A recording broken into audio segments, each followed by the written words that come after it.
long time ago, in a YouTube world full of keyboard warriors, many monsters and trolls lurked in the chat rooms. They thrived on arguments amongst each other until one day, a heroine rose from the ashes.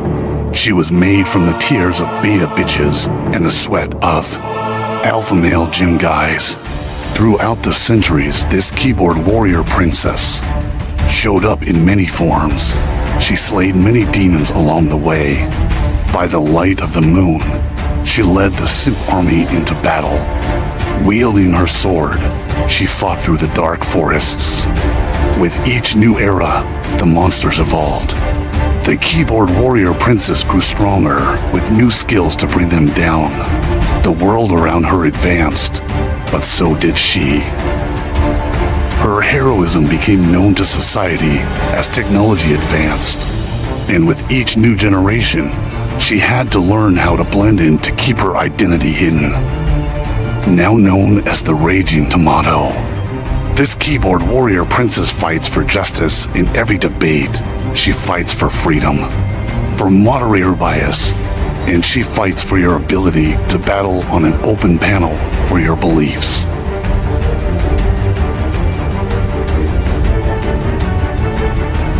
She protects the simp troopers from destruction. She fights to create peace among troll wars. She storms the battle zones without hesitation and leaves the battleground with her pockets full of souls. Are you ready to battle your fellow trolls? Are you ready for a moderator to give you time to talk? Are you ready for justice, peace, and a fair fight? Tune in every Monday night to watch your friends duke out their issues, or join the open panel so that you can fight the good fight and find resolution with your peers.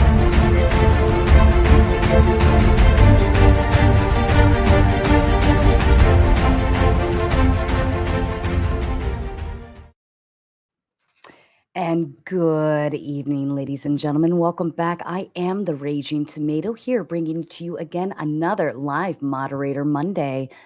This evening, I have Ben Thorp from Thorp-Tube and FlowState, you know him as well, debating the topic of are revenge Pr0n laws bad for society? I will reiterate, I don't think I said this backstage, but I will reiterate that we do want to be mindful of TOS and going into those types of topics and talking points. Gentlemen, I do ask you are mindful of the words you're using. Try to work around things as much as you can. If we can utilize things like corn or Pr0n, that's even more helpful to the show. Otherwise, we will do our opening statements. They will debate. Then, of course, we'll close out, read and respond to all of the super chats. And then from there, we will go into open panel dumpster fire. So don't forget to stick around to have your words as well. Ben, I believe you were the challenger in this, starting off, if you'd like to give your opening statement.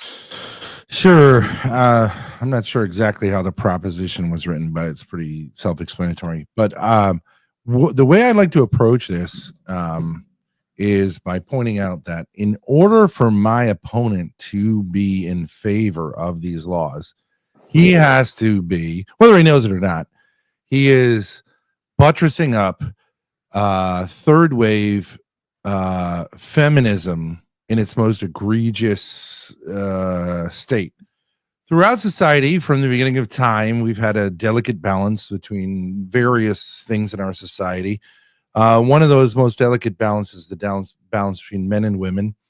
There are countervailing power structures and commonalities and ways in which we succeed when we work a certain way together. When that balance is thrown off, as it has been significantly since the 1960s and as acceleratingly so in our own time now that we are full on third wave feminism,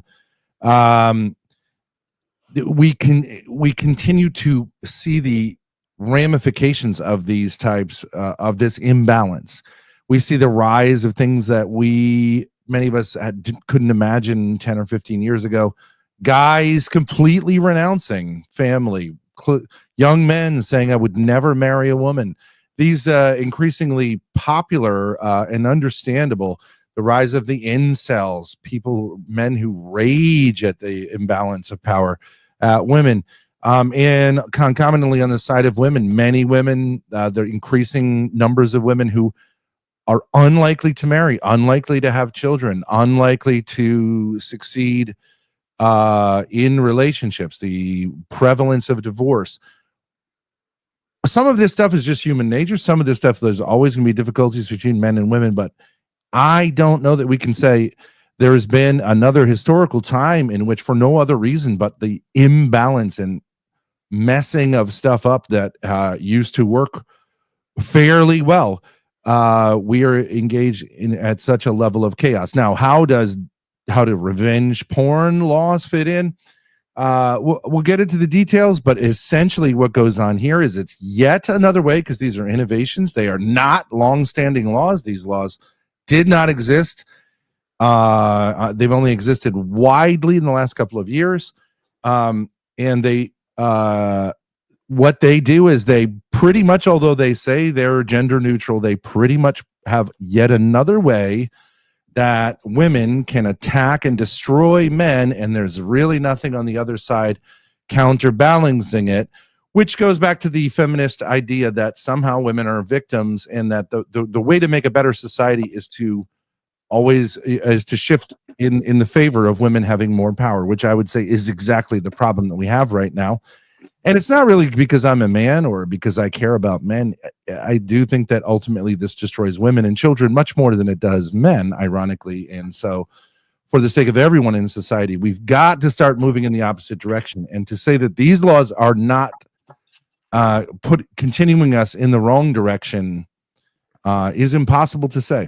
So we'll get into the details of what that is. I like a little bit of the theory of law and all that kind of stuff later, but there's no possible way for this guy to avoid the tag of extreme feminist if he's upholding these laws.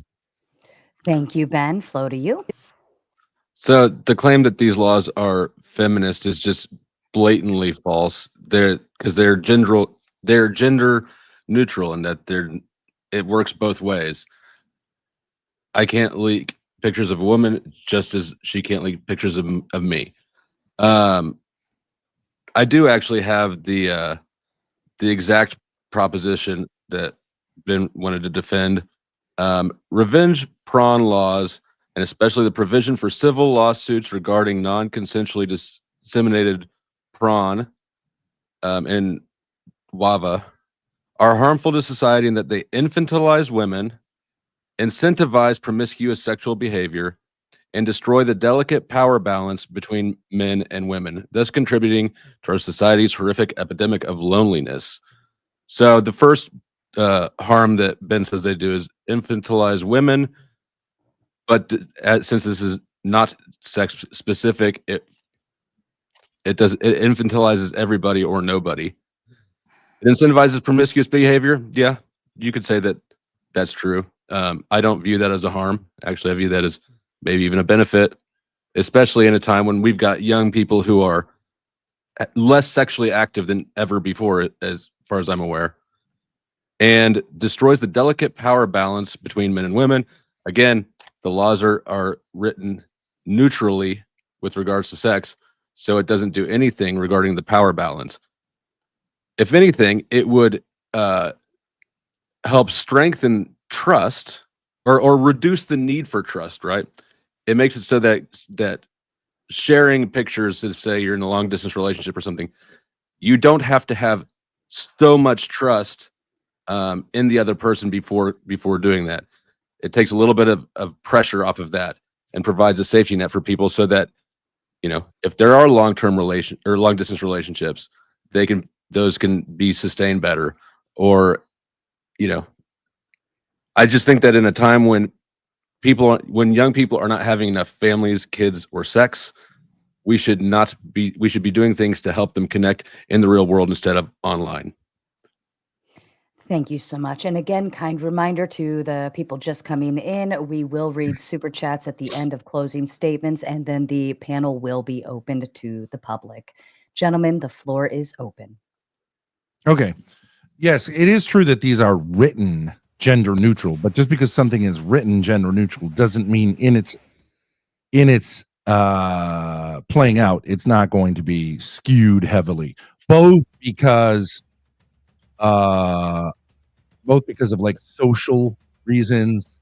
So, for example, yes, we all know that there are female teachers who are accused of whatever with 14-year-old boys, but the vast majority of those kind of cases are of girls, and so both because of the social reasoning and because of actually like the frequency with which it occurs. So, for example, domestic violence, if it's defined as getting punched hard in the face and breaking your jaw, isn't really possible for women, but you could technically say that it's done on both sides. So we'd have to like look into whether that's in fact true to determine whether it's feminist. But the law I'm talking about, the federal law, which in the case Pixie, that's part of literally the Violence Against Women Act, right? And It applies to both sexes, though. Okay, but why is it called the Violence Against Women Act then? That's just the bill they put it in under. They sneak all sorts of junk in under bills that have nothing to do with them. Okay, so the VAWA Act was heavily promoted by feminists. It is feminism with Joe Biden that got that legislation passed through. So that doesn't mean that this provision is a feminist provision. Benefits women. It doesn't. But what I'm saying is feminism skews power in favor of women. It's not a skew of power. If it is, and I agree with you, it is going to have more instances of women being the victims of revenge porn because nobody cares to look at dudes. Right. But that's incidental. That has nothing to do with the fairness or unfairness of the law itself. And what it does do, though, is demonstrate that women, in fact, need more protection from this harm than men do. How do you demonstrate that? How do I demonstrate that? By the number of cases, right? There will be more women cases. The existence of the law demonstrates the need for the law? No, the imbalance in who's actually using it will demonstrate that itself. Will demonstrate that women need the reason. Presumably, I can't think of any other reason that women would be more of the cases, except that they are more of the case, more victims more often and need more protection. Well, they claim to be victims more often, right? Well, that's true. What does that have to do with anything? You're saying that there's an imbalance in enforcement. I'm saying yes, there's an imbalance in victimization, right? Yeah, the enforcement reflects basically women, right? The demographic, right? The law is neutral; it can apply to anybody. But if we've got more women in utilizing this law for their protection than men, that says nothing about the fairness of the law. That just shows the demographic skew of the victims. Well, then if you wanted to say that, okay, so then, but you'd have to say if many, many more women utilize it properly, then it is beneficial to women, not and I don't care. To the detriment of the males that they're always suing. To the detriment of the men who are spreading revenge porn? Yeah. Pr0n? Yeah, that's right. So I mean, it's another tool. Now, okay, just think about it from this point of view. Prior to there have been sex tapes that are leaked, right? Mm-hmm. Paris Hilton, Pamela Anderson, Kim Kardashian. I got to go into my files. I was in my head. I was going check. Oh yeah, that was a good one. Well, okay, but okay. Now, when those were released, I don't think there were these laws.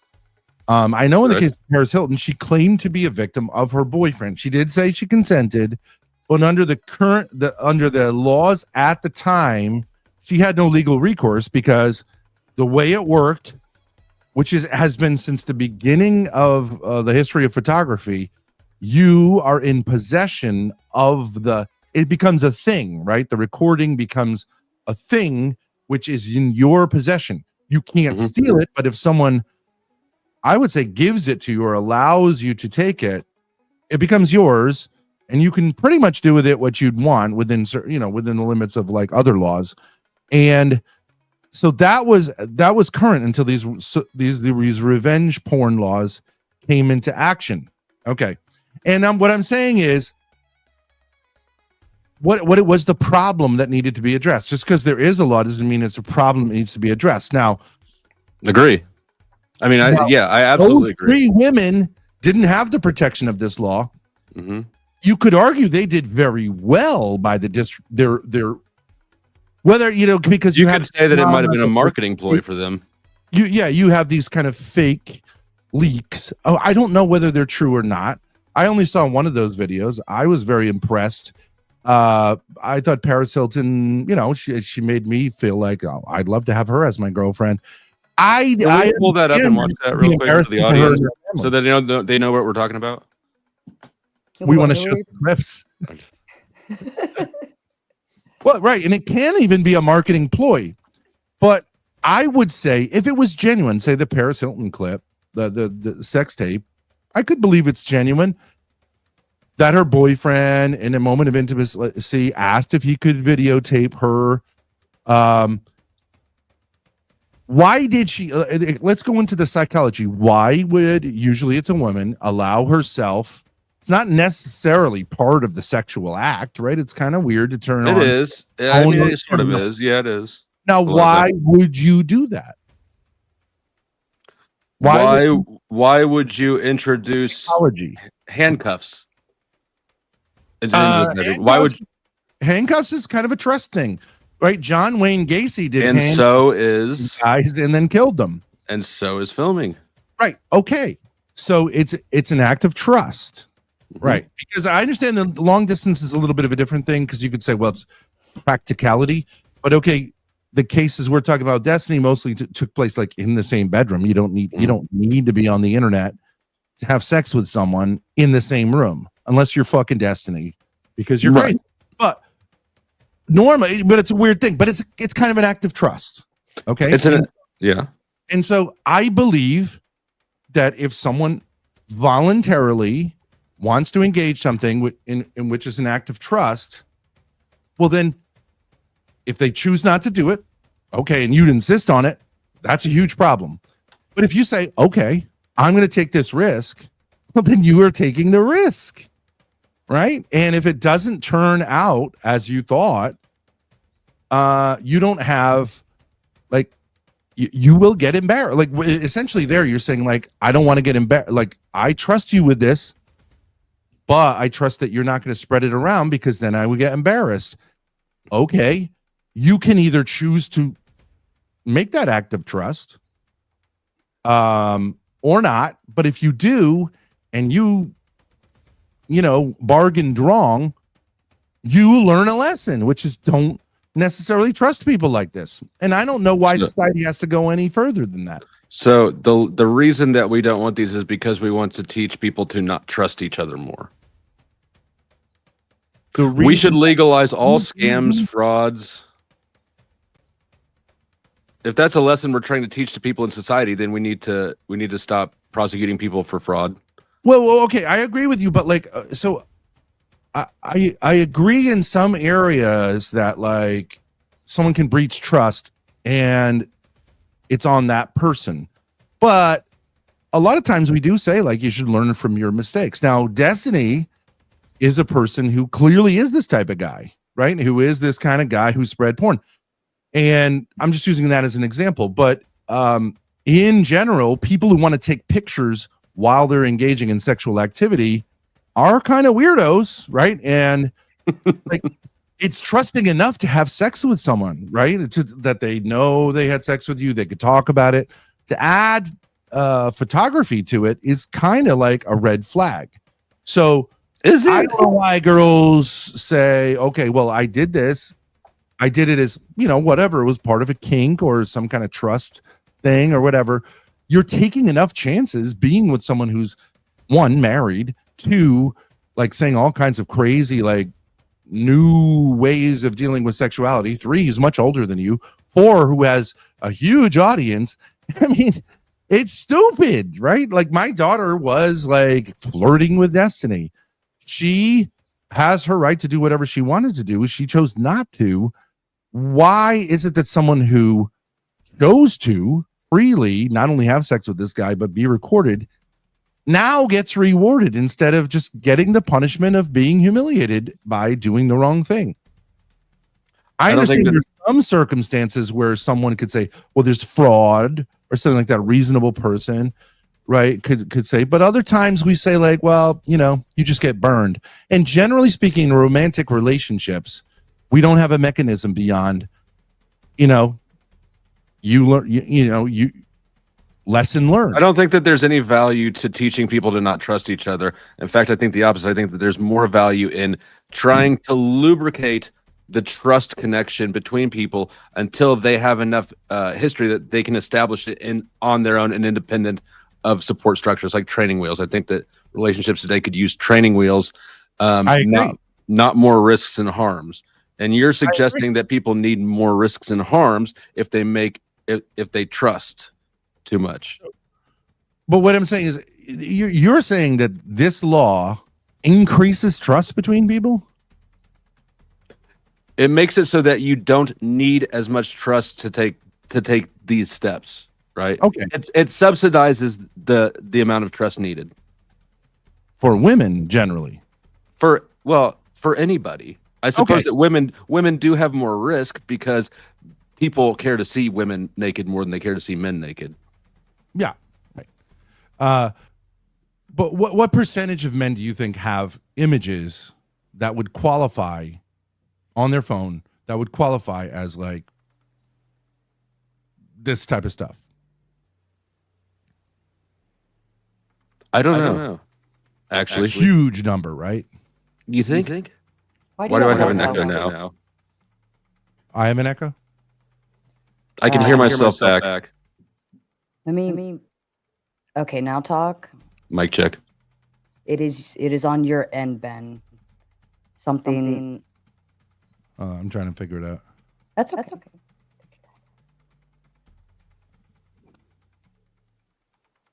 That better? Mic check. Yeah, I think we're good. Yep. Okay. Solid. Thank you, Ben. Okay, so if you want to say, I mean, I understand if you're talking about 95-year-old guys, like it's probably low, but I mean, I think there's a lot of young guys who ain't getting shit either, unless they pay for it on OnlyFans. Okay, but all right, okay, but like the number is very high. It's very common. It's probably I'm sure it's quite common to have some image. I would say that most. I suspect that most sexually active adults or teenagers probably have at some point received and taken one of themselves. Yeah. Okay. And given. Okay. And I'm saying. This is like a bomb in your pocket right now, right? Especially for men. I guess technically it could be for women, but it's a bomb in your pocket because let me run through a scenario with you. Mm-hmm. Let's say my daughter was like basically like we're con artists and she doesn't have any care about her sexual integrity. Mm-hmm. How hard would it be? Okay, now with these laws, right? So she goes and hooks up with a guy. She says to him, "Hey, let's take a picture," right? Mm-hmm. Then we have, or she sends him a picture or something like that, right? You don't even have to hook up with the guy. You send him a picture, right? Mm-hmm. And then you put it on Kiwi Farms or something, and you say to him like, "Oh, that came from you. Now we're taking you to court, $150,000." What's he gonna say? That's a good point. No idea. Like this could be like a huge racket that, because a guy generally is going to say, "Oh, I got this hot chick or whatever you want to say my daughter is. What this chick gave me, these pictures. This chick gave me these pictures. Like I'm really happy." They're not going to say like, "Oh, well, that could be $150,000." Revenge porn is the distribution of sexually explicit images or videos of a person without their consent when the person depicted has reasonable expectation of privacy. Some states require proof of intent to cause harm. Yes. A crucial aspect of these laws is the lack of consent, even if expectation of privacy. I want to see if it mentions how they establish who put it out. and I don't know that it does. Not federally. So in my state, in Kansas, Well, it has to be the person who's claiming. It can't be the victim putting it out. right. Yeah, I'm sure that that's a standard of guilt, right? You have to be able to trace back how or who sent it out. Because you're absolutely right. That would be a huge loophole. There's just no way that you could have that wide open door in law. If they're going to make it a requirement in some states that to prove intent to cause harm, certainly it's a requirement to prove who leaked it. Okay, but what I'm saying is, so let's say like we figure out who's wealthy, like wealthy college kids, right? Who comes from rich families. So Grace does something with him, fools around with him, right? Gets him to take a picture. Then when he goes to the bathroom, she grabs the phone, sends that to like some thing. It looks like it's coming from his phone. Pretty far-fetched. Boom. Not impossible, but I don't think that's going to be. I don't think there's enough people leaving their phone unlocked. Everybody's phones have locks on them. I think that the likelihood of this happening are pretty slim. Okay. I mean, I'm just saying. Well, what's more likely to happen? Mastermind. I'm just saying, like, what's more likely to happen is without these laws, as I sure has been. Actually, I know it happens. The sexual blackmail. I know somebody it happened to. Sexual blackmail. Yeah. It's more likely that she'll get a dick pic of this guy, and then use it to blackmail him. Right. Mm-hmm. But I'm saying, that's illegal because you can't, like, if you asked for the dick pic, there's nothing wrong with him sending you a dick pic. But it's weird because you're flipping it around and saying if she sends you a pic, then you can claim to be a victim of that. I'm saying these laws make that an illegal move. It's illegal. It's already blackmail to begin with. But to follow through on the blackmail then is another crime. No, it's not blackmail. If I say you got my picture and I am a victim of that because you showed it to your buddy, let's say, it's not blackmail for me to say, like, I won 150 grand. It's right in it's not blackmail. But I get that it sounds a lot like blackmail. It's blackmail. You might have an issue legally demonstrating that it is exactly that in court. If there's a good defense attorney, but regardless, no. Like, that's what I'm saying. I mean, I agree with you. These laws are effectively blackmail. What is the ill that we're trying to solve here is epidemic of loneliness in our society, right? Yeah. And so allowing people to interact with each other in hostile, malicious, cunning ways, does that strengthen or weaken bonds? Weakens. It does weaken. Exactly. Yeah. That's why we should not allow people we should not allow revenge porn. Okay, well, how is it essentially any different than, like, saying, like, there's a gentleman's code we're all familiar with, right? That if you bang a chick and she has some reputation, you shouldn't spread it around, her name, right? Because in a certain sense, like, you shouldn't be, like, for your braggadocio, like, for your little notch on your belt with your buddies, right? You shouldn't trash her name, even if it's true that you did take her 6 ways from Sunday, right? Sure. But why aren't there laws against that?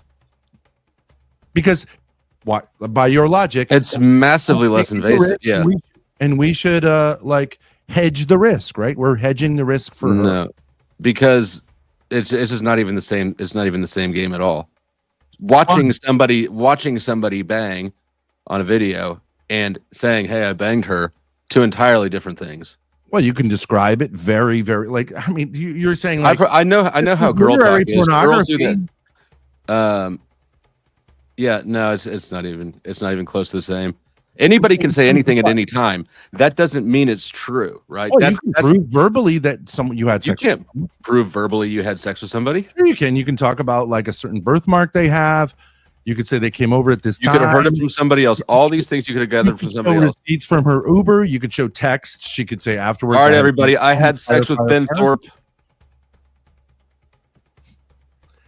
I'm I'm not saying that you could that you could just say it and it's true, but I'm saying you could also fake videos. You can AI a video. You could put someone else's head on. You know what I mean? Like you definitely could.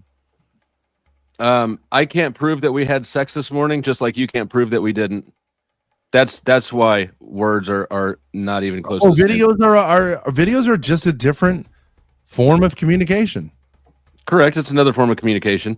It's Yeah. a much more invasive one. Like I invaded you last night or this morning. Oh my God. Y'all are cringe. This is already a weird conversation. You don't have to make it more weird. Is it much more invasive? I mean, depending on what you're photographing, it could be less invasive than a written, play-by-play of all the. Right? I mean, erotic literature can be extremely. Do you think that this is a something that people are complaining about? Is the prevalence of people talking about in too much detail about the sex they had? I don't actually think I've ever heard anybody complain about that. People have certainly complained about, especially men, running around talking about like trashing their reputation by talking about having had sex with women. Yeah, it's like the biggest thing women have complained about throughout history. Calling women whores and saying like, the whole football team lined her up last night, whatever, right? Like, and yes, there's only so much control you can have over people's interactions. Not ever talking about who you banged is massive overreach. The harms are insignificant relatively. I think it's fine. I don't think it's a massive reach. You're reaching so far that you might as well just reach over and tap out with that arm. I'm not even reaching there. I'm using that as an example to say I don't think it's true. There are women who have killed themselves because men have talked about their sexual activity. Okay, it can have great harm. Like reputations used to be, especially, people's reputations were like really held in high esteem. They could lots of things could have marriage. Lots of things can cause harm. Laws against it. We never passed laws against it. Because the fact that somebody killed himself because of something is not a measure. Anything could set somebody over the edge who's unstable. Relative harm. Right, relative harm. What is the likelihood? What is the difference when it's a video or a photograph? I just don't understand. What's the difference? You understand. I don't believe that you don't understand.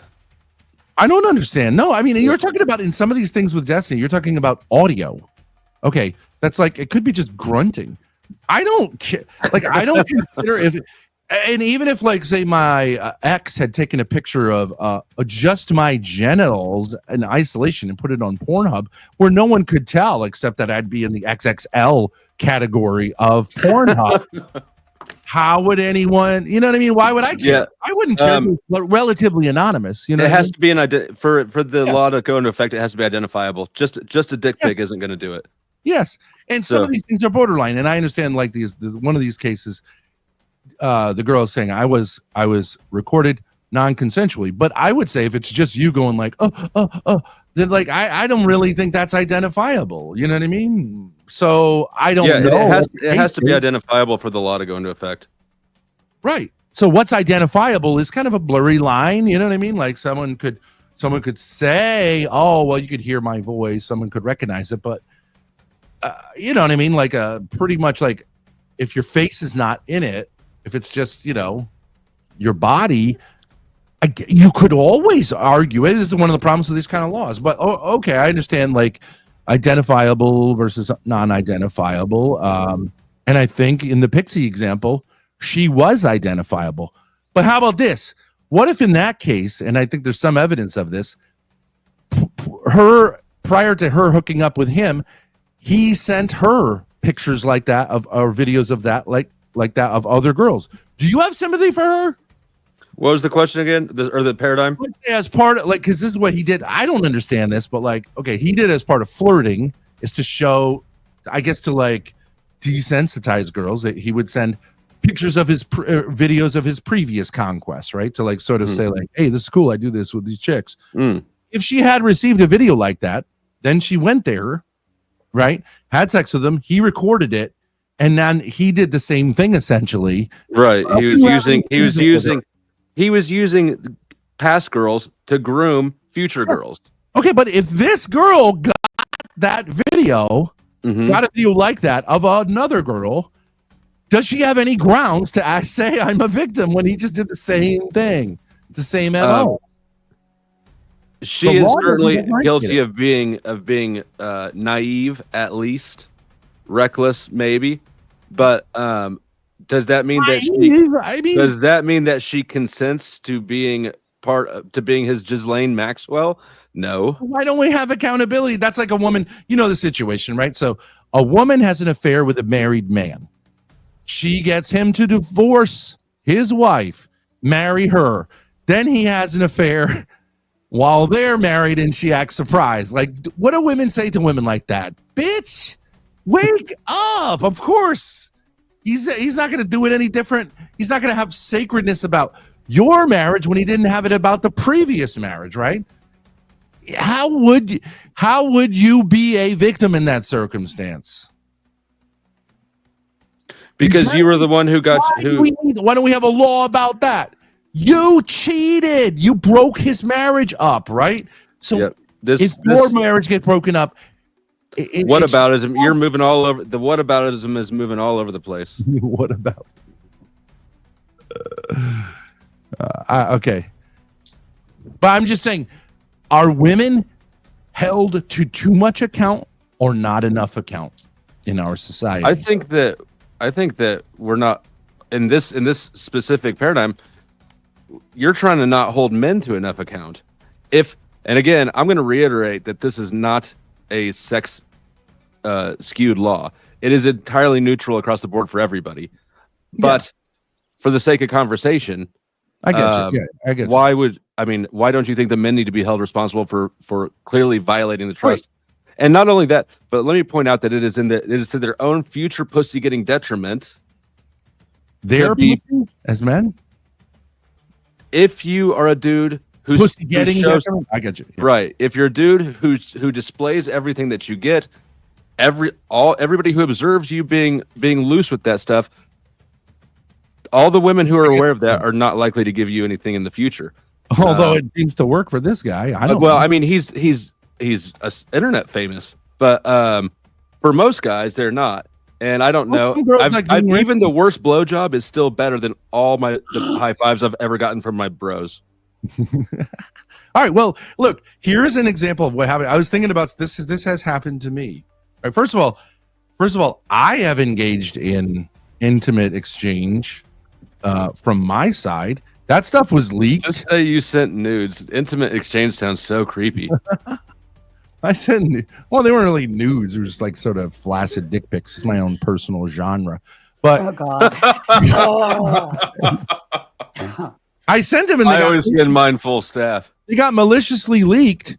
Now, from my point of view, that's on me. You know, and I was somewhat hurt by it because, you know, I got kids. I don't want them, like some kid at school going like, "Hey, get your recourse." Get your recourse. They were flaccid, which I think is a little less intimate. Secondly, they were artistically done. And Eric, can you drop the comment so we can see your facial expression and your hand? Just put everything down. No. Well, and also like see my thing. You're making her cry. They're like these leak tapes in the sense that like Ethan Ralph read my like DMs with this chick and then showed the dick pic and said that's got to be AI'd. Right, which is kind of a flex for me, even though that's totally illegal to show. But anyways, but what I'm saying is like it's like the sex, like you could call it a cope, but like I say like that stands as like great riz, and I'm like, yeah, but just like look what you get when you get intimate with Ben Thorp. You get this is my game, and buy it. You know what I mean? And Paris Hilton, whether or not she seems like a nice girl. Whether or not she intended to, like she got a lot of attention. Do you see what I'm saying? By the leak. And so you're saying that you did a publicity leak. With her. You leaked your own nudes to who? I've sent to a few people. But who's the one that you said read them off? Well, that was a girl I was talking with who somehow leaked them to Ethan Ralph. I wasn't direct, but he was like beefing. All I'm saying is it maybe you know, maybe it was good for the channel. Good from it too. Do you get a lot of subs off of that? I don't know. I don't know what the overall effect. Sarah, I haven't really been hiding behind the comments. Why I are haven't you been that making this successful with the worse? lady. But you know, once I got unsolicited, like when I was first on the internet, I got a lot of crazies would send me like explicit images. Okay. And I know they were intended for me, but I might go to a buddy like, whoa, check that out. Okay, now I have to be careful because that could get me locked up. Why? No, it couldn't, because you're not distributing them. Well, I could send it to a buddy and go like, look, you are still violating the rules of nude sharing, but the unofficial ones. No, that's not prosecutable under the law. If you do one of these, no, it's not. If I'm sending, sending is different. Explicit. I'm saying to my buddy, I'm just sending it, going like, whoa. No, are you showing it, or are you giving him it, or are you showing it to him real quick?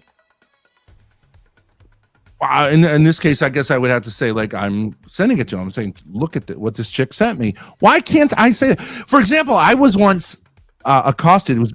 I was like, damn. The distribution.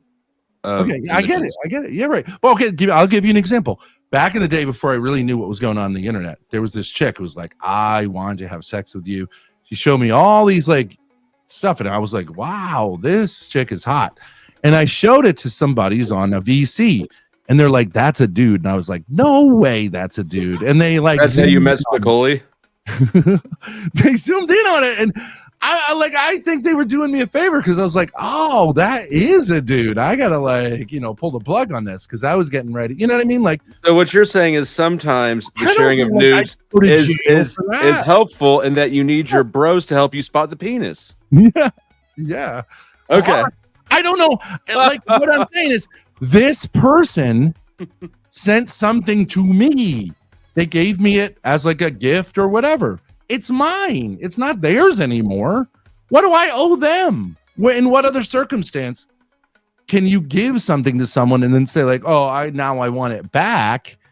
Or like, you have to deal with it in this way. You gave it to me. I didn't even ask for it. Well, I'm glad that you asked. So we can see that with all sorts of software, media, right? Napster was a thing. We've all killed a computer or two off LimeWire before it got shut down. Well, you're talking about media. Pay for something. Yeah, but I'm saying that those people didn't give it to you and then say like, well, you have to be super like all these. I mean, the money exchange is the only difference. But you're saying because you don't have the right to copy it and redistribute it and sell it. Yeah, okay, right. But I mean, that's a kind of different thing, because they're not selling you the rights to it. They're selling you a copy of it, whereas a picture is yours, or a video, it's yours. It's not. You don't have. So in Kansas, and again, I'm using Kansas because it's the state I live in. It's the revenge porn is under breach of privacy laws, and let's see, it divulging without the entering one of the things that qualifies as breach of privacy is entering with intent to listen surreptitiously to private conversations in a private place, or to observe the personal conduct of any other person or persons entitled to privacy therein. Yeah, those are voyeurism laws. Yeah. It's in the same vein as a voyeurism law, right?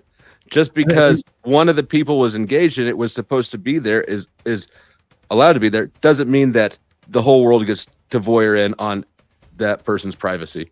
Right, I agree with those laws, but those laws are already in effect. I think most of the laws they come actually out of the harassment side of things, which is why you have to prove intent to cause harm and be of malice. And revenge porn is harassment. if it's for revenge. But in like the Right. Destiny case, it was an accident. But the idea would be like, well, you're still responsible. And in most states, an accident you're not responsible for, except in federal law, which is where Pixie has to sue him civilly. There is no exception for that, and it comes because of the idea of privacy, which I agree with the idea of privacy. But it's not privacy. It's not private when you agree to record it. I don't think you have like. Well, that's not what the courts disagree. They think that there's reasonable expectation of privacy when two people who are engaged in the sex act, or the one just taking it and then sending it to the intended. Anyways, the courts think that there is reasonable expectation of privacy. Whether the courts make sense in saying this, because I don't know where the courts. I think that as far as for predatory behavior, as far as the interactions between the people involved go, I think that is a reasonable expectation of privacy. I think where people might be mistaken a bit is when it comes to who and what, like how many apps do you have and how many terms of services did you sign without reading? Right. You know, there's a lot of people working in big tech who might have access to your shit. Right. How easy would this stuff be to? Right. Like so. I'll give you an example. My daughter, Grace.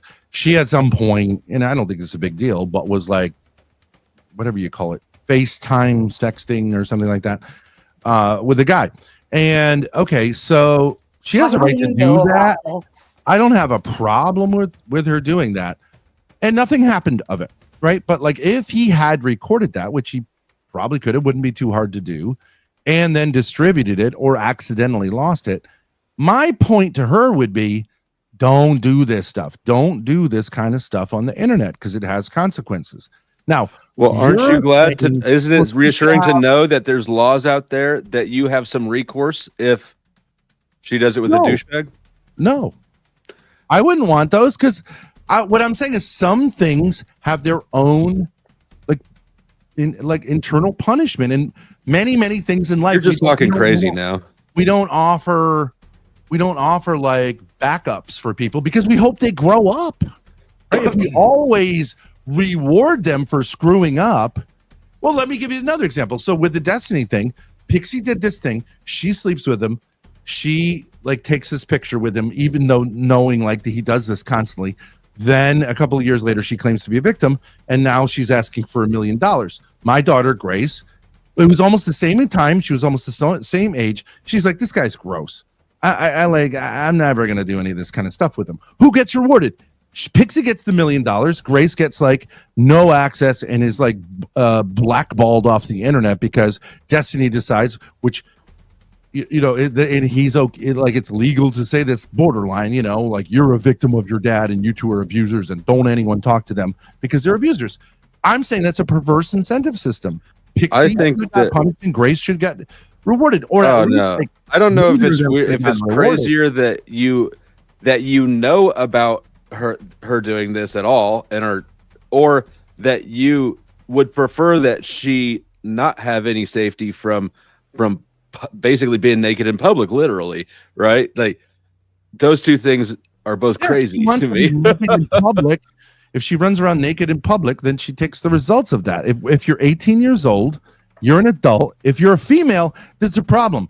You don't think that women who are 18 should act like adults. You think they should have the freedom of adults, but not the responsibility of adults. I think that should not. There's a view. I think that they should have freedom to interact, in this capacity without having to have the extreme most results, including the potential for being blackmailed, extorted, over even long periods of time. That's not always just a one-time thing. Sometimes, like if you can blackmail somebody once and they concede, you can keep doing it forever until they don't. Right? Yeah, right. Yeah. So without this, generally women blackmail men, not vice versa. Fuck up people's lives for real.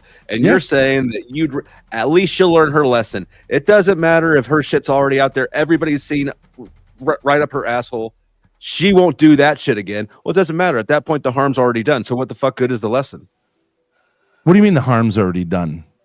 If if the Yeah, whole you learn world a has lesson. seen, if the whole world has seen you, I don't know, taking a shit, Yeah. then it doesn't. Then what good is it if you? Okay, I won't send out any more videos of that again. Well, why not? Why not? It doesn't matter at this point. The harm's done. Stupid behavior has stupid consequences. I mean, right? Like play stupid game. If I say It's say like to an saying intimate partner, hey, I'd like to play with shit now. Let's play with shit. Okay, there's a chance you might get like sickness from that. Okay, It's like saying I'm going to let you die so that you don't die in the future. What? Because, why are we protecting women from the consequences of their actions? We're protecting You're everybody. acting like a whore. You take the We're risk of protecting being everybody. exposed as a whore.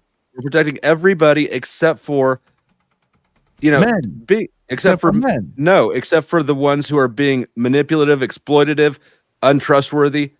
We're protecting the ones. We're punishing the ones. You want to punish people for being. Hold on. You want to punish people for being too trusting, but then not have anything to say to the people who are liars, manipulators, How blackmailers. do you know that she wasn't exploitative?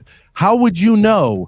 Someone can play the victim, right, and be exploitative. You ever heard of like a woman who's a gold digger convinces a rich man they're going to get married, stays as long until she needs to, that she can get half, divorces him, and walks away with half? Is she not exploiting him? And why? Who's to say Pixie didn't have this whole thing organized from the beginning? So there's no way to say that. That's way too nuanced, and you'd have to try to unravel her mindset the whole way through the entire relationship. It's an absurd level of overreach. Do women ever do things for money and don't care about men? This is not a women versus men issue, actually, at all, except to the extent I've engaged in the conversation for the sake of conversation. But let's not lose sight of the fact that this is not a women versus men law. This is universal. Technically it's not, but in practice, 99%. Well, I don't know. We'll see. It hasn't been long enough to know yet. I suspect you're right, but we don't know yet. Actually, the person I know who got blackmailed was a dude. This isn't about blackmail, is it? Yeah, I mean, blackmail. That's right. We're talking about revenge porn. Men tend to get blackmailed, right?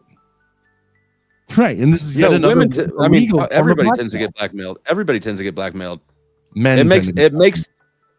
If there were no laws, then the punishment of the blackmail for not doing what you're told to do by your extorter, the punishment would be legal. You're saying you want it to be legal for them to drop the hammer when blackmailing someone. Sarah, you have got to stop hiding behind these comments. We want to end your hand. Get the fuck out here. I agree that this is legal blackmail. This is basically legal blackmail.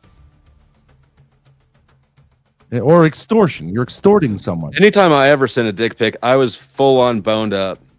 I don't know why you would send flaccid ones. Why did you send flaccid ones, Ben? My theory is like, well, I get myself halfway there, and the rest of it's for you to do. All right, there we go.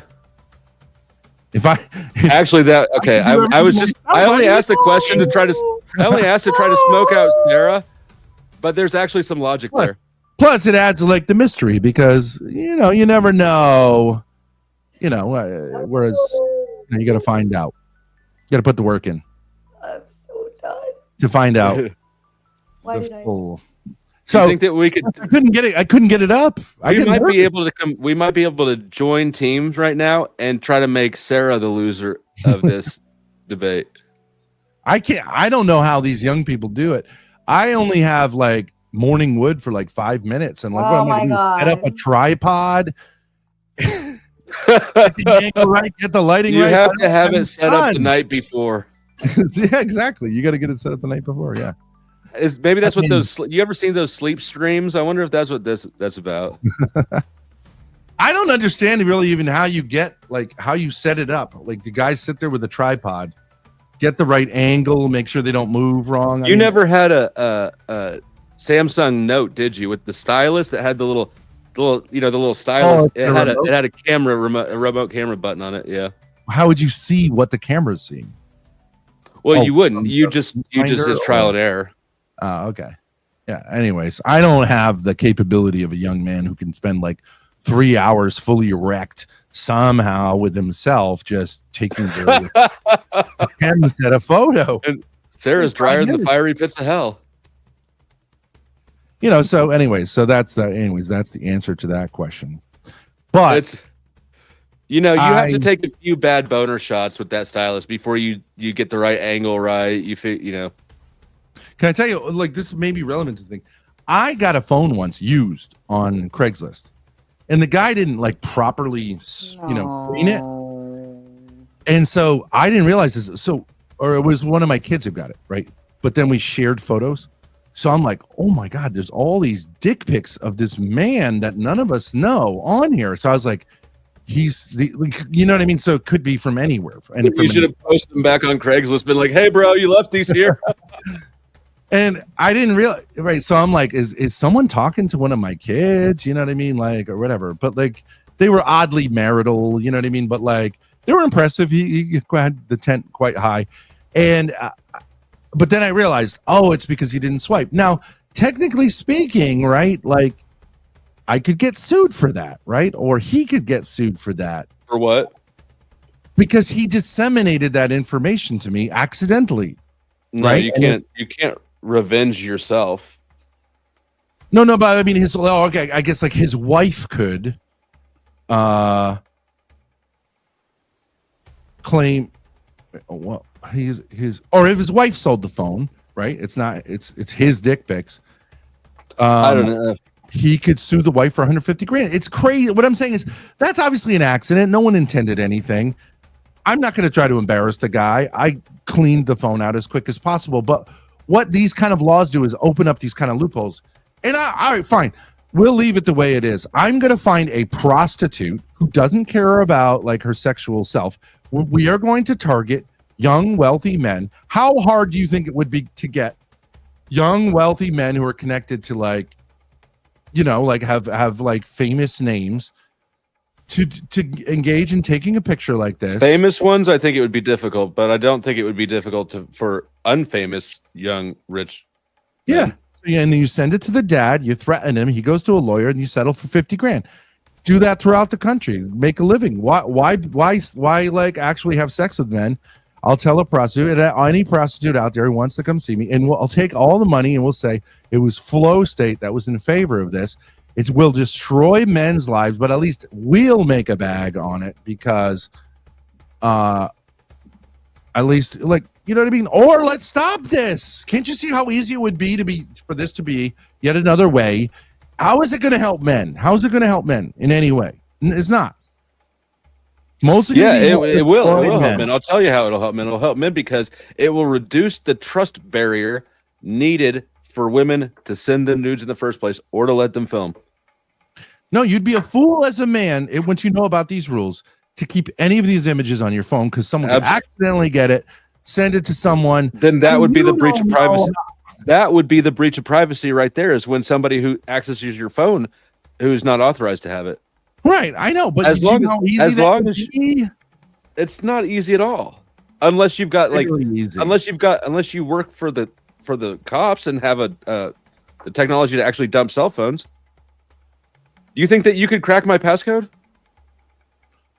No, but I mean, I think that the level of security that we have on our phones is relatively low. I understand there are some protections, but it's relatively low. And anyways, I don't know how you prove that the image went, but can you imagine getting someone in blackmail this way, right? You say, you get the girl to send you up, it says, hey, FlowState, you know, I love you, I love meeting you at the other day, okay? It goes to you. Then we send it to Kiwi Farms, and we go, what the fuck, dude? You must have sent that, right? Now, of course, you could say, well, there's no way that happened, but like a lot of people are going to say, but shit, I must have. I'm really sorry. And boom, we got you for 50 grand, right? It's just an unnatural thing to have to think about these things. If a woman gives me an intimate picture of herself, she's giving me a gift. I should treat that with respect. But if I don't, just like any gift, I don't have to treat it with respect. I should, but But when the law gets in about like regulating gifts that have been given, She didn't give you an Altoid. She gave you something of herself. She never, you know that she will never be detached from interest in that picture because it's of her. It's of her. It's not her why did Altoid. she send it to me? Because she said, I trust you, or because she's crazy. If she's crazy, that's not my fault. If she trusts me, okay, well then it's up to me whether I honor her trust or not. And I do generally. I don't never spread any porn. Generally. Except for that one time when you had your friend help you find the penis. Yeah. Right. And I don't well, but she did tell me that she was a not born male. So it wouldn't have mattered anyway. So you already knew about it. No, I didn't. No, Can we have this backstory? I need to hear this story. How did you Oh God. why were you sending dick pics to trannies? No. She was sending pics to me. I think I did send something back, but I was totally convinced it was a female. But I would say I could see the pic, but like it's YouTube plus also apparently she could now fine me $150 if I show it, $150,000 if I show it to you because she's like protected or whatever, right? But yeah, like she did a really good job with the transition. I don't know why she was interested in me. I think she called me daddy. She was like that. She was out of your league. No. I don't know why it was because it was when this. Well, she would have been out of my league definitely, but she's like, oh, she called me daddy, right? So she's a dude, right? But she's like kind of wants to be a woman, and she wants to do daddy-daughter stuff with me because that's when this first stuff came out, right? So she's like, I want to do this stuff with you, right? It worked in my favor in this one case, except I'm not into dudes. But anyways, so yeah, she went, she was nice, but like I was like, I can't do the dude, the dick thing. You wouldn't do it. You wouldn't if nobody found out. You wouldn't do it. No way. Puke. It's not a matter of what if you did do it, Ben, and then she took video of it and spread it around on the internet, and then now there's proof that you were tapping a transformer? Would that hurt your feelings? Well, she had a dick. What if someone with a dick? It must have been a feminine penis.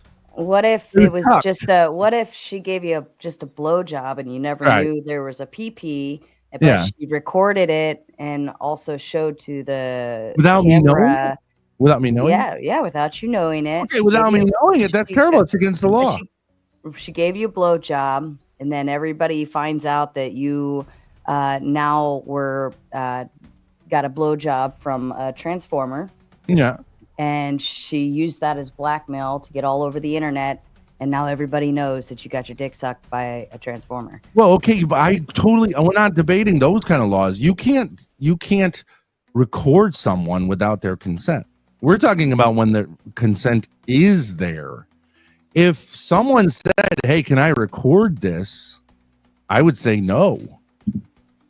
And if I did say, okay, I'm up for recording it, then I'm taking that risk, aren't I? I don't understand. Like, aren't I taking that risk? What if you sent money pics? What if you sent PP pics to this transformer before you found out it was a transformer? And then in turn, that transformer turns around and goes and says, look, Ben's sending his PP pics to a transformer. Well, I have sent and blackmails you. What do you mean blackmails me? Well, because now the question is Ben gay? Because he's no. The blackmail would have to come first. Tries to blackmail you that I'm gonna tell if you tell the whole world, like Ben Thorp said. I once sent a dick pic to a gay dude because he was saying like I would really like a dick pic and I'll give you $100, and I was like, I was trying to be gay friendly, you know what I mean? But I didn't take the pic for him, but I had a pic, so I was like, oh, enjoy it, and I don't have any. Why would I have any shame about that? I don't know. Why? I mean, why are you? It feels like you're just putting one foot in the water, Ben. Just come out.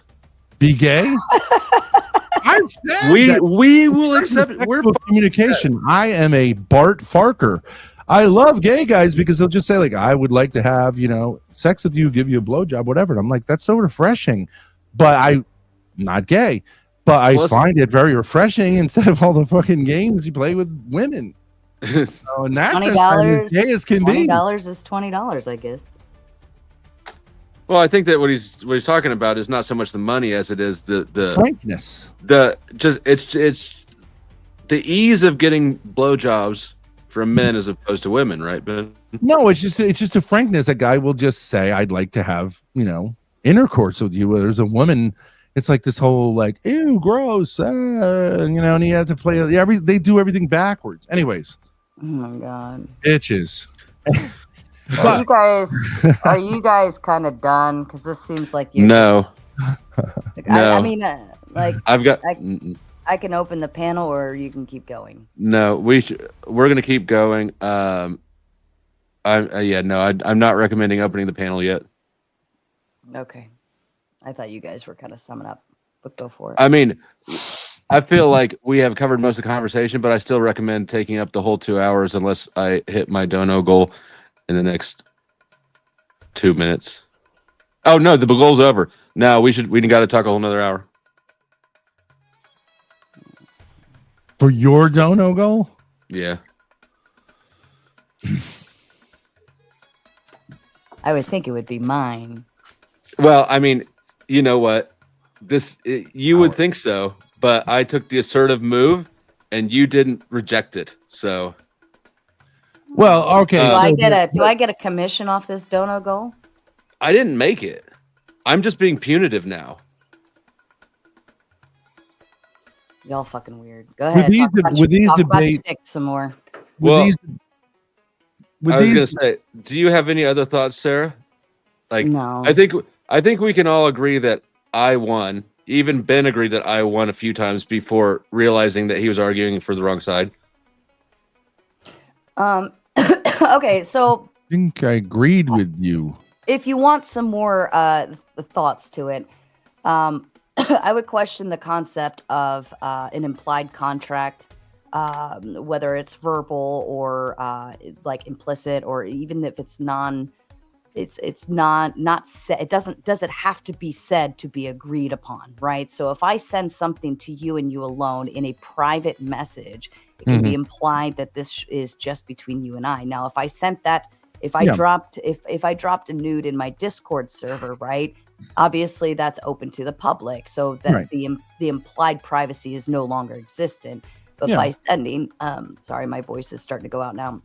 By sending a private message just to one person, and obviously that verbal or nonverbal implied contract is just between you and I. I would say you can have a reasonable expectation, and like that's the other idea. You don't have to say, "Do not share this with others." Like reasonable people will have a reasonable understanding. So with that being said, if I sent FlowState a nude, and then he went and shared it with other people, is he then breaking that that contract?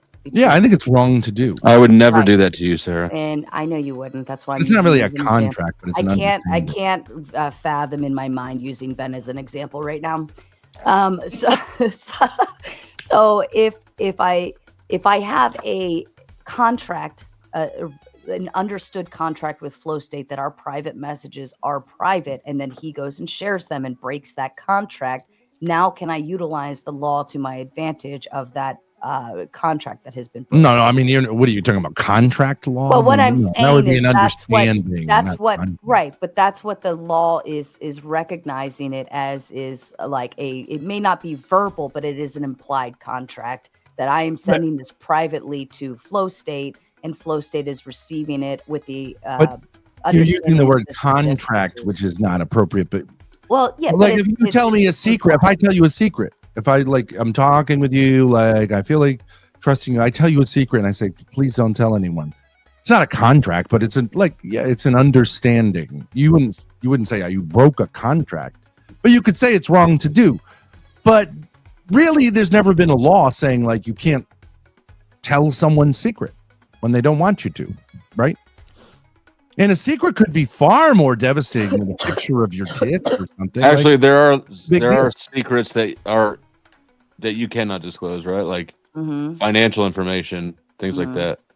Oh yeah, like with a lawyer or a priest or something like that. But like, Well, No, if even, I found your credit, if you left your wallet out, I couldn't take a picture of your credit card and send it to somebody else. you mean with all the numbers and everything on it? Yeah, and send it to somebody else. Yeah, you certainly couldn't use it yourself. Right. Yeah, another thing about I couldn't publish it. I couldn't post it on Facebook. Yeah, I could send it No, to somebody else, but they wouldn't be able to use it. With nudes, how do people use it? You know, people are jumping to my Discord server now. Sorry. That was funny. people use it. Yeah. It took a second.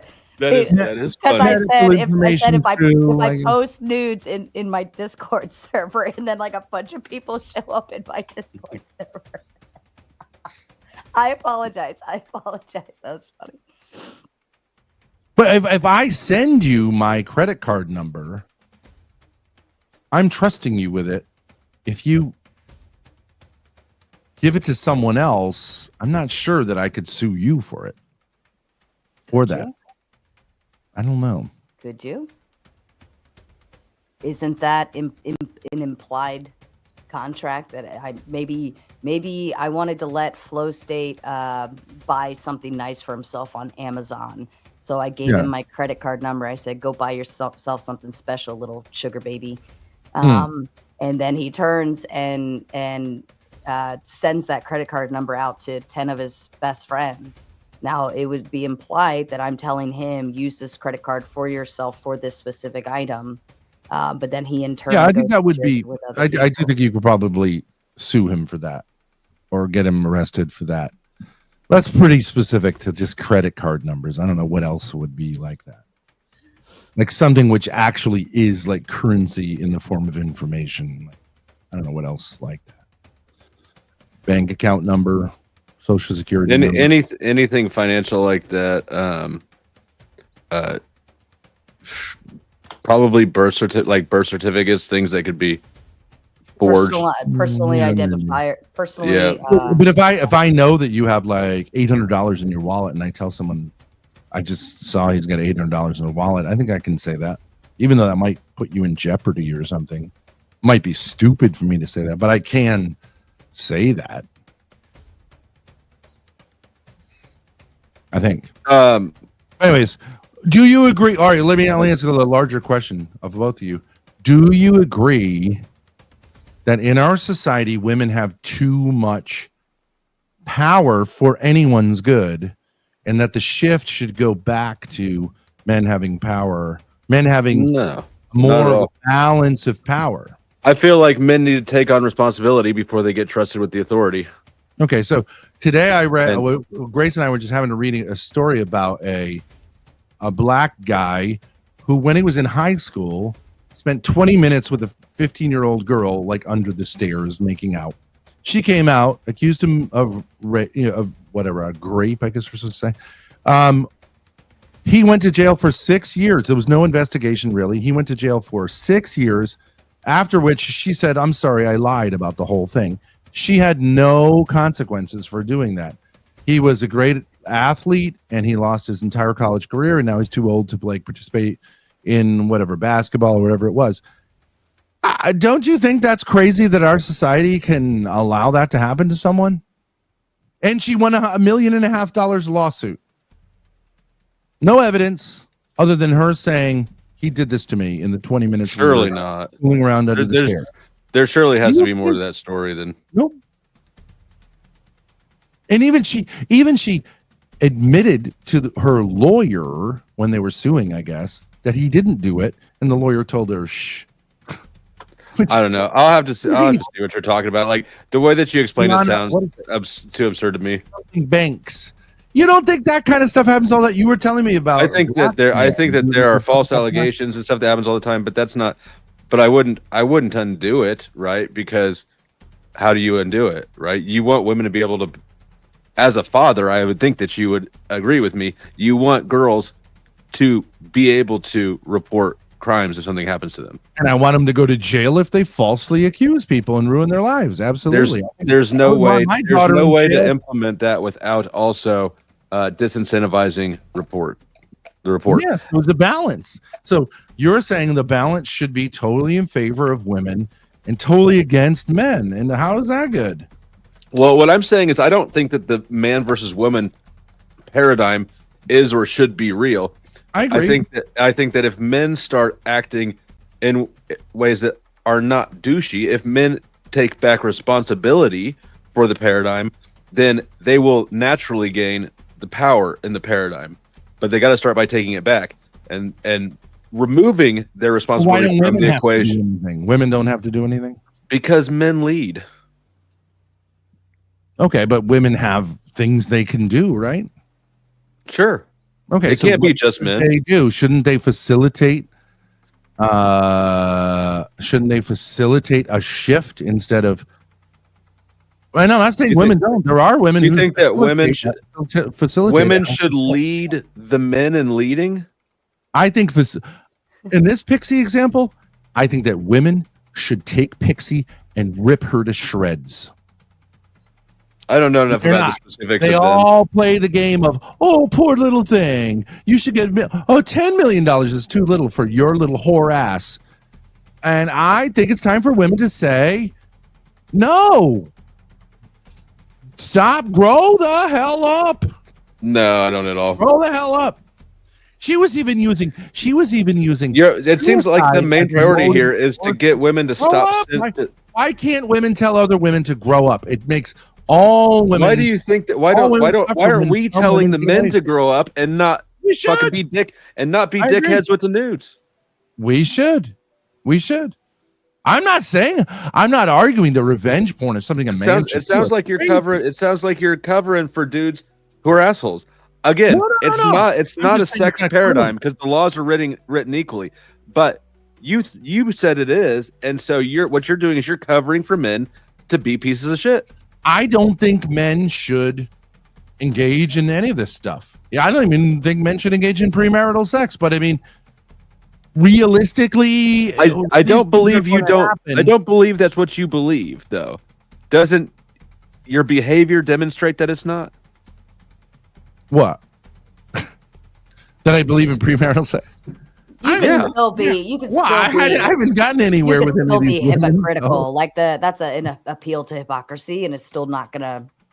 Like you could still be a piece of shit. Oh, look at the Catholics coming together to team up. No, I'm just saying you could still make it like that's an appeal to hypocrisy. It make me put on my Pope hat. Which in this instance, he could still say. Well, I mean, if I actually flirt with someone, it doesn't mean I'm necessarily going to have sex with them. He could still say, I think it's wrong to do X, Y, and Z, but still participating in X, Y, Z. He could. That's true. Yeah. You can be a self-loathing gay or something. Oh, Jesus. All right. I'm done defending both of you. Who's a self-loathing gay? No, one can. But you can too. You can too.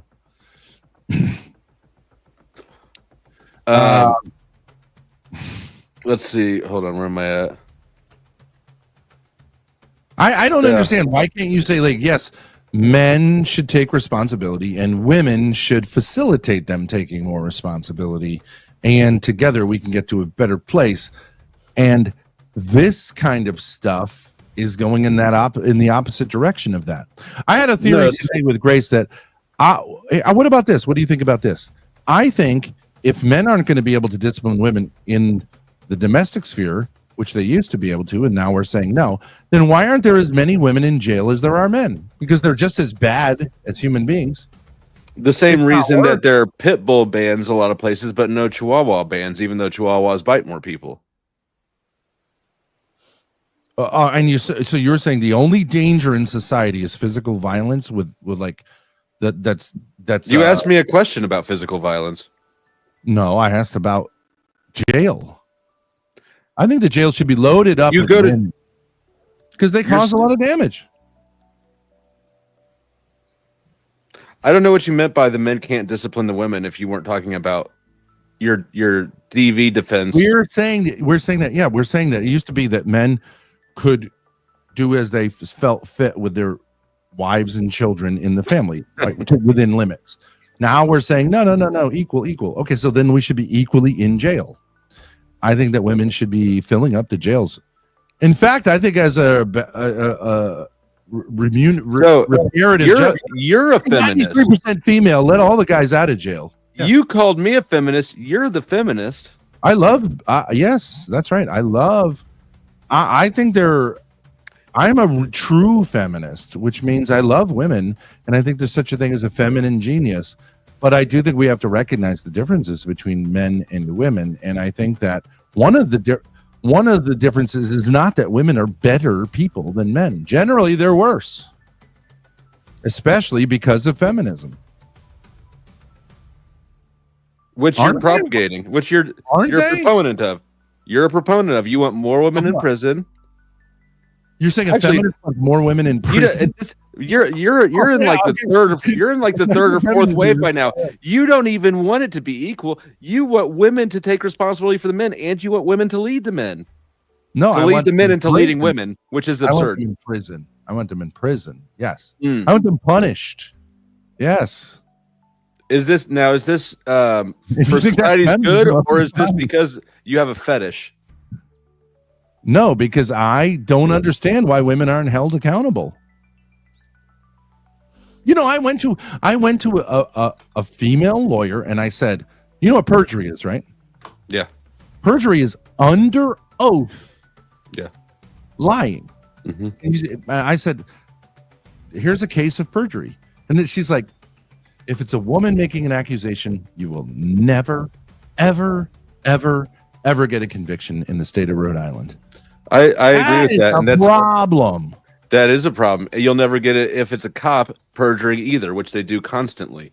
That is just an injustice in the system. It's not that anything on paper there's nothing, we cannot change something on paper and fix a problem that is not an on paper problem. I know that cops lie because I've had them lie, but that's irrelevant. Like every time, like 100% of the time in my experience, they're going to lie somewhere. It may not be huge, but they're going to do one. Yeah. To protect themselves. I understand that, but that's irrelevant to the male-female thing, I think. Well, it just my point is that you're saying that these laws are bad. Okay. The law. I don't think the law is bad. The law on perjury in Rhode Island. No, I'm talking about the other ones. Felony. Yeah, the revenge corn thing, right? Yeah. But changing a law is just changing what's written on the paper. And so what you're really describing is an enforcement problem, regardless of what's written on paper. That can't be solved. But like you can't. I mean, there's things you can't do unless there's a law. I mean, I understand that the way laws get enforced is often very different than what they're supposed to be. It's because prosecutors are pieces of shit. Yes, right. Like my kicking Grace clearly did not constitute an arrestable offense. I showed them that, they laughed at me. So, but it can't be like. Well, so do you apply the same? You're not applying the same logic to yourself with the kick thing. Why didn't you learn your lesson that you think the women should learn from sending crudes? Well, I was arrested unlawfully and prosecuted unlawfully and paid an enormous price for it. I'm not sure what the. I mean, I guess you have learned your lesson because you're not. You don't kick her on cam anymore. A little bit. What?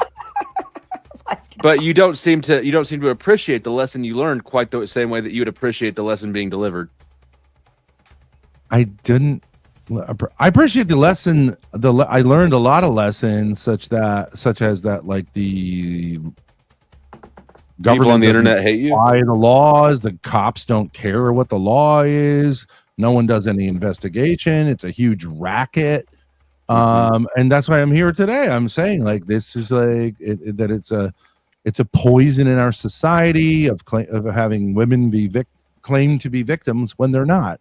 This is one of the extremely rare times that I'm siding with law and more laws. Right?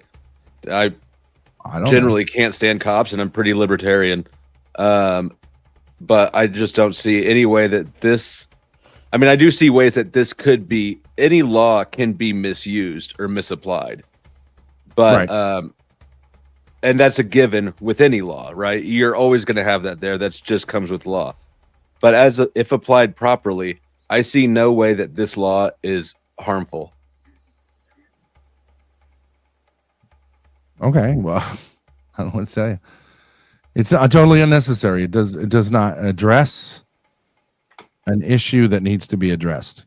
If women act like whores, as they always have, and sometimes it comes out publicly, which I don't think that men should like spend their lives doing, and they get embarrassed and they feel harmed and want to like some recompense, I think you tell them what we've always told whores, which is fuck off, don't be a whore. And nobody ever says that to whores. Nobody ever says that to whores. They say how much? How much? Women who are promiscuous. Women who are promiscuous is what I mean. And irresponsible, and then but they also want to like pretend there's like fancy, and it comes out that someone's had enough of it for whatever reason, which I don't think that men should be in the habit of doing generally. But when someone's had enough at a certain point and goes like, you know, here's the proof, whatever it is, that she's a total lying pig, then I don't know why we have to. Who are you thinking about? Pixie. Oh, I don't know. I believe I have respect for a woman who plays this game now and says, I'm going to meet up with Destiny. He's an idiot, which he is. Let's get it filmed. I'll make a really good film that makes me look good so that it'll launch my career. Then I'll also play the victim, get all the attention that way, and sue him. Okay, like that's a bitch I can get behind, because like, okay, you're just a pure predator. But I don't really feel like we need to facilitate more predatorial females. There's plenty of them as it is. But you could say, well, without the laws, you're facilitating predatory females. Teach Destiny a lesson. Just because this instance that is hot right now is a female going after a male, doesn't mean that this is a predatory female, like, you know, paradigm. No, I don't. I don't think she recognizes. I don't think she's like self-consciously predatory, but you know that you look throughout your life and in these internet realms too. You know, there are some people who are getting into relationships to create drama, and it's usually problematic on both sides. Like we know this guy who's part of the Destiny sphere named Darius, right? And I know who that is. It's very similar to Destiny. He is attracted to women who have like mental illness. You said you don't know who that is? I do. Yeah, you know guys like that, right? And so like, and they may have a group of friends. And didn't like, he date Grace for a while? I believe he tried a few things. But they pretended to have a little bit of a romance on screen, but it was a bit. Okay. Hard.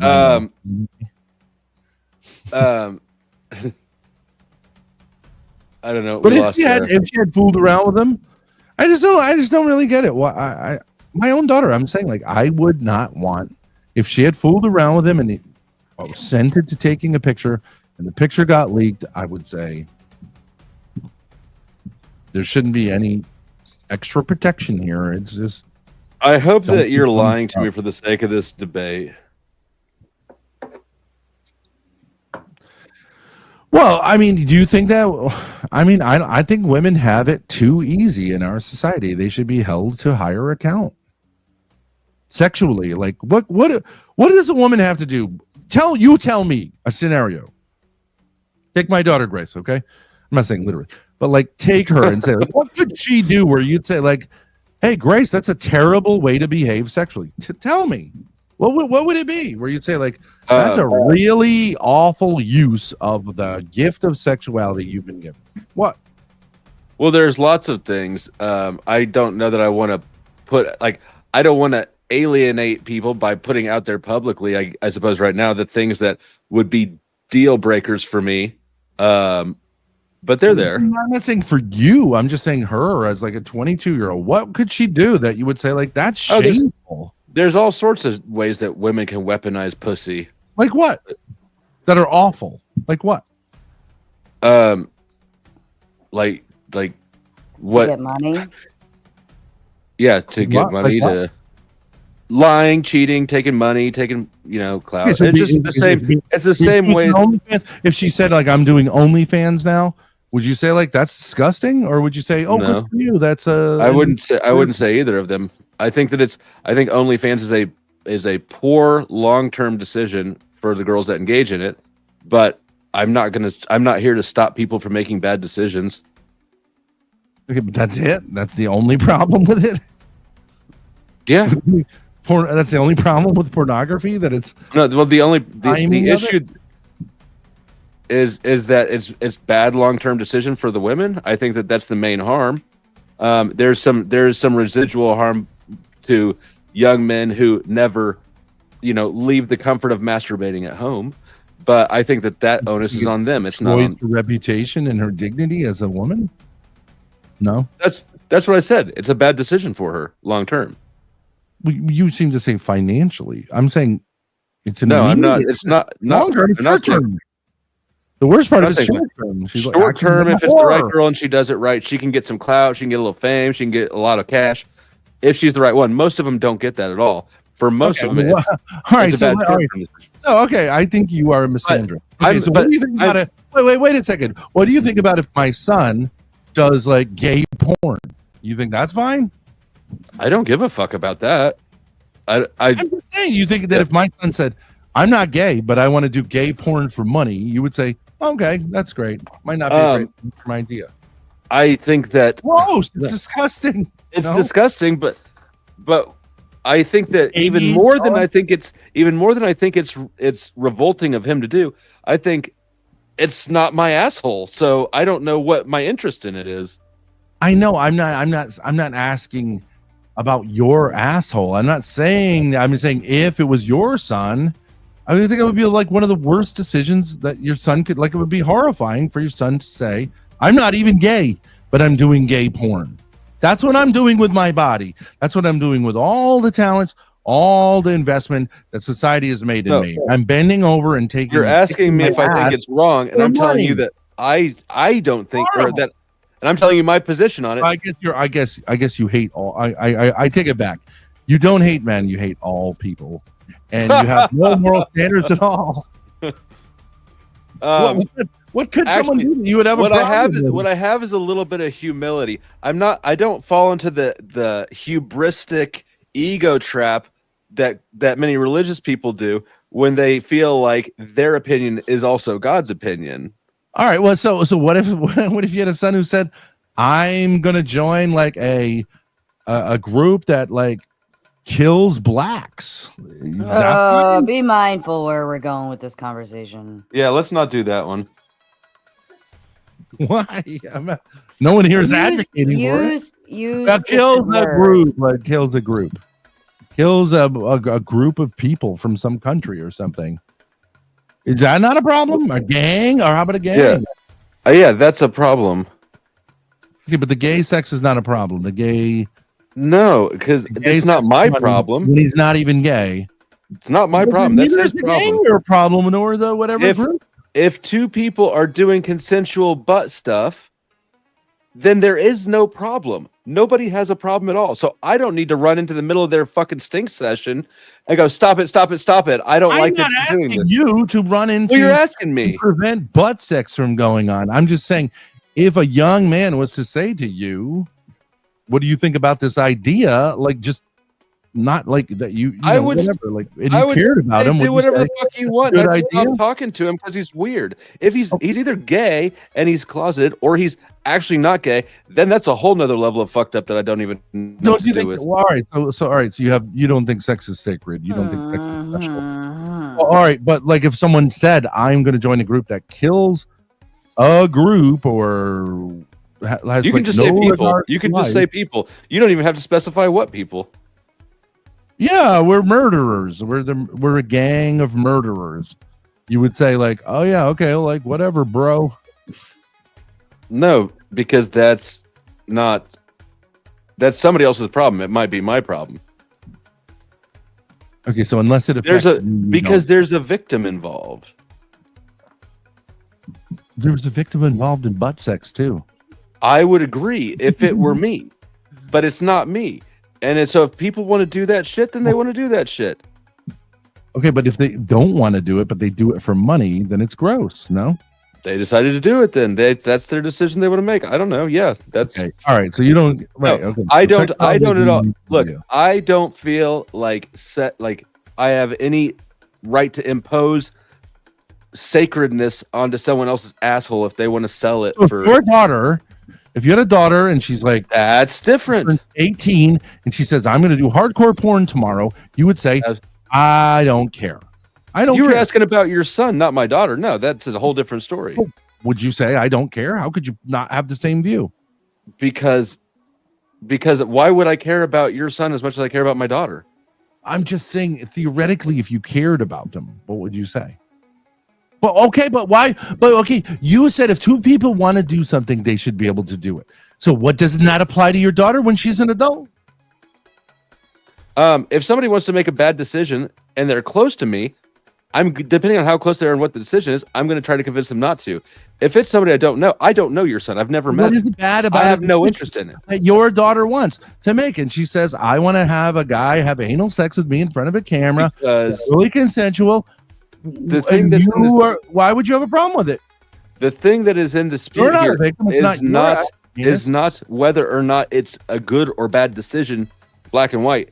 It's whether or not I'm going to give a fuck about it. I just don't give a fuck about everybody else's bad decisions, nor is it in my lane. The logic is going to be the same.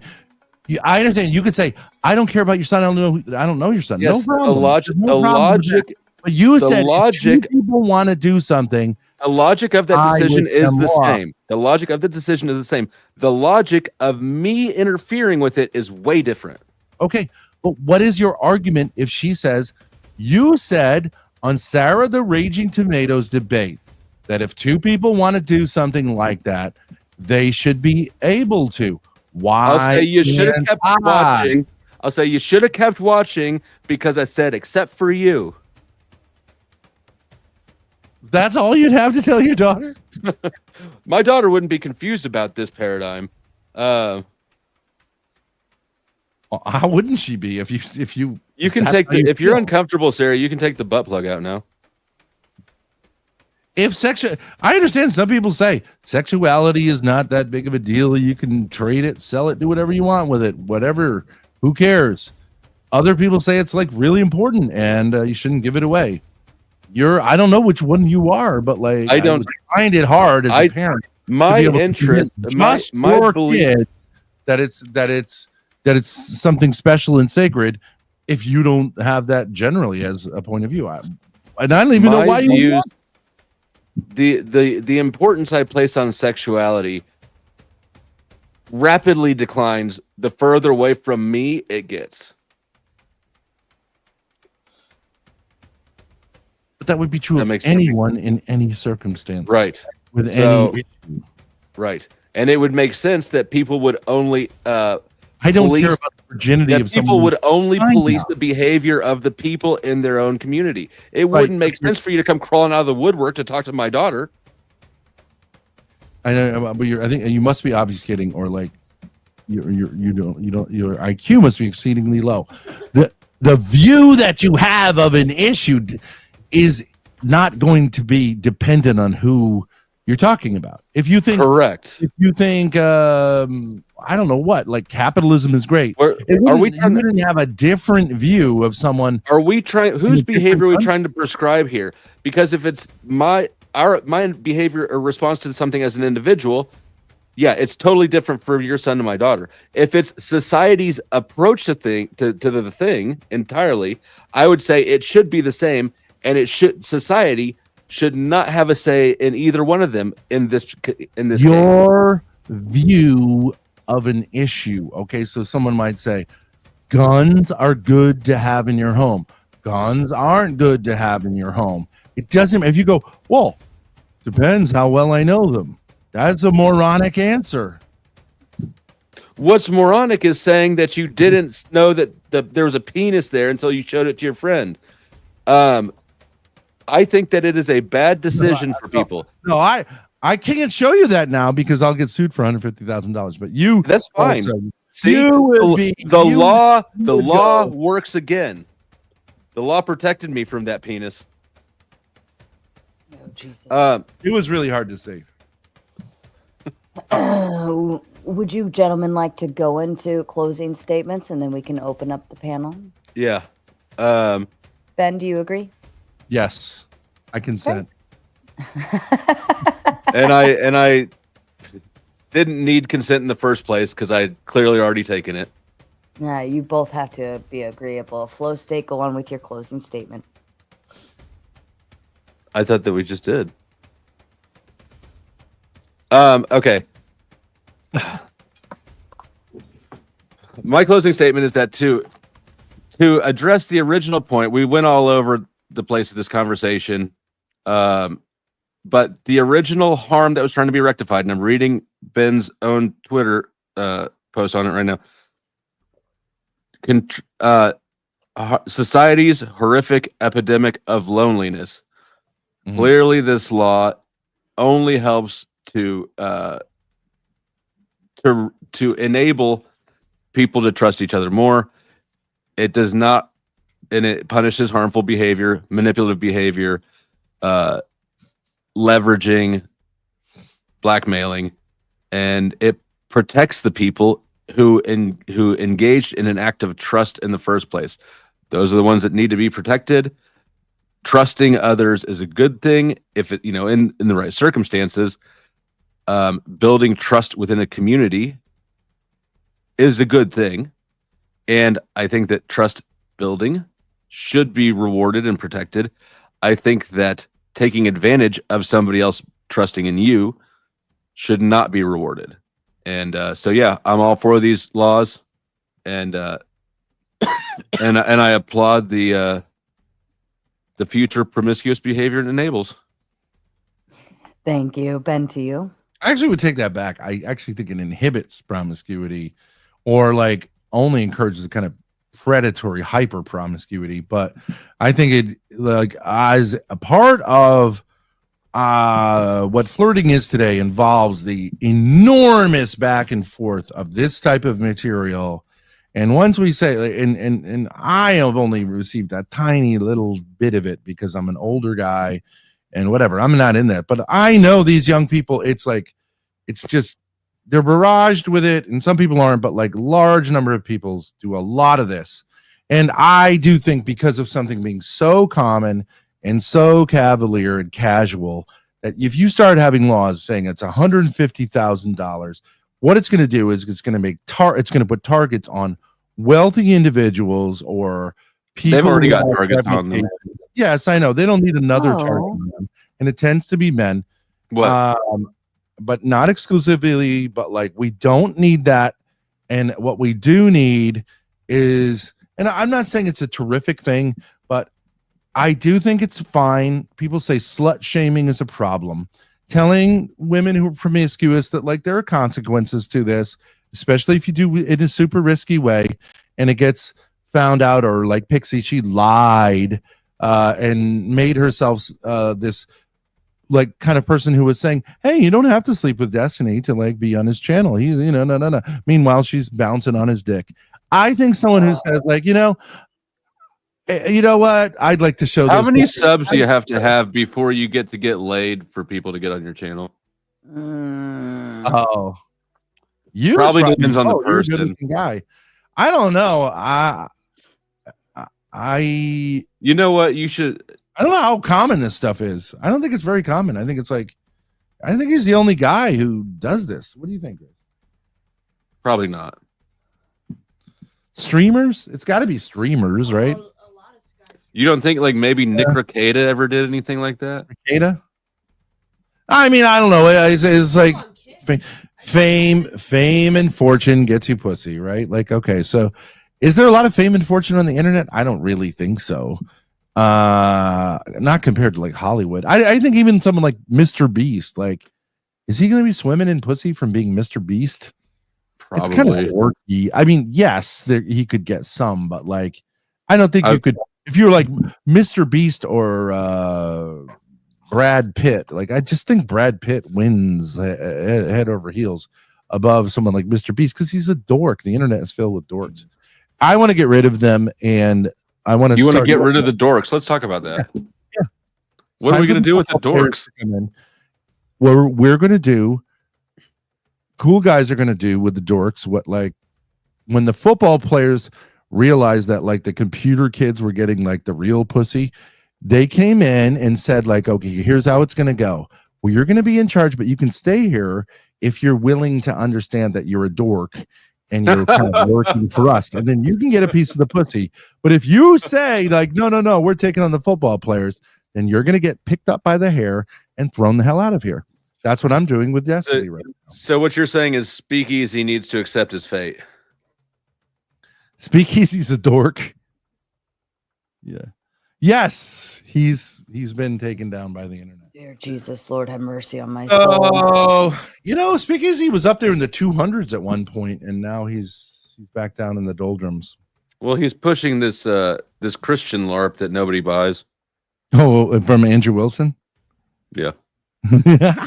It's so classic because he doesn't really have the look for it. The whole like ghetto sleazeball thing doesn't really work. Oh, like, quick! Can you change your identity?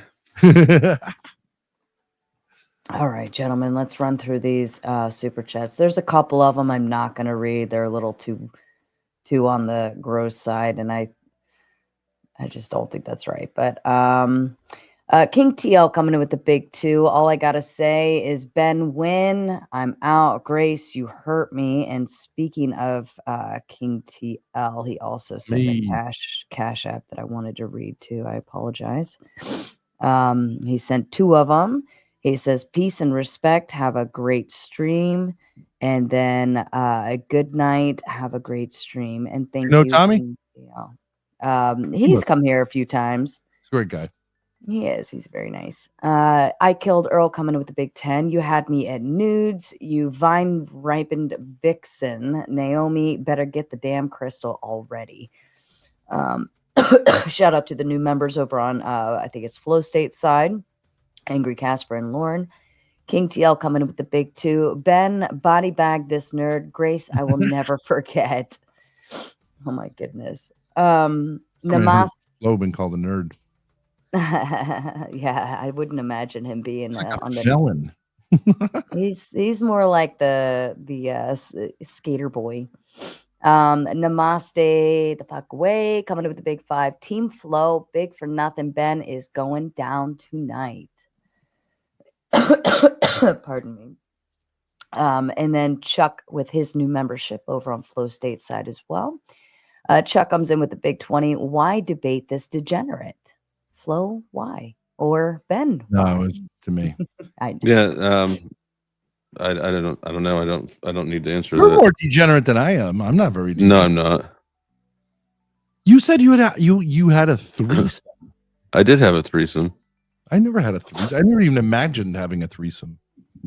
I mean, I've imagined. I never exchanged nudes with a tranny.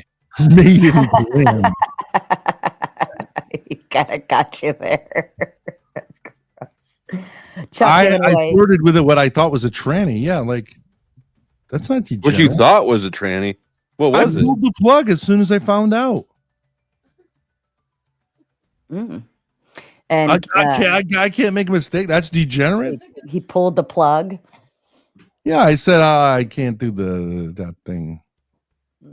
What kind of plug? Chuck with the 5 Actual gifted plug. powdered dusty memberships. Thank you so Thank you, kindly for Chuck. FlowState. Rude Mud Crab with the $5. It helps to eliminate a skew of power that's in favor of men. It's just an equalizer. That's a good point. What the society's too much skewed in the favor of men right now? That this is an offense that women are at a disadvantage here at neutral, and so that the law would then equalize. Because they're more humiliated by it, you mean? There's just more risk. More people want to look at chicks. Right. Oh, right. I mean, well, for whatever reason, it affects them more. Yeah. Yeah, I would say girls That'd don't. be true of all the Girls don't typically ask for dick pics. It's not flattering, guys. Don't do it. Mm. Don't especially. Do you think? Mhm. So, Flo, do you think that the invention of photography has skewed against women because of the nature of like male sexuality being more visual, and so that we have to society?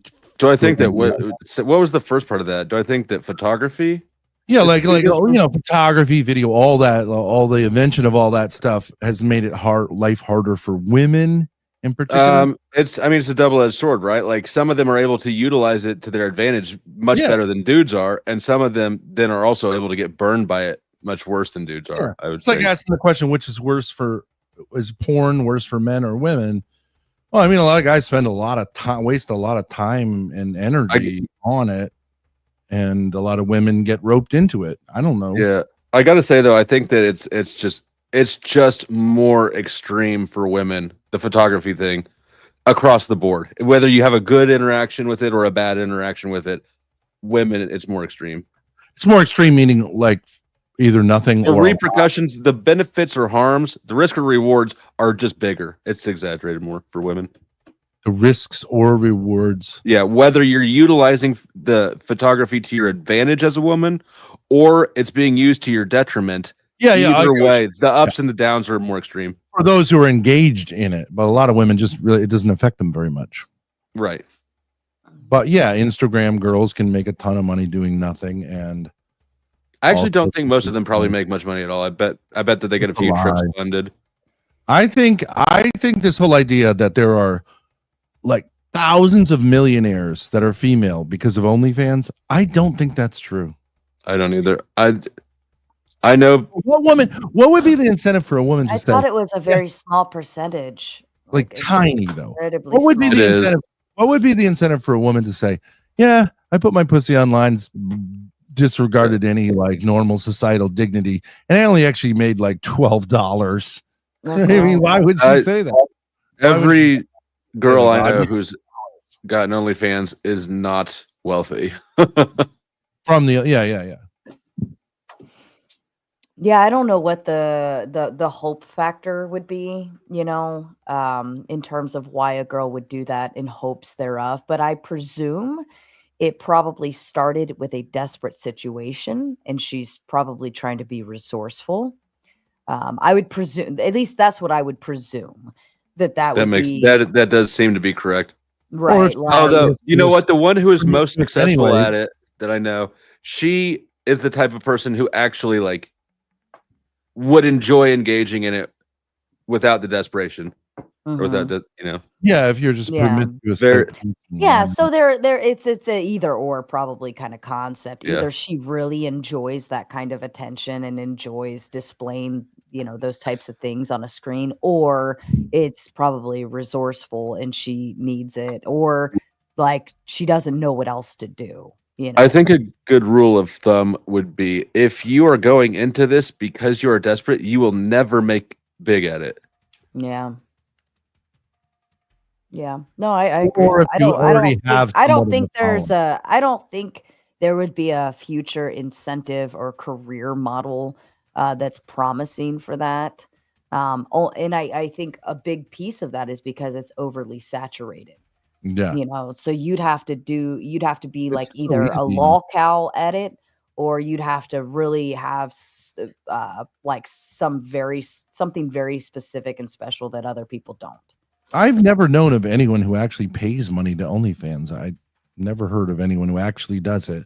I don't really understand why anyone would, because if you just want to, There's Pornhub, and it's free. yeah, there's a lot of free. Yeah, I don't get it. I think it's overhyped. Like how much of like it's like if you watch the internet, if you watch whatever podcast, it feels like, oh, like 50% of all females are doing this. And they're making millions of dollars. Like, where's all that money? Like, it's just like 50% of all people who go on whatever podcast do it. Mhm. Right, you're right. But it just seems like they make it seem easy, and they're like not very attractive. And I just don't think they're making much money doing it. Okay. And then Chuck in Tennessee asks, "Is Ben gay?" In the archaic sense, happy. Sure. Yeah. However you want to read it. Yep. Wrongful rage with the Big Ten. That implies that a person won't share them. Wouldn't it then void consent if or once they are shared? If for once, yeah. If or once they are shared, void consent. That implies that the person won't share them. Wouldn't it then void consent if they are shared? Yeah, I would think say he's yes. referring to the, like, if I share something with Flo, it's implied that you're not going to share them, right? Yeah. But if I sent it to a Discord server or something and it's publicly accessible, then I think that would void consent if it gets shared further out. Pardon me. King TL with the big 2. Seeing myself out by grace.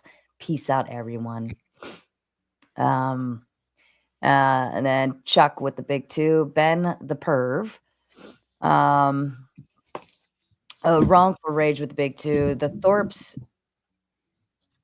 Oh, yeah, sorry, I'm not going to say that one. That's gross. And then Chuck comes in with his membership, says, God will send Ben to hell. You've made a lot of friends along the way, Ben. God will send Ben to hell. You've Thanks, made Chuck. a lot of friends. And then Chuck with the big 10. How dare Ben call himself a man of God?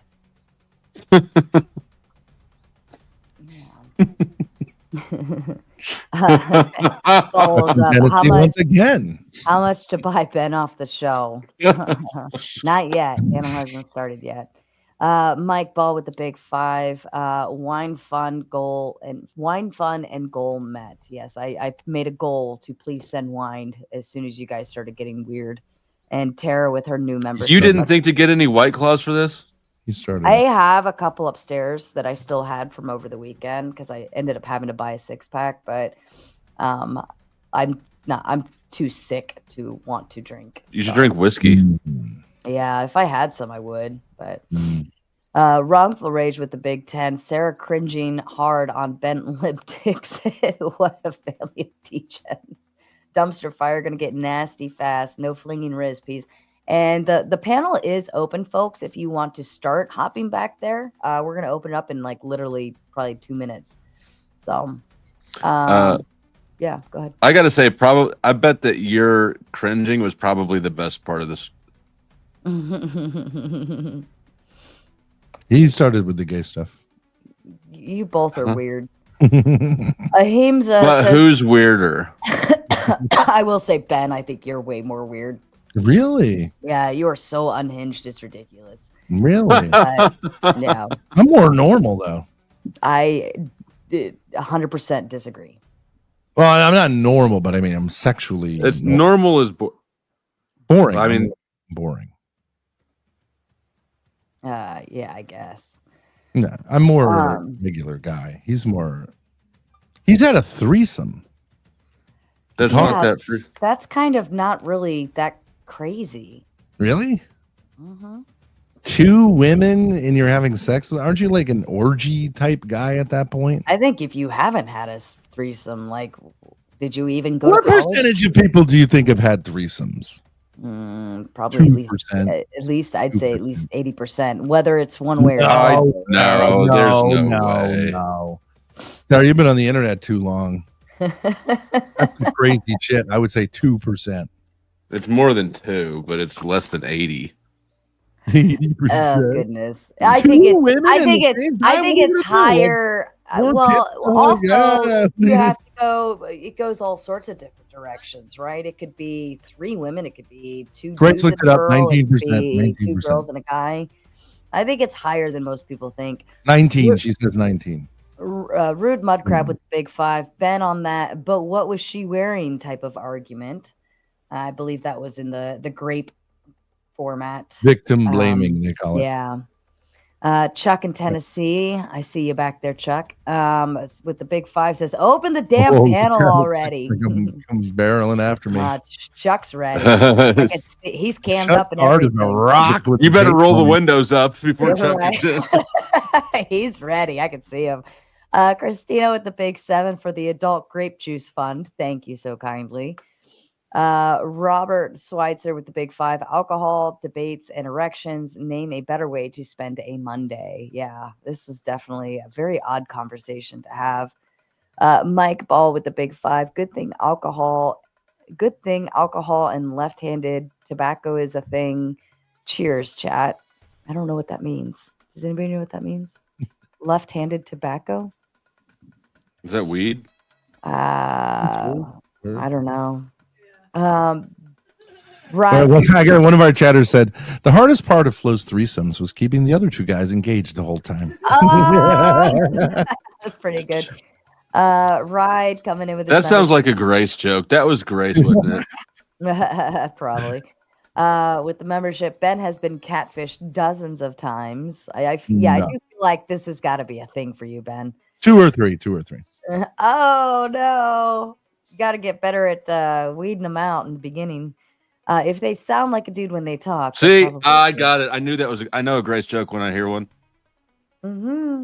Everyone hates on Ben for his stances. People don't understand his troll level. Dude is funny as fuck to be real. Thank you, Mike. If it's a troll, that's a really strange troll to take on. Chuck in Tennessee with the big 2. Damn it, Flo. Wrong. Chuck. He's upset because you were losing the debate. Oh no, he's upset because I am talking to you. I guess. Oh no, we'll find out what he's frustrated. Oh no, that's because I was being a douchebag with my goals. Oh, I think that's fair. Wrongful rage with the big 10 to the flow goal. Plumpy with the big 5. Good evening and God bless. Looks like everything is going swell so far, eh? Shout out to Grace as well. Peace with you all. Oh, Plumpy. She's one of those religious people. I like Plumpy. Our people. Yeah. Mike Ball with the big 5. Ben told me a secret. Sometimes he super glues his thumbs to his nipples and pretends to be a T-Rex. Your secret is safe with me, buddy. Chuck with the big 2. Damn it, Sarah, leave my sugar baby alone. He's mine. Fine, you can have him, Chuck. Flow's all yours. Montero with the big 2. Ben meant shoving Grace. No kick. Wrongful rage with the big 10. Open the panel. I call my neighbors s'mores daily, always taking the stick at every bonfire. What's that mean? I don't know what that means. The wrongful rage says no one wants Grace. That's a tainted gash. That's why she's still all yours, Ben. You chose this one as not rude enough to. That one made the cut. Comparatively speaking, there was a few others that I just thought wasn't good. Wrongful rage with the big 10. Open. Wrongful says these degens made me hug my children and take away their internet access. Jesus. And Neo with the final big 10. Cheers, just sending love. All right, are we ready to finally open the panel? I want I Killed Earl to get her ass on here. She's talking a lot of smack from the comment zone there. All right, well, let's go ahead and switch over to open panel dumpster fire. Any and all are welcome. We're going to have ourselves a grand old time. Here we go. Yes, and I do want to extend my appreciation. I do think that Sara has been an adequate moderator. I think that there's times where she needs to mind her own fucking business in this space, but she's been an adequate moderator, and I do appreciate her having me on her channel. Listen, I love you, the Raising Tomato, but I would kill myself doing more red pill debates, okay? The Raging Tomato, at least she is attempting, like, she's trying to be a comedian. You know, she's trying to be funny.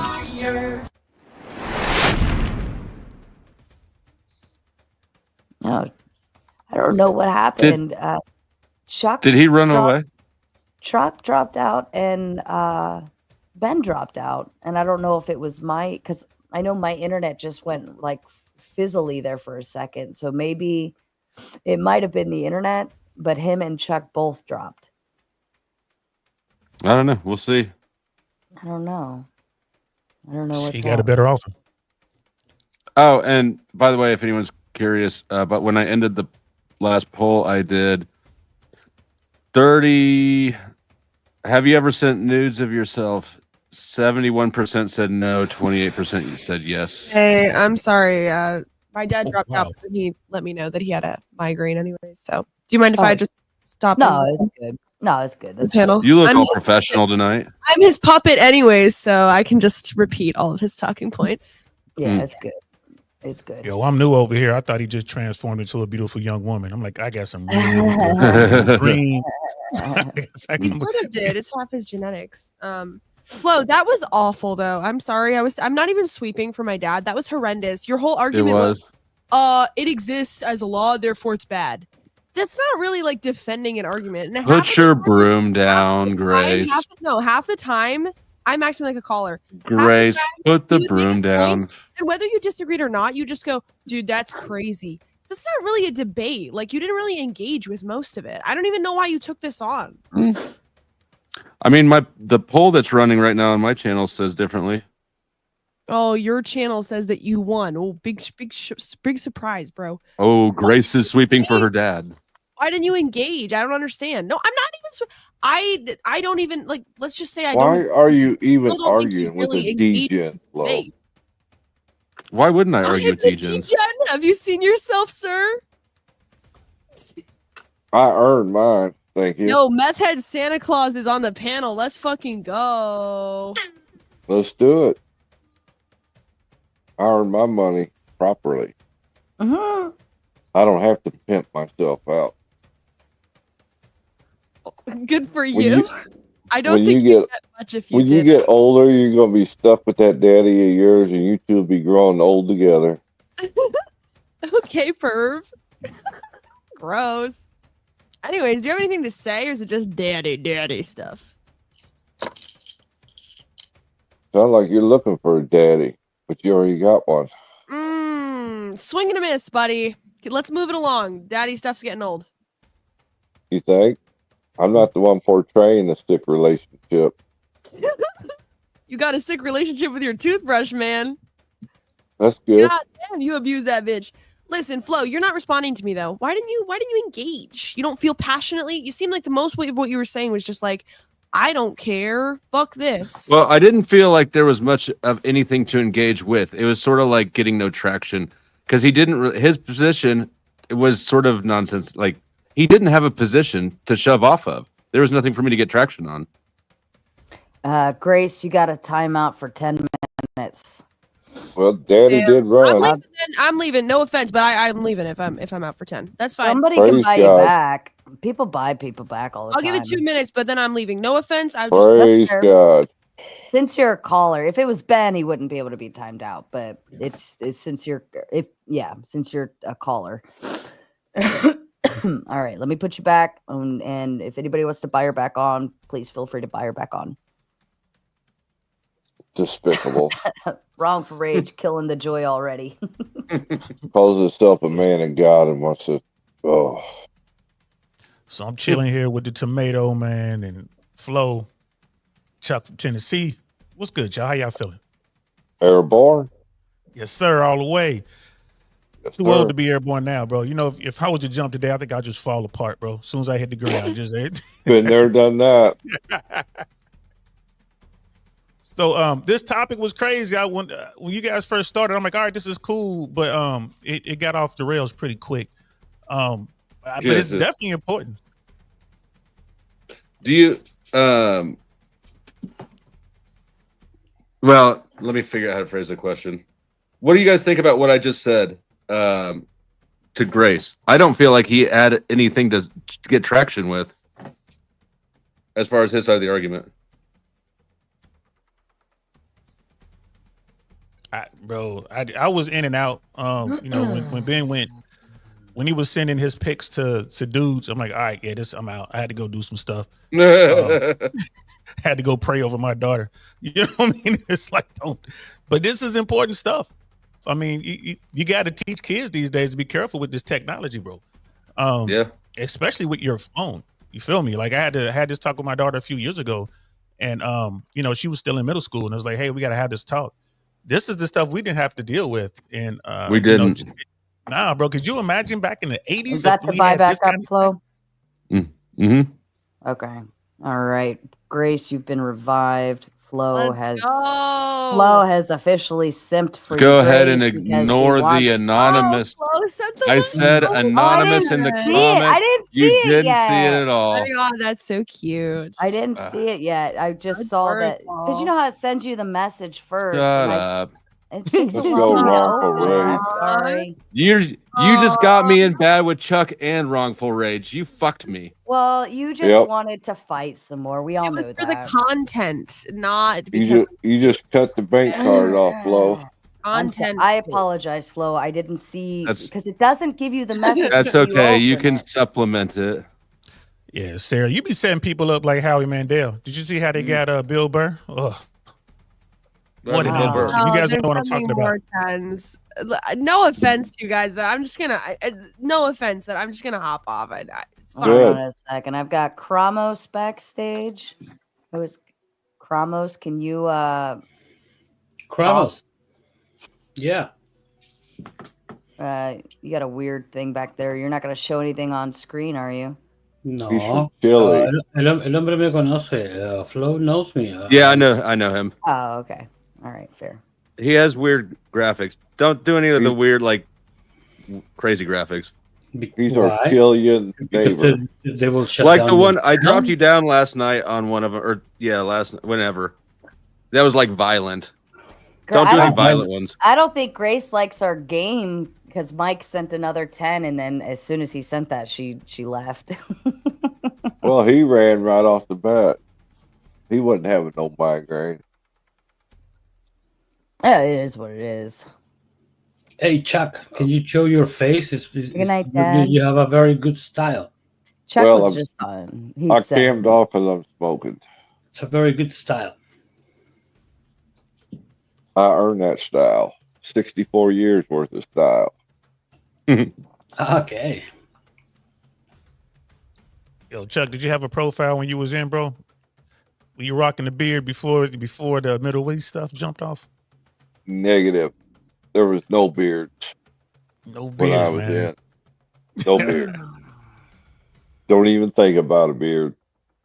They write you up in a heartbeat. Very few people have profiles. That's true. That's true.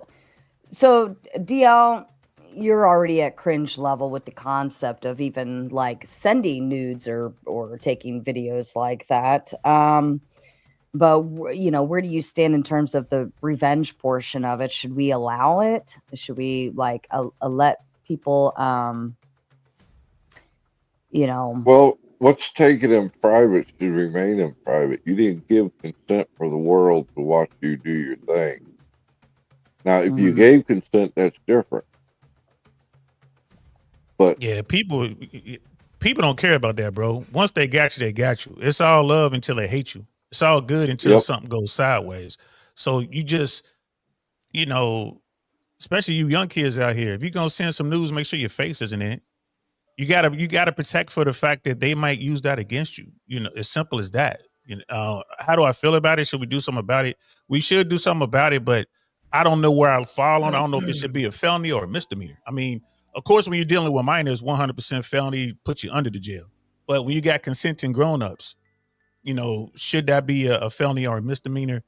I don't know. I mean, you got people out here deleting themselves over this sort of thing, getting caught up, you know. So, I mean, I don't know. Well, even at that, assumingly that like actual like OnlyFans girls or people that do porn and stuff like that, it's transactional, right? It's meant to be transactional. Either they're putting it online for free on their own terms, or they are selling it on their own terms, right? And it's a transaction. Whereas if like nobody brought it up, the idea of what if it was a husband and wife, and that is something intimate, right? If you and your spouse have, you know, say you're long distance, your husband's traveling and you're sending, you know, stuff back and forth. 20 years later, you get a divorce or something and he still has all of those. And then he's mad at you and then throws your stuff out on the internet.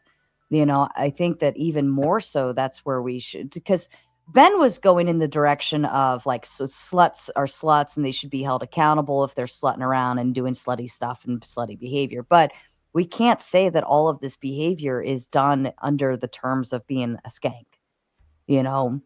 So if a husband and wife are doing these things, you are definitely trusting your spouse because you're married to them.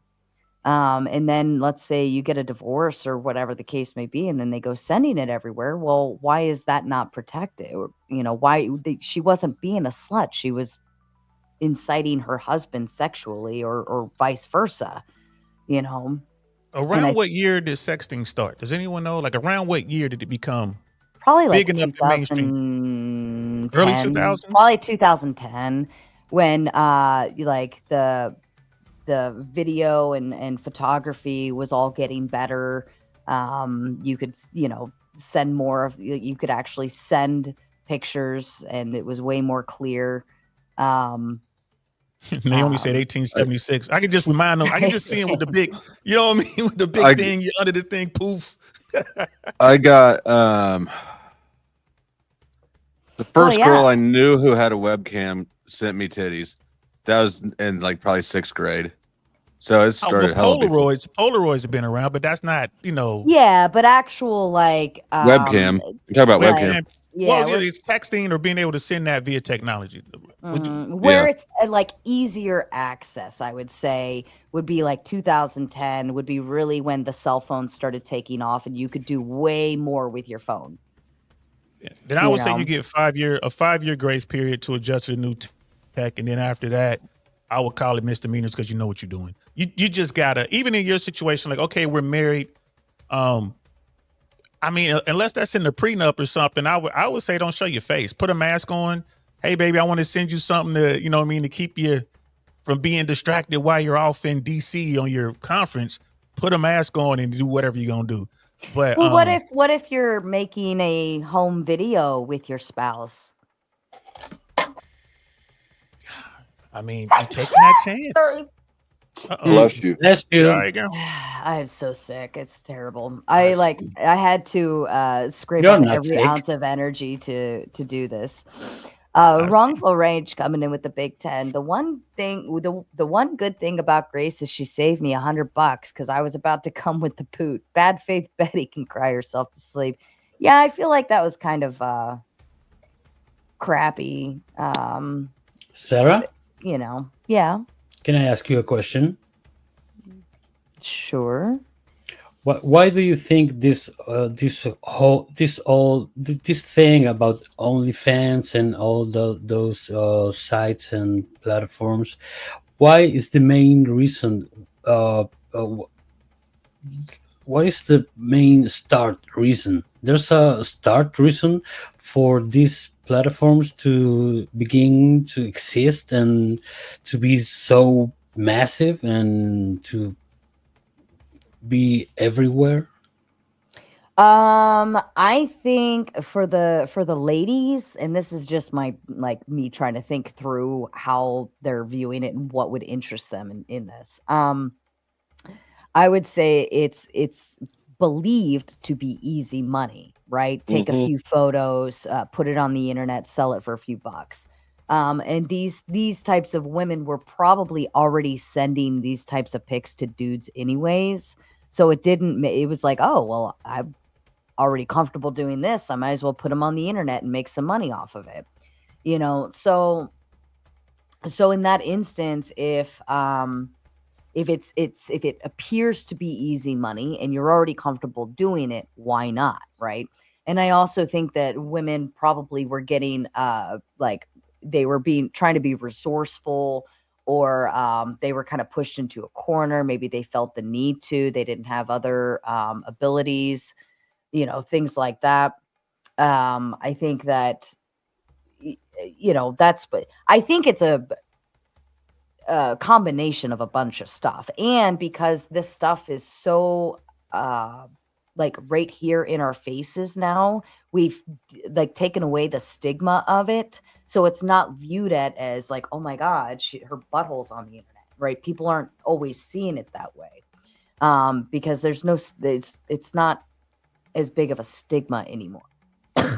So I think that is I think that's what kind of kicked it off. And everybody has access to the internet now.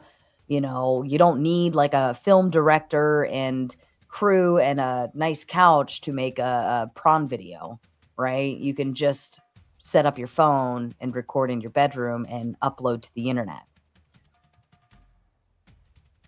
So the main reason could be easiness, Ease of access. Access. There's no stigma, or there's still stigma to it, but it's not quite as bad. And then also the get rich quick scheme. yeah, the get rich, yeah, like they're thinking or presuming it's going to be easy money, right? Take a few Fast pictures of money. your butthole and post it on the internet. When the reality that we've heard these numbers said several times, the reality is that that you're not making a lot of money, and you know the ease of access isn't just one way to uploading, but the ease of access is now the other way, to where people now have ease of access to your nudes and such.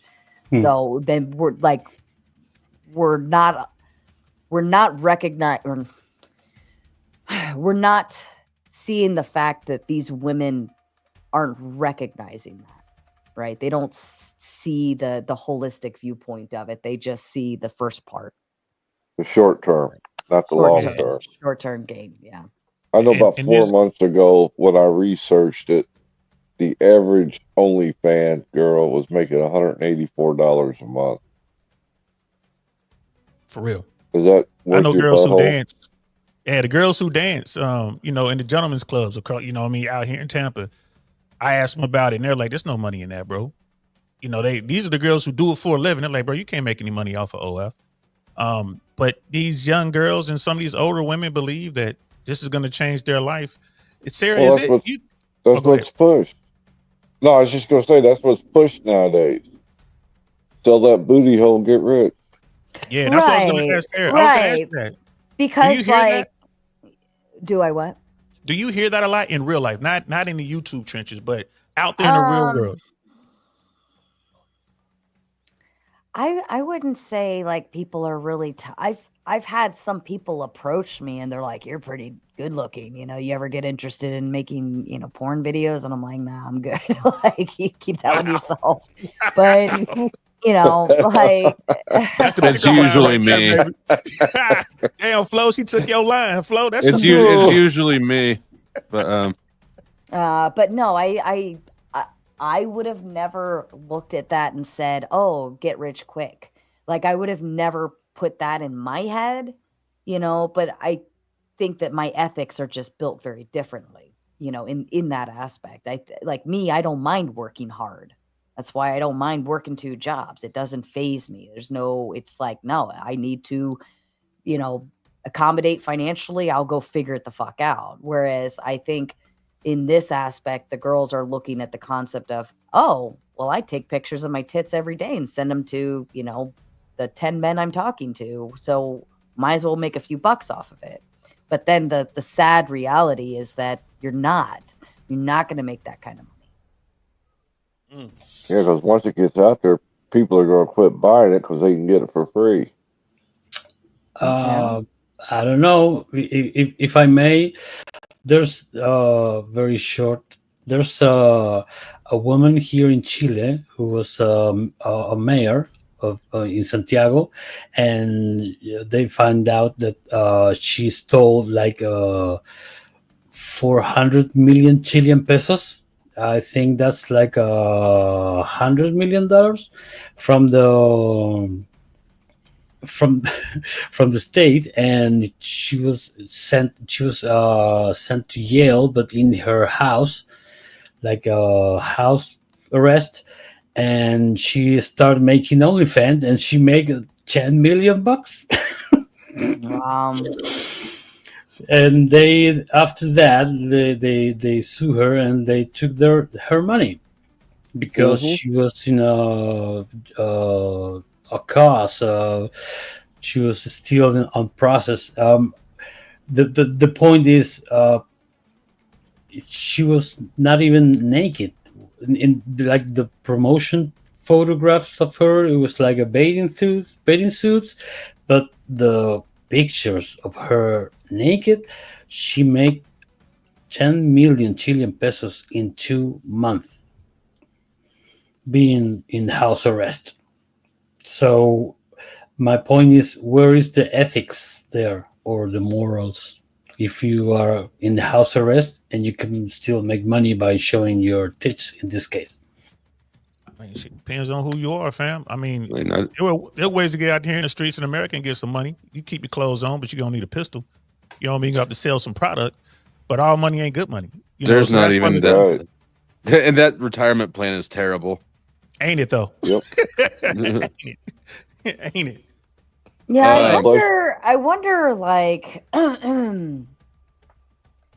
I wonder what the like if some of the girls don't recognize the fact that like the OF kind of requires a relationship establishment between viewers, you know, in order I to didn't make realize that when the I difference between Pornhub and OnlyFans, right? Because that would be the selling point is, oh, she'll talk to me, you know, or she'll do this with me, or,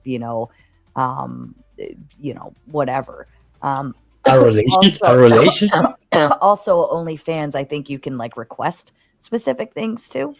Yeah. Yep. So I'm wondering if it's like, I wonder if they get in and realize like, oh, that's too much work, and it's fucking like weird, right? it's interactive for If you- sure. yeah, if but you have it's to, more like, money. I guess, but if you're Well- not willing to do that time establishing those relationships with the men, then your booty hole pics are not going to serve you any justice financially. Well, it might, That's where but the, I mean, the money oh, go comes ahead. from the simps. Yeah. Yeah, but they're not it going to is the simp. relationship. They're not going to simp for just a picture. They can go find that you can Correct. literally Google a butthole pic right now, Correct. for free. But if I you am. if you establish a relationship with them and create that with them, then that would obviously generate them coming back. That's It's the like- dopamine. That's the dopamine. Yeah, it's like an exclusive product. Right. Now you're making it very specific, Personally, Right. making it personal. Well, mhm, or like a lot of members these only dudes, stuff. yeah, a lot of these dudes are invisible to beautiful women in the real world. So here you have a platform where all you gotta do is send in some money, and she'll say your name. She'll, write your initials and lipstick on her butt if that's what you want, or whatever it Oh, is you're doing. Jesus. I mean, they kind of do whatever. You send enough money, they'll do pretty much whatever. I don't know if you guys saw this, but I think it was yesterday it released. Bill Maher was talking to Matt Gaetz, and they were talking about this. They were talking about this very subject, like kind of pay for play and, the stuff that Matt Gaetz has been involved in or whatever. Pretty good conversation. But they were talking about it really boils down to loneliness and, these invisible men out here. That's what's driving that economy over there. And as far as the women are concerned, I mean, it has to bother them.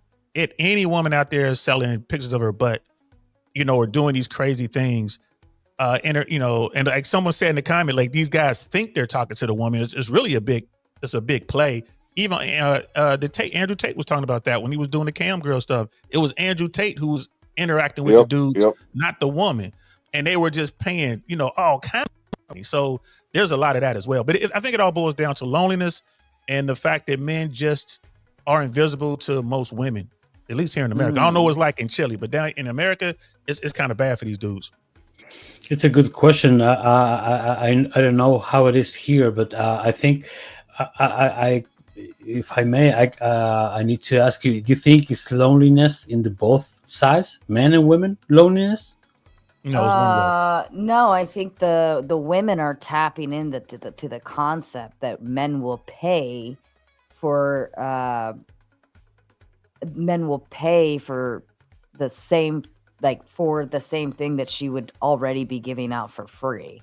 And women are tapping into that feature and utilizing it to their advantage. That's kind of like a don't hate the player, hate the game kind of concept. But I think women are taking advantage of the fact that the men are invisible? lonely. Or Invisible the men men? are lonely. Huh? Invisible men's? Like my friend is I telling didn't here. understand it.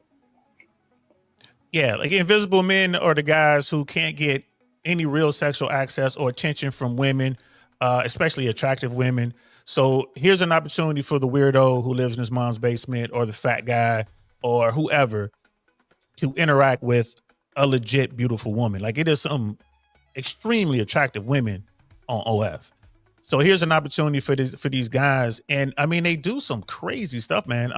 We've seen the stories. It was some dude who paid, I want to say it was 6 figures to fly out and meet, his favorite OF person. Oh yeah, I remember that. Yeah, I don't even think dude got to smash. Her boyfriend was there when he showed up.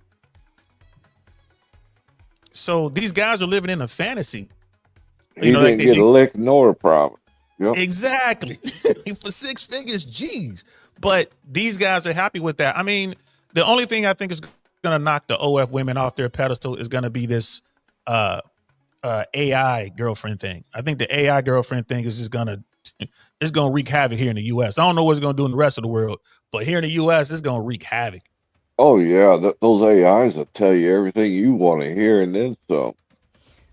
I don't know, because they're gonna want to know, what do you do during the day? Like they want the personal piece of it. They want to know what your favorite food is. They want to know these things, right? And I don't think that AI, like knowing now, certainly there will be some out there that will settle for it, but I think that realistically speaking, it doesn't feel the same.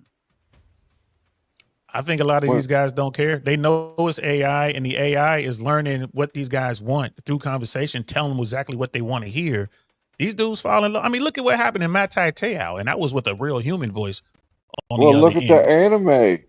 the anime girls. They make a killing. Yeah, whispering sweet nothing. Let me say your name, DL. Ooh, ooh. Pause, goddammit. Pause. Don't say that again. And Grace, she got butt hurt because she didn't get the center of attention. That's why she left. It's okay. She's still young. Yeah, these young kids don't know, bro. Like, my daughter, she's 16 now, and boy, we have these conversations. Like, I'm constantly reinforcing her, constantly getting her ready. I mean, she's beautiful, but she's a band nerd. She's not into, she's not out here trying to be a little thought bot. She ain't out here trying to be a baby 304, because I'm constantly talking to her like, hey, what's appropriate, what's not appropriate. This is what's going on. This is what these guys want. And I'm lucky at this point that she's not trying to be one of the cool kids, but that could change tomorrow. So I have to, I have to keep talking to her, because I don't want her to think that, I can make a quick $300 to get this new computer, and all I got to do is show my boobs on OF, and I'll just do like my dad said and not show my face. Like, no, that's not why I told you not to show your face. Keep your body off of that completely. Like, we'll find another way to make $300. Right. So but you can't do that if you're not talking to your kids. I think just to a high degree, people are afraid of hard work, and I just, or they lack the skill set to do other things, or the drive. There's no drive. The grit. There's the grit to go get it and get it done. Me, I feel like I have way bigger abilities and things that I can do that just wouldn't be something that, like, the butthole pics just wouldn't be like that. To me, that would be less than my skill set. That would be like if I was a CEO and I had and I just said, you know what, fuck it, and just went and worked at McDonald's instead. Like, I thought you were saying, when you said better abilities, I thought you were talking about your boobs. My bad. No, that doesn't help. That doesn't. No, not at all. But for me, it wouldn't be like, it just wouldn't be worth the, I don't know. I feel like I would be better than that. You were raised better, girl. Just keep it 100. Yeah. You were raised better than that. You were raised to be better than that. I mean, you value yourself more than that. I try to tell these young girls, like, why you out here giving away the most precious thing you have for $15, $25 a pop? Like, what are you doing? You know, what do you, Sarah? What do you think about the lack of shame in our society? You think that you think that if there were more shame, you think the young girls would stop doing that or be more cautious when they did it? Maybe wear masks or whatever. I think we need to be mindful of how we utilize shame. I think some shame is good, right?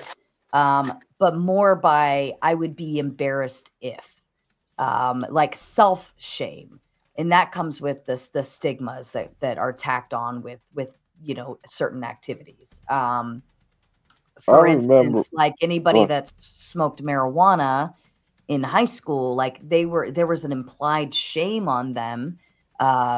And that was something because nobody wanted to be the pothead, right? You don't don't be the pothead. I had my hood girl. I was shamed because I was a dude who didn't smoke. It was the other way around. Yeah, where did you go to school? Nerd.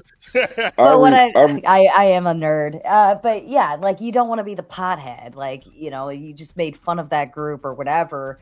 And so it was more of like, I don't want to end up in that. I don't want to be called that. So it was more cued into the concept of I would be embarrassed if.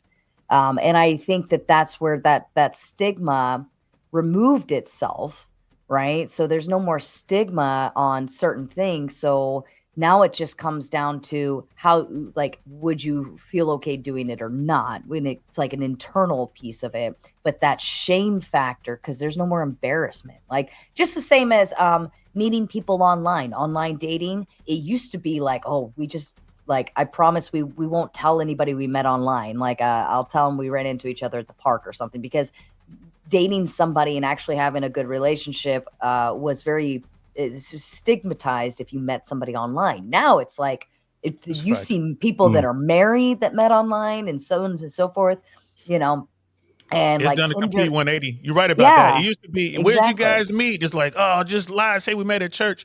But you actually met online. Now you're like, oh yeah, we met at a bar. They're like, oh, weirdo. You know what I mean? Yeah. What do they call it? The ick. One of those kind of things. Yeah, It's like, bro, exactly. I remember at work, we're in a lunch. It was lunchtime. There was like 15 of us, and someone brought in the recent issue of Playboy, and we're looking at the centerfold. And one of the coworkers comes in. He says, "Oh, we got the new issue, huh?" And they said, "Yeah, look here." And they turned the magazine around, and the guy turned as white as a sheet. It was his daughter. He didn't know it. Oh. I mean, you might as well just shot him in the head and got it over with. He was devastated. That's still going on. That's probably 100-fold now, like 10x, 100x, or whatever. Oh yeah, with all these booty hole pictures running around. Yeah, bro. That is, on whatever podcast they had the cute Asian girl that's always wearing the Kaiser helmet, which again, that's some weird shit. I don't know what his obsession is over there with the Wehrmacht World War I, but she was there talking about her body count. Her mom, her dad, and her stepmom were on the panel. It was just, they were there, and she said she told her dad her body count, and I forget what it was. She was like, "Oh, it's not that bad." I was like, I don't know, 10 or something like that, 8, 10, 12, something like that. The look on his face, bro, Chuck, is exactly what you're talking about. It's as if he saw his daughter in the centerfold of Playboy. That's where shame comes in. Because a lot of these people doing this, their parents don't know they're doing it. Yep. Can you imagine that's how you found out your daughter? Man, again, you people who have kids, better get them talking to you. I tell my daughter all the time, like, I'll love you no matter what you do, but you can't embarrass me. If you do this, I will be ashamed. I will be embarrassed. I taught you better, that kind of thing. So she knows it's not a tactic. Well, I guess it is a tactic. I'm just keep trying my best to keep it real. Like, it's you, it's your mom, it's your sister. It's other people that you represent. So you have to tread carefully. At least I want to plant that seed so she's thinking, because I mean, it's so easy to get caught up with the wrong click. Before you know it, you twerking and, you know what I mean, taking your clothes off, just thinking it's cool, and it's not. Well, I think that concept of disappointment, that's where I talk about that's kind of where I'm going with that internal shame factor, because you have to be able to feel like you're disappointing someone, right? And if our family doesn't push that onto us, like, you know, don't disappoint me, right? And they make it very clear where their shame levels are, like at what point, like the worst thing the worst thing you could ever hear from your mother or father is, I'm disappointed in you, right? It, like they could like not get angry at something stupid you did, but they tell you I'm disappointed and you're like, oh shit, you know. So I think that like parents started like this whole concept of like, let your kids go and be who they want to be and do what they want to do, let them be free. I think at some point there's a fail in there, and we forgot to add the fail safe in a case where if you're not, like, you have to still point them in the right direction and tell them, you know, where the bad area, like where the disappointment levels will be.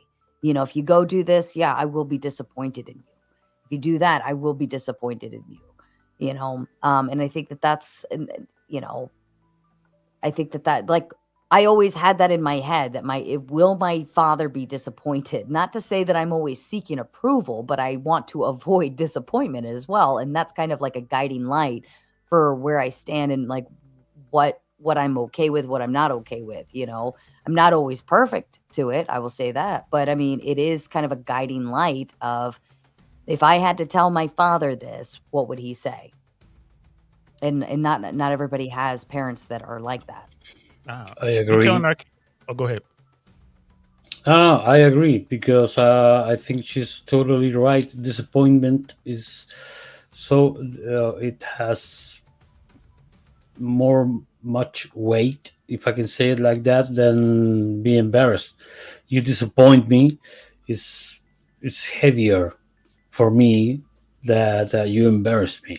If my mother tells me you embarrass me, instead of you're disappointing me, you disappoint me, I think the disappointment is heavier. Yeah. Yeah. And I don't think we should necessarily lead with shame. You know, I think we should be careful how we interact with that behavior. Call it right? a tool. Call it a tool, or you know, I use it as a tool. Yeah. You know, Yeah. Because, you know, you also, you don't want your kids to not listen to you. You don't want them like, you know, if you're always just like, you suck, you know, whatever, you know, and this is kind of tone policing. This is where I think tone policing is kind of vital, especially from a parent's perspective. You have to be mindful of how you're teaching them, you know, and if you're always just pissed off at everything that they do, well, now they don't need to seek your approval, or they don't care if you're going to be disappointed because you're always going to be mad anyways. You know, if you're always the black sheep, then what difference does it make? You might as well go hard or go home. So that's why I say, when we say like bring shaming back, it's like, well, mindfully how we're going to do it. Be mindful, because if we just shame everything, then it's going to happen, but it's going to happen behind closed doors and in places that we don't want them. now it's going to happen on OF. It's going to happen on, you know, Instagram Live. That's where it's going to happen. I got to Right. show you, mom and dad. Mm-hmm.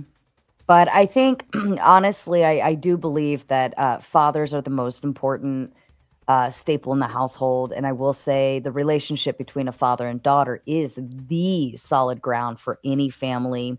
If a father and daughter don't have a good, solid relationship, then everything following that will be shit. Now I don't need no man. People going to come for you, girl. You better watch your neck. Right. They It's coming gonna for be you. all. It's Let 'em gonna be come. all. It's Let gonna 'em be all come. over the place. But if you think about it, like how the father treats his daughter and how she looks up to him is going to determine what kind of marriage she ends up having as well, and how she treats her children.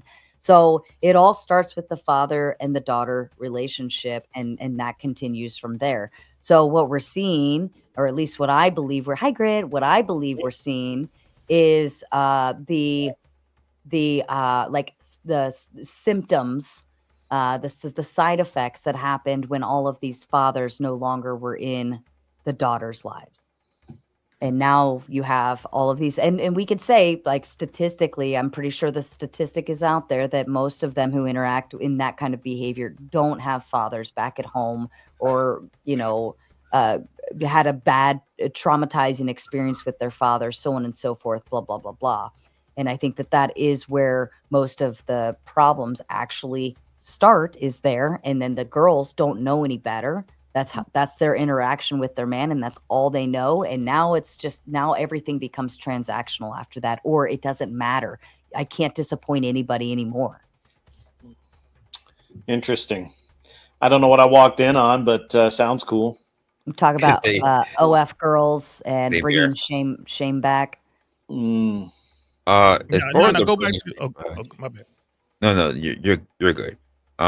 The bringing shame back part, like I was listening to you. I came in just at the part where you were really talking about the whole bringing shame back for the girls, but also, and this is not just about on the girls thing, but the thing that hit home was the fathers are still needed in the household, right? Mhm. Because that's something that's actually not looked upon as being some of the most the guiding things about it. I've actually been thinking about diving a little bit more about having this conversation, because the problem that we're having, especially with the younger men of today's age, the ones that will be the future rulers of this planet, is that there's no real purpose for them. And when I say real purpose, I mean that they don't understand purpose. It's not that it's not purpose for them; they don't understand what that purpose is. And it could be just because of the way how society is, technology, blah blah blah, whatever. But they're losing their sight. They lost sight of that because of just simply how the way the world perceives men today. In my humble opinion, people don't have to agree with it, whatever. But in my opinion, the way how men have been looked at is called the enemy in the recent era. It is hard for young men to want to be those people who take the next generation out there. And I'm not saying that every man, because the problem with the talking points that we get is that they think every man is a leader just simply by being born a man. Not every man is a leader. That's true. That doesn't mean that every man cannot be a man that is faithful, a man that is of value. Doesn't mean high value, because like Jesus Christ, that a high value concept. But a man that's of value. And I think that's something that's very important. And unfortunately, that is not something that's also taught to our young women. It's important real to quick though, just real quick, bro. Do you think that men should strive to lead, at least, or should young boys be taught to lead? What's your thought? What do you think on that? So when you ask the question as vague as that, and I'm going to answer it in the way that you gave it. So it's no disrespect to the way how you asked the question. Do I believe that men should strive to lead? Yes. Do I believe that all men are capable of leading? The answer is no. Because the truth of the matter is this. Let's just say I'm top of my shit, you're top of your shit, Grid is top of his shit. Let's just be honest. If we're all on Grid's platform, he's the alpha of that fucking pack. It's his fucking show. End of the day. Yeah, we're talking about cars. I want Grid in command. You know what I mean? We out here trying to race a bit. I want Grid in Why command. are you smirking, Sarah? No, but I'm saying, but I say even the problem that we get as men is even when we're around other people, like there's a hierarchy. There's a place that we have to acquiesce. I would never walk if I might be a chief in my land, but when I have to travel to your land, you're a squaw over here. When I walk over there, I have to acquiesce to your rules. I thought FlowState was asleep. I got to be honest with you. I swear to God, I thought he was fucking Probably eating, but I I was asleep, and then to I heard your voice. I was like, "Fuck, Grid is here." my boyfriend. He was kicked back in his chair asleep. Well, let me ask you this though, or maybe make kind of a statement. Sure. Do you think that this world is set up to where men can have a purpose the minute they turn 18, or No. do you think it's set up to where you can kind of skate by? Men are so that the thing about it's a catch-22. It's a double-edged sword, and the thing about when you swing the sword, you can't dictate which edge is the one that gets to swing, which the edge that gets to cut. It's a double-edged sword. So there are definitely men that should be encouraged to lead here in the world today. Absolutely. Unfortunately, we do have a whole lot of men that should be able to lead and have good personalities and have the capability of leading. But you know what they never had? Masculine figures. Right. Can I Or a positive role model, like a positive male role model. That's what I mean. They haven't had that. Let me throw out a few things here. I like a lot of what Wrestler said, but I on the other side, let me throw a couple of monkey wrenches out there. So first of all, I think that all men do lead. Some of them lead badly, but all men do lead. No. And by men, I don't mean just males. I don't mean males. I didn't say males. I said men. There's a difference. So you're qualifying. So, I mean, that statement is definitionally true by the way you're defining it, right? You're not a man unless you lead. Yeah, I mean, I think that all men lead, and you can say that that someone's a great leader, and some men are just not very good, and some men lead in the bedroom, and some men lead on a battlefield, and it's your choice where you lead and how you lead. And some men who have no business leading are put in a position of leadership. Sure, but in your home, in theory, you should be the leader. Agreed.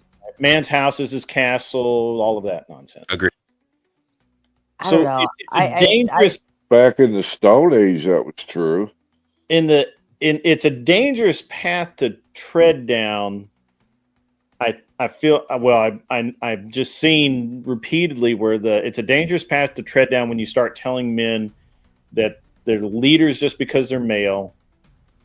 They should be. I will give you that is a truism. It should be that way. It ought to be that way, but it's not that way. And there's a variety of reasons for it. Some men literally, truly, honestly don't want to lead. They prefer the opposite. Yeah, following is easy. Sorry? Following is easy. You know what I mean? Leading is hard. Leading from the front, bro. You're the first one to catch the round, first one to catch the arrow. Well, it's not even that. Like there's a problem. Like I hear exactly what we were saying, and I'm not the thing. I agree with a lot of it. The issue that we have is, I think about it in any position, whether it's corporate, whether it is in the military, whatever. Not everybody can hold that position. Someone has to be the follower. Someone has to be the leader. Everybody can't be the leader. Everyone can't be the quarterback. There has to be one quarterback. Right, but just because you're not the leader, like let's say at work, doesn't mean that you can't still like take ownership and accountability of leading either your family or like your household, or even just simply taking taking a positive stance going towards something. Who's got that feedback? Wholeheartedly agree with that. I wholeheartedly agree with that, Sarah. Yeah. I don't think that you have. So I think even the weakest man on the planet, the weakest male, capable, yes, should still take personal responsibility. Correct. That's not even a matter of leadership. That's just a matter of being a human. You should do that regardless. And you don't have to do it. I mean, you can be bad at it, sure, but you should do it. You ought to do it. The stigma that we deal with today is that there is no delineation. Rather, there's no guardrail as to where that line ends. We tell men that they're leading all things. It's like, no, there's a place where your responsibilities end, and you need to acquiesce to somebody else. And nobody ever wants to admit that, by the way.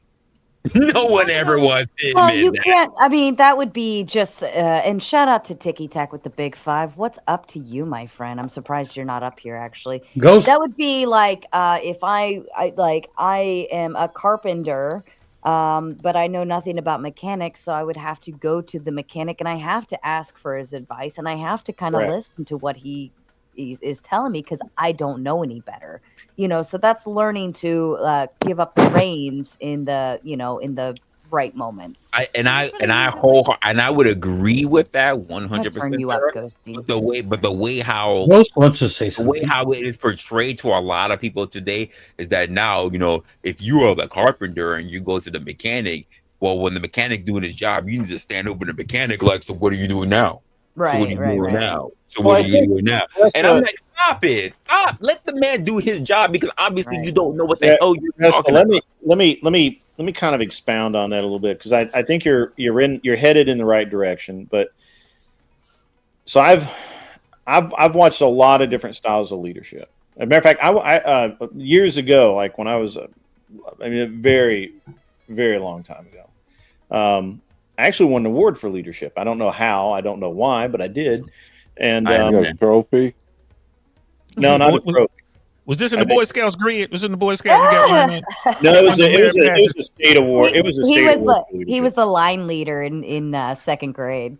No, I'm just playing with you. I'm just playing with you. Anyway, it doesn't matter. So I went to a military school. It's all about leadership. It's all about, all of this stuff. And it's interesting to me, the different viewpoints on leadership. A lot of them are, about talking the loudest, or being the best, or being this, or being that. You either can lead in the moment you need to lead, or you don't, and somebody else does. Right. And this is a simple thing. And I think that a lot of men have a lot of ego attached to it. One of the things that I used to say in the race team is that the first thing you do when you come on my team is you kill your ego. We don't have any room for it here. You cut them straight out the gate. Right. I cut them off. Absolutely. Cut them off. And it was interesting, because everybody has to take that personal responsibility for every, and you actually had to be responsible for the guy next to you. And just as an example, the procedure when the car would come off the track was it went up on jacks, and everybody had their responsibility. And when you were done, you had to get the guy next to you. Hey, come look at my work and make sure I didn't fuck up. Because I could have fucked up. And when everybody did that, then we had something, right? We had less failures. The car went back out, and we had faith and confidence that it was true and correct. And so, if you listen to some of the content creators out there, if you ask someone to review your work, you're a man. What the fuck is wrong with you? Which is crazy. It's crazy. And so you will make it someone without an accountability partner. Right. And I think that most leadership starts with just personal responsibility. Agreed. You kill your ego. You have to be able to listen to people. You have to be able to understand what they're saying, and then you move out. And once you do that, people automatically either understand that you are the leader for this, or you are a leader, but you are not leading for this right now. I agree. And I think that's, I don't know. It's very hard to communicate all of these things. I feel like this is just so vague. Like taking personal responsibility. I feel like probably the main quality of leadership is directing people. How can you work? No. That being a drill sergeant is in a way being a leader. I'm not talking but about like directing people, controlling people. I'm like, how can you work with people? How can you corral people in a team and get them to work together and lead them? So when you're talking about leadership, I don't know, I just feel like this is such a vague quality that you guys just throw around a lot. Growing up, I was often assigned as team captain of my sports teams and shit. Some people just have leadership qualities and other people don't. Can I ask you a question? I thought I was being I didn't think I was being vague at all. I'm sorry. Can I ask you a question? When you say personal responsibility, it's okay, lots of people. Yeah, I see the when you were assigned as team captain, what did you feel like your personal responsibilities were to the team? Yeah, it was managing the team, keeping the spirits up. Personal responsibility is different from leadership. How did you go about managing those expectations for everybody on the team? Different personalities, what needs to be done as a whole. Why is anybody else's expectations your personal responsibility? right? Like it just seems like these are two different spheres. Well, I think you have to lead by example first. Correct. That's the technique. I like that technique, but it's not mandatory. Like it's like you guys were saying, there's some horrible leaders out there. But and I'm the one I was the one I think we started this off with my question. I said, hey, shouldn't young men or men in general strive to be leaders, strive to be in command? And I think they should. So when I was trying to answer your question, right? They should strive to be leaders, but most importantly, they should strive to be under people who have already been in leadership. Well, great leaders know how to follow, man. I mean, that's just that's part of it too. That's true, but the problem with that is what I just said with Grit earlier. There are plenty of people who have no business being leaders who are put in leadership roles. For instance, you have no business being a leader just because you have but they sift out. Just because you're insecure because you survived long enough does not make you a qualified leader. Yeah, and they won't last long. Just real quick, guys. Hey, Grid. Yeah. With the fires and everything, I get in my mind. I got you're on the West Coast. Were you affected at all out here, or am I wrong? Thank you. I was on the West Coast a number of years ago. I'm in Tennessee, brother. Okay, cool. My bad. Because I was thinking about you, brother. I was like, oh man, appreciate especially that. when because I thought you were out like Camarillo, Oxnard. You seem area, so gay. He thought. Oh Jesus! Right. Jesus Christ! So what? You thought I was close to You thought surely this guy's in San Francisco. Portland. Camarillo, Oxnard. We were talking, and it was We were talking about Camarillo, Oxnard area, and when I got a lot of people out there because I moved from out there, and I was thinking about Grid. I'm like, damn, I got to make sure he all right. But now I know he's in Tennessee. No, so I was like, in. all right. I owned a house in the Hayward area for a while, and then I sold it in 2020, I think. I think we were talking about a race. We were talking about some car stuff, and we were talking about Camarillo, Oxnard, and I just, whatever. We good. My bad. Let's get back to the argument.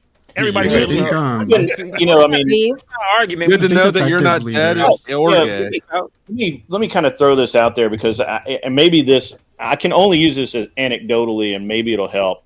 Like when you're going out to win something like a lot of what we did when I was racing was, obviously it cost us a lot of money to get there. So fucking up really wasn't too much of an option. But beyond that, you wanted to win, obviously. And at the very least, you wanted to survive the entire race and do well. And so you've got a team of people. And each one of those people has a very distinct personality. Most of them are type A motherfuckers that are get shit done right now. They go hard. All of the above, right? Like all of the identifiers for high speed people, and to lead them is not that difficult because they absolutely know how to determine where they belong in the hierarchy and what they need to do and what their responsibility is. And so it's interesting that we have what I find personally, and this is purely anecdotal, but maybe it'll help some people out. What I find is people who are exceptionally weak leaders. This is not a criticism. This is an observation. It's just that your leadership ability just doesn't really exist, or maybe it's just kind of there, or you don't know what to do with it. I don't know. Exceptionally weak leaders always tend to feel the need to yell at people. They feel the need to proclaim themselves a leader. They talk about being a leader all the time. They do all of these things, and they talk about how other people should be leaders. But when I look at them, I don't see a leader. Yeah. You understand what I'm saying? It's not explicit. Like, I don't think every leader, every manager has that look in their appearance, like, necessarily. But in my opinion, good leaders, they explicitly state goals collectively. The most important thing as a leader is to have the buy-in from your team. From that point on, you should be identifying strengths in your team, obviously delegating their time effectively. And then once you give them everything they need to be successful, then get out of the way. And step in when they need that support. That's it. I think that at the end of the day, you just need to really, being a leader comes with a lot of actual trust, and you need to trust the people around you too, that they know how to do their jobs. So, I think you Yeah, could but also lead by following as well, as weird as that sounds. But what that does is it shows the other peers around you, like like if you have a, I don't know, a captain of your group, and then the sergeant is, respecting what the captain says, observing what they say, doing it even if it sounds crazy. But that in turn shows his private, I would say privates. I mean, like, you know what I mean? Yeah. But it shows the people that are, a Don't rank show or your 2 private to your down. sergeant. Shows, Hey, this is the brand new military. You can show your privates all you want. It's all good. Oh, Oh yeah. goodness. Be you. But it shows them this is how we follow. And he's leading his own men by following his own captain. And it shows that concept. It doesn't mean that he's less than or anywhere like that, but you could still lead by following. And wrongful rage and wrongful rage in with the Big Ten, you either demand respect or you command respect. People can sense the difference. I agree. Well, here's the with thing. Oh, One thing I would add to 100%. that, sis. The one thing I would add to that, sis, is that sergeant isn't necessarily respecting the captain who's all screwed up. He's all ate up. He's respecting the rank. And there's a little bit of difference there. So when and again, these are all leadership styles that people hopefully learn throughout their travels. I learned this in the United States Army, but I learned a little bit of this in the Boy Scouts too. That's why I was messing with grid. I was a scout. You know what Hey, I I'm mean? an Eagle Scout. Come on. I still remember the scout laws, man. Don't get me. I'll get on that. But the thing is this: My son was a Scouts tonight. Respect is earned, and then when you say like leading from the rear, you're just respecting the mission. I tell people all the time, like it's all about the mission first, right? And if everybody's on the same page, like what Grid was saying, when him and his team go out to race, those are all apex guys, alpha dudes, and they want to win. They're all bought in on the mission, right? So if you have that, it's gonna seem like it's easier to lead. But the minute the commander gets out of line or does something illegal, that team is gonna get rid of him. In the United States, in the Army, Special Forces, Rangers and stuff like that, they call it Pr0n out. That's when the people around you will kick you off the team. So, I mean, leadership comes with consequences as well. I guess that's the point I want to make. And you want to respect the rank and mission first. But I also want to never- kind of, what I also Greg kind of want was- to bring that back around, though, in terms of the concept of men need a purpose. So the reason why these men are following their leaders because they have a mission, e.g., a purpose, right? So bring that outside of the military to men who just turned 18, 19, out of high school, or maybe they're in college and they're just getting out of college and they have no purpose. And Well, that's what I now wanted to- what happens? Go ahead. Well, that's what I wanted to touch on what Grid said with every man is essentially a leader, because you're ultimately leading yourself to the most productive use of your time or your necessity in life. So whether you're a part of a team like Grid explained, it's your mission to lead yourself to where you're of most use, whether it's at a high up leadership position or just being a good father in your household. Ultimately, each man still has to lead themselves to, you can go learn from another leader or not, but you still need to lead yourself to that mentor that's going to guide you. So ultimately, you will always have the responsibility of leading yourself to where you need to go, and by doing that correctly, you can then in turn lead others. Hey, Chris, I'm trying to grab your accent. Is that what we see of today's? South Africa, dude. South Africa, that's what's up, man. Yeah. Is that what we see of today's men? No, most of them don't I'm see just be it. honest. We have in today's age. Let's just be honest. In today's age, we see more 20s and more 30-year-olds who are living with their parents. We Well, see that's- more. that's the point, right? No, we see more 20s and more 30-year-olds who are hooked on. That's the point, right? If on Pr0n and on video games, whatever. Like so the act and too many times we see quote the men that we claim, and I'm gonna put that out there in air quotes, claim are doing their thing, right? But they don't encourage the men. In fact, they just spend time just shaming those, just saying they're not like us, not doing anything to actually boost these guys up. Well, Rezla, that's what I was saying. You know, if you want to be a man, let's say maybe you were raised by a mom or this, Now there's no guidance how to be a man. You have to, again, ultimately lead yourself to, am I gonna go for something that derives purpose from my life? I like that you say and give lead. yourself incentive I like and that you structure. say lead yourself, but that first comes with something that's already being taken away from a lot of young men. You know what that word is? Ambition, sir.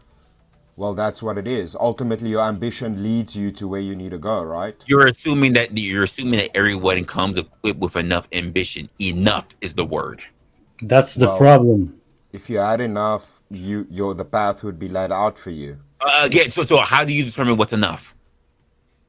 Well, there is no determining threshold breaker for enough, which right? which is why you're making my point when I say there's enough 20-year-olds and 30-year-olds that are still living with their parents instead of doing what they need to do, because there's not enough. Yeah, lack of purpose. There's a bunch of fixes for that. You know, people might not like it. You know, you get someone like me who will say, all right, then, you know what? You want to get these guys properly motivated? Everybody got to join the United States military. You got to do at least 2 years or 4 years. And guess what? You're gonna find some motivation there. Especially I love it. How many of you exist to reach out to those young men that are still living in their mom's basement? How many that are reaching out? Well, it depends. I reach out to. I mean, that's why I do YouTube. I reach out. I coach a bunch of these guys. I'm not reaching out to any of those motherfuckers. Let me throw a couple of things in here because we're kind of retracting over the same ground. So I just want to kind of move forward a little bit. So, have you ever seen someone, manager, supervisor, what the fuck ever, and mostly what they really do is yell? Yes. Yep.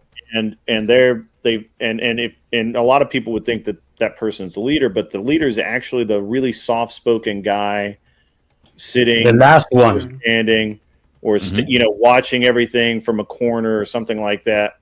And that's the actual leader because he knows what's going on. He has all of these things, and what he's really trying to do is contain that one dude that just feels like he's a leader, that has that ambition that you're talking about, and all of that is that's the word I'm looking for.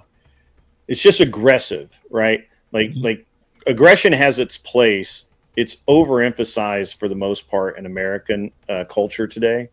the way we tell our movies, right? Yeah, it's not just movies. I mean, it's you're nobody if you don't play on a sports team.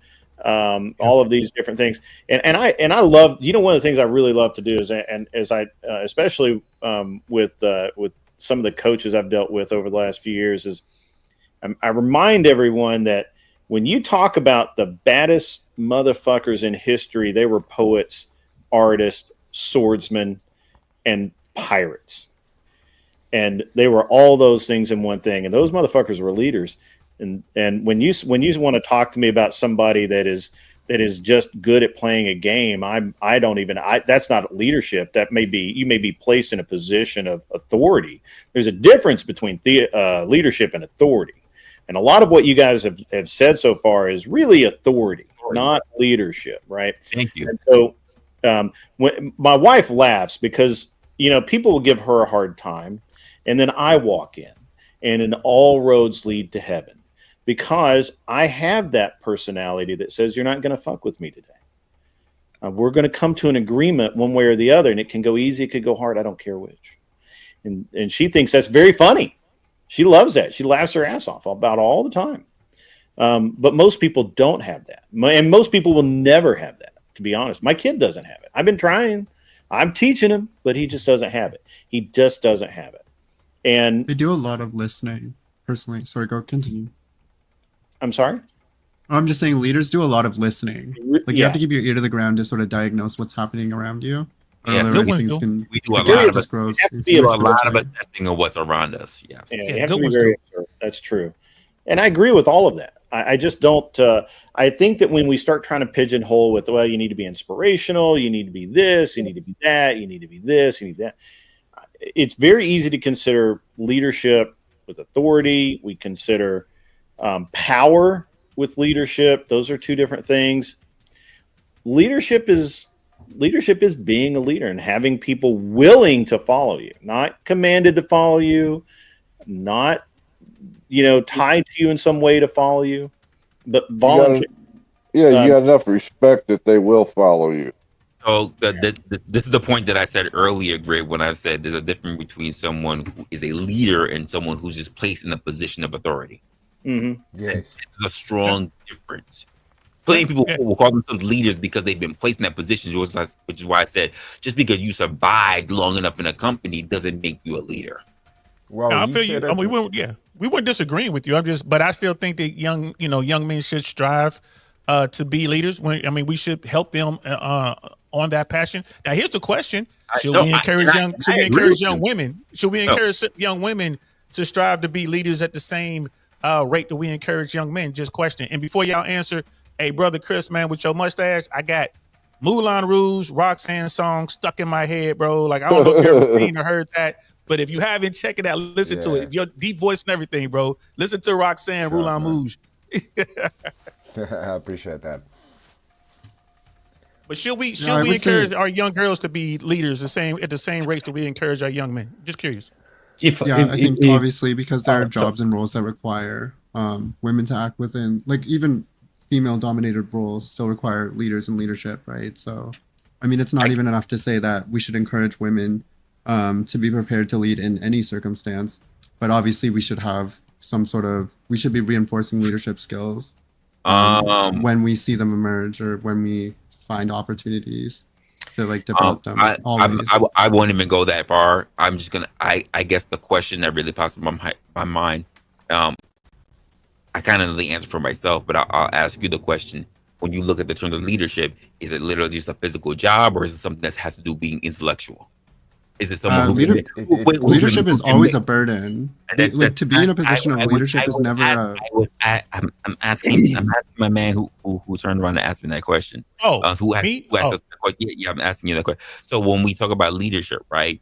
Are we talking about someone because the issue that we have when we talk about whether women or whether men should be in that role, are we talking about something for physical prowess, or are we talking about some intellectual prowess? Because there's a difference between that.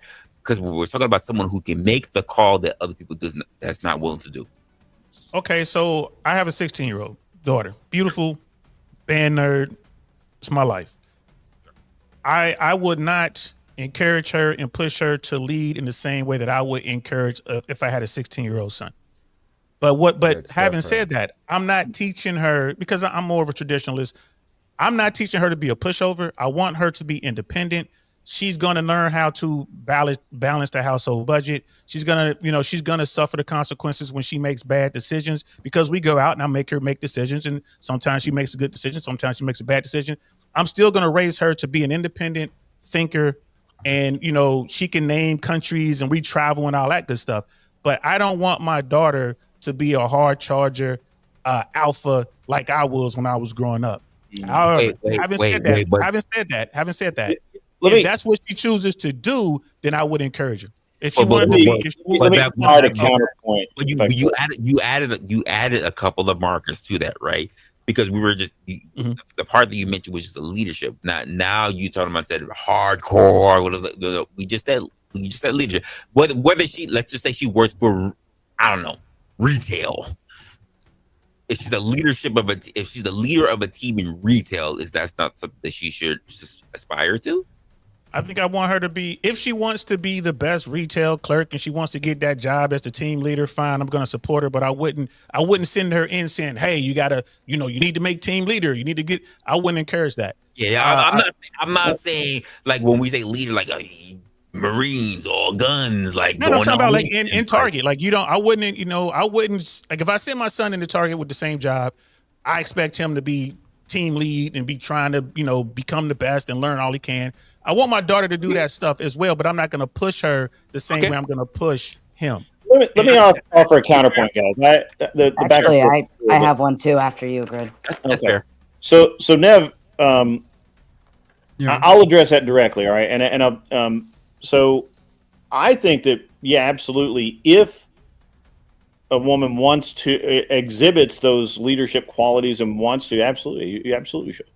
And I have an interesting thing about this because my wife has a friend who was working at a PE firm, and she worked her ass off, and she did everything anyone asked her to. She did and she thought she was going to get promoted. But come around time for promotion, she didn't get promoted, and she was wondering why. And my wife told her, said, well, you're not a leader. You don't do anything except follow directions, and nobody's going to give you more responsibility because of that. That's not how that's not how this is going to work. You have to have initiative. You have to show them that you can lead a team. You have to that you can organize things. You have to do all of these things. Just doing your job and doing more work than everybody else in the office doesn't show them anything.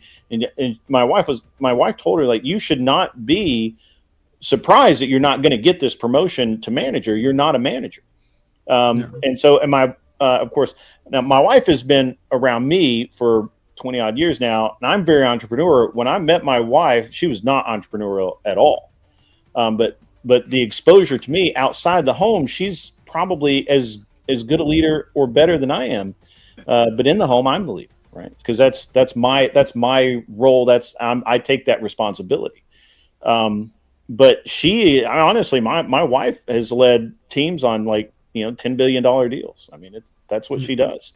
That's her gift. I can't do that. I will freely admit that I can't do that. We're in the middle of doing some other stuff now that is more in her ballywick. I'm leading. She's my backup, and I know that I can count on her, because I know that if I stepped aside and said, hey, you got to take this, I'm going to go do something else, she would be able to carry it across the line. So I agree with what you're saying. I think that most people get caught up in the idea that the man's supposed to be the leader in the relationship, the man's supposed to be the leader in the home, and they take that to an unreasonable conclusion, in that women should not lead, and I don't believe that's true. And I'll follow that up to say that women are leaders every day, especially mothers.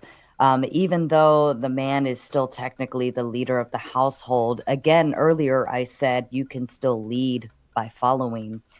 So by her setting the example of following her husband's leadership, that in turn shows the children how to respect your superior or the person that's leading you, so on and so forth. But in addition to that, when daddy's not home, somebody's got to be in charge of this chaos and clown show. And mothers literally lead every day, and you're leading your children to do the right things, make the right choices, being compassionate, so on and so forth.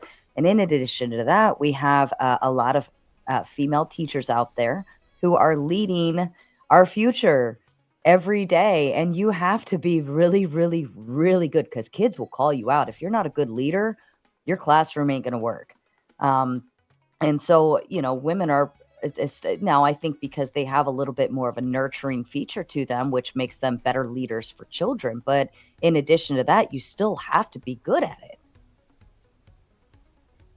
it. Can I ask a question? No. Of course you can. Of course you can, Since bro. since you asked nicely, no. Yeah, go ahead. If you have a group of people and somebody and you have a goal to reach, and somebody gets there first, but the last one knew how the goal, how the objective looks like, regardless, he's the last one.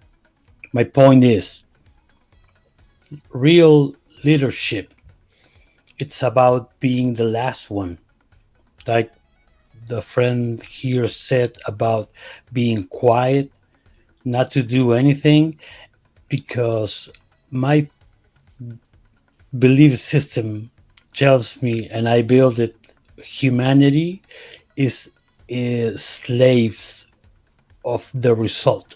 Everybody wants to know when it's going to happen, how it's going to happen, where it's going to happen. And that result, I think, infects in a bad way the real leadership. When you are not slave about the result. Is it going to be good? Is it going to be bad? Where? When?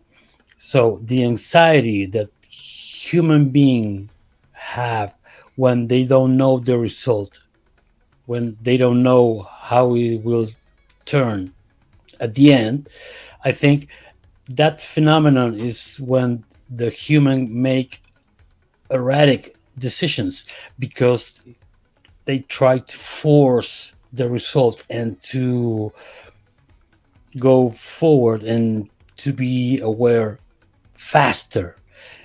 Instead of that, if you don't do nothing, you stay in at the last.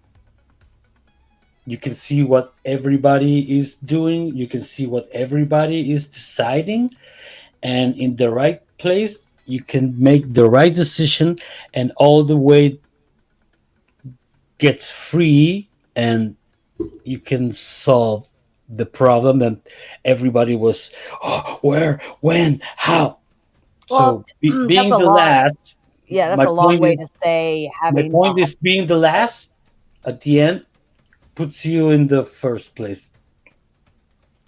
I see where you're going, but I think also, you know, you're speaking more to like anxiety and worry warts. And of course, worry warts are not good leaders because they're too busy worrying about everything. However, I think it's more on the edge of having a holistic approach to things. You can still be concerned and be worried internally, but it's what you're expressing externally is that shows to the people around you. So it's usually like a duck, you know, calm on the surface level, but feet are going a million miles an hour underneath the water. And I think it's okay to still have that concept, but what you're kind of guiding to, I think, is the holistic approach and being able to take a step back, you know, deep breath and look at everything around you and make a decision that is logical and, you know, not in impulse, emotional, oh my God, irrational, and wrongful rage coming with the Big 10. Indeed, make shame great again. Men, keep that mouse in its house. The cheese is a trap. Girls, watch what you spam. You let in that clam. Watch what spam you let in that clam. The consequences are dire for both. Yes. Thank you, have Rage. sex, you will get pregnant, and you will die. You will die. Yeah. Not if you get fixed. I suggest y'all go ahead and get that snippety snip, homies. If you're done having babies. If you're I'm done.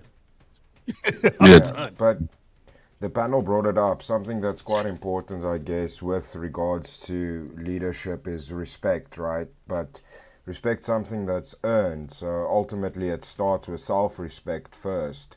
So again, kind of guiding yourself towards self-respect so that you can be whatever is necessary for you to garner respect before you could even think about having anybody willfully follow your example as any sort of a leader.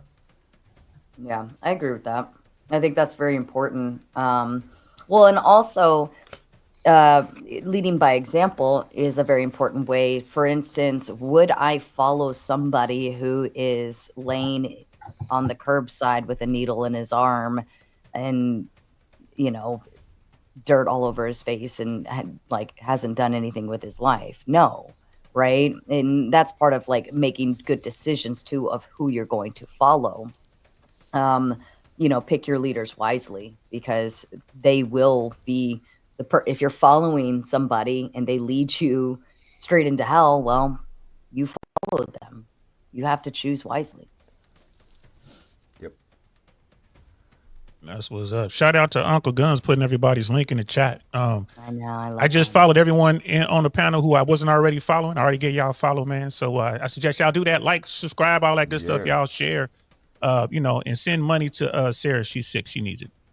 I told myself today, I'm like, you can do this. You can. And I was like, ugh. Look at leading from the front. That's what it looks like, y'all. God damn it. She's out here leading. Exactly. Yeah, I wouldn't ask anybody to do something I wouldn't willingly do myself. So if you're sick, you get your ass on this panel.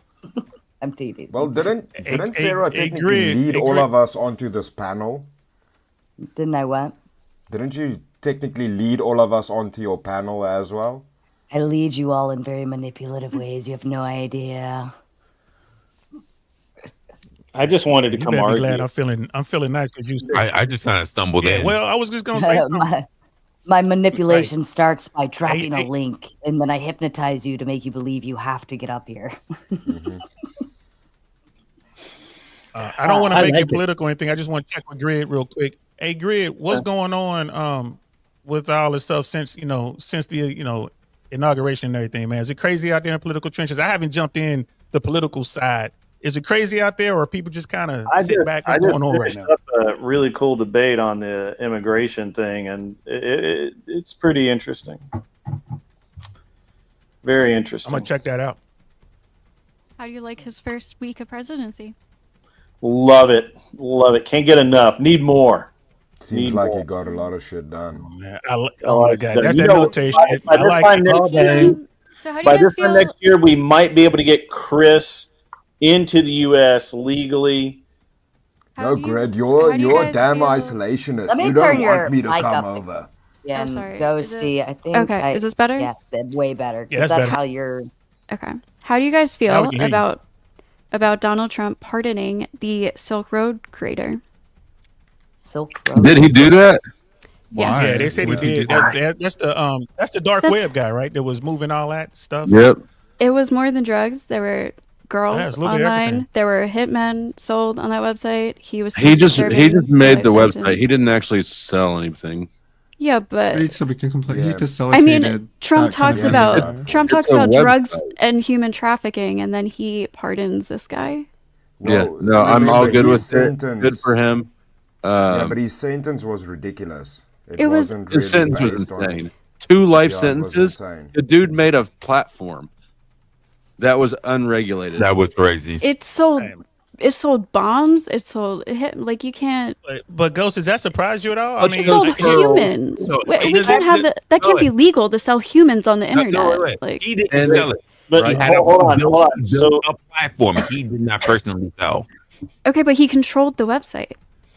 No, he built the website. He didn't. He made a control free it. market that was actually You free.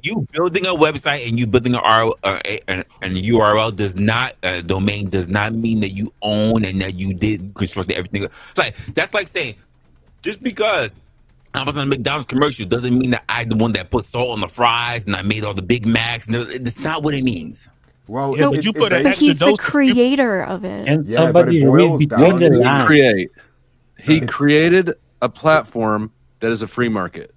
Think about To this. sell People did humans. illegal stuff No, on it was- X. no, X it would wasn't be Effectively a black. responsible. It was a black market, and they was were it was explicitly just selling marketplace, illegal right? stuff from Who the can beginning. read right? between Black- the lines? So the intentions were very clear that he created a website that was not that he knew was not going to be used for legal things.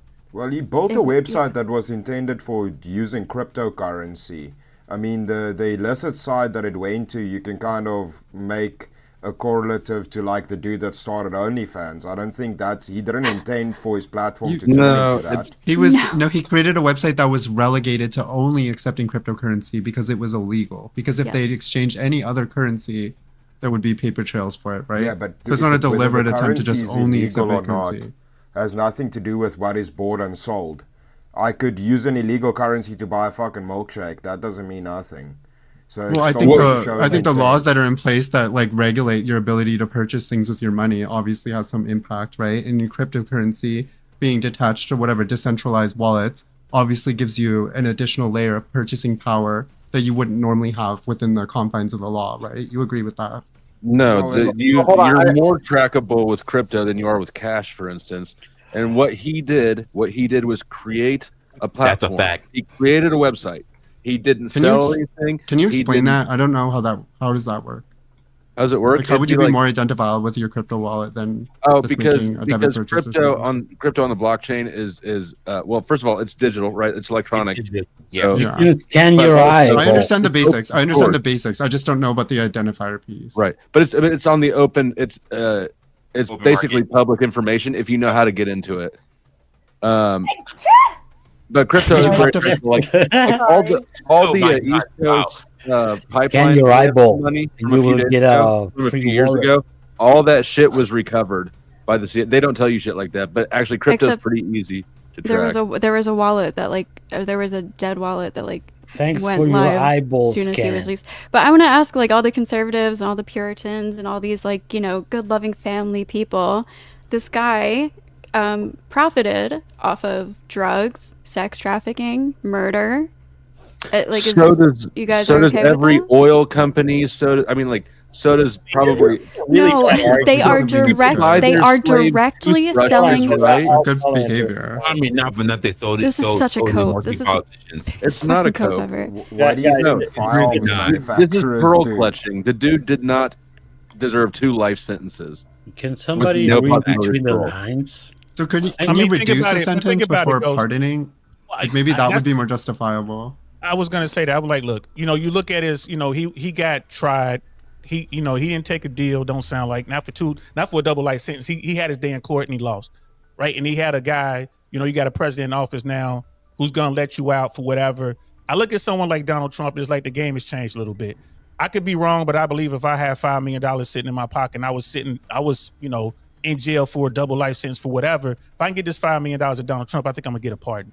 You know, my only thing with no, that's not what that's happened. just my bro. take. That's That's just not no. what That's just I'm not talking about what happened. I'm just saying this is my take on what's going on with Trump. I'm not a big fan of Trump, but I'm not mad at him. It Why seems would like the you have game that take? That's a very specific take. Why would you have that take? Buy because gold and don't because invest in there Bitcoin.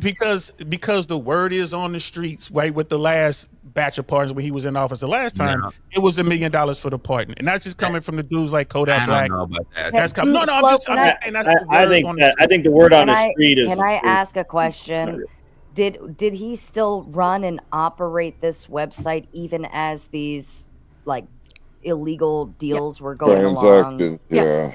Yeah, he So- controlled the whole website. He was hiding it from the government. I mean, they were seeking him out for they were like federally hunting him for a very long time. They had Didn't to they like take down one and then he replaced it? Like, wasn't I there? Sorry, think continue. so. But I'm pretty sure there was. No part of what he did was illegal. It's not illegal to make a website. It's not illegal to It's have it not run on illegal. Tor. It's not illegal to use crypto. None of the things he did are illegal. it but they're clearly saying is that- because he was convicted in a life Look, sentence. on the basis He of was just precedence, pardoned. right? On the Right. basis of precedence, we haven't established a precedence for crimes being informed completely through like crypto. Like it's new territory.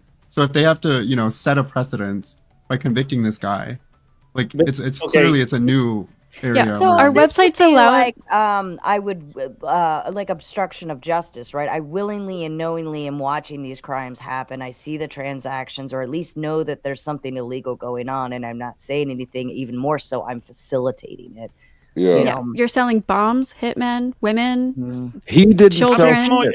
But hold on. War We have bonds. people making. But look at the drug problems in here, and I don't want to say the names of the drugs because I don't know if it's gonna mess it up. But y'all know what I'm talking about. What's out there, right? There were families, there were corporations that came up with products that they knew were gonna get people addicted and made billions. You know what I mean? And they're not facing double life. I mean they're gonna take some. They got some the civil Oxycontin stuff going guys on. got put out of business, so that was. But did they the weren't guy facing roll double on life. anybody?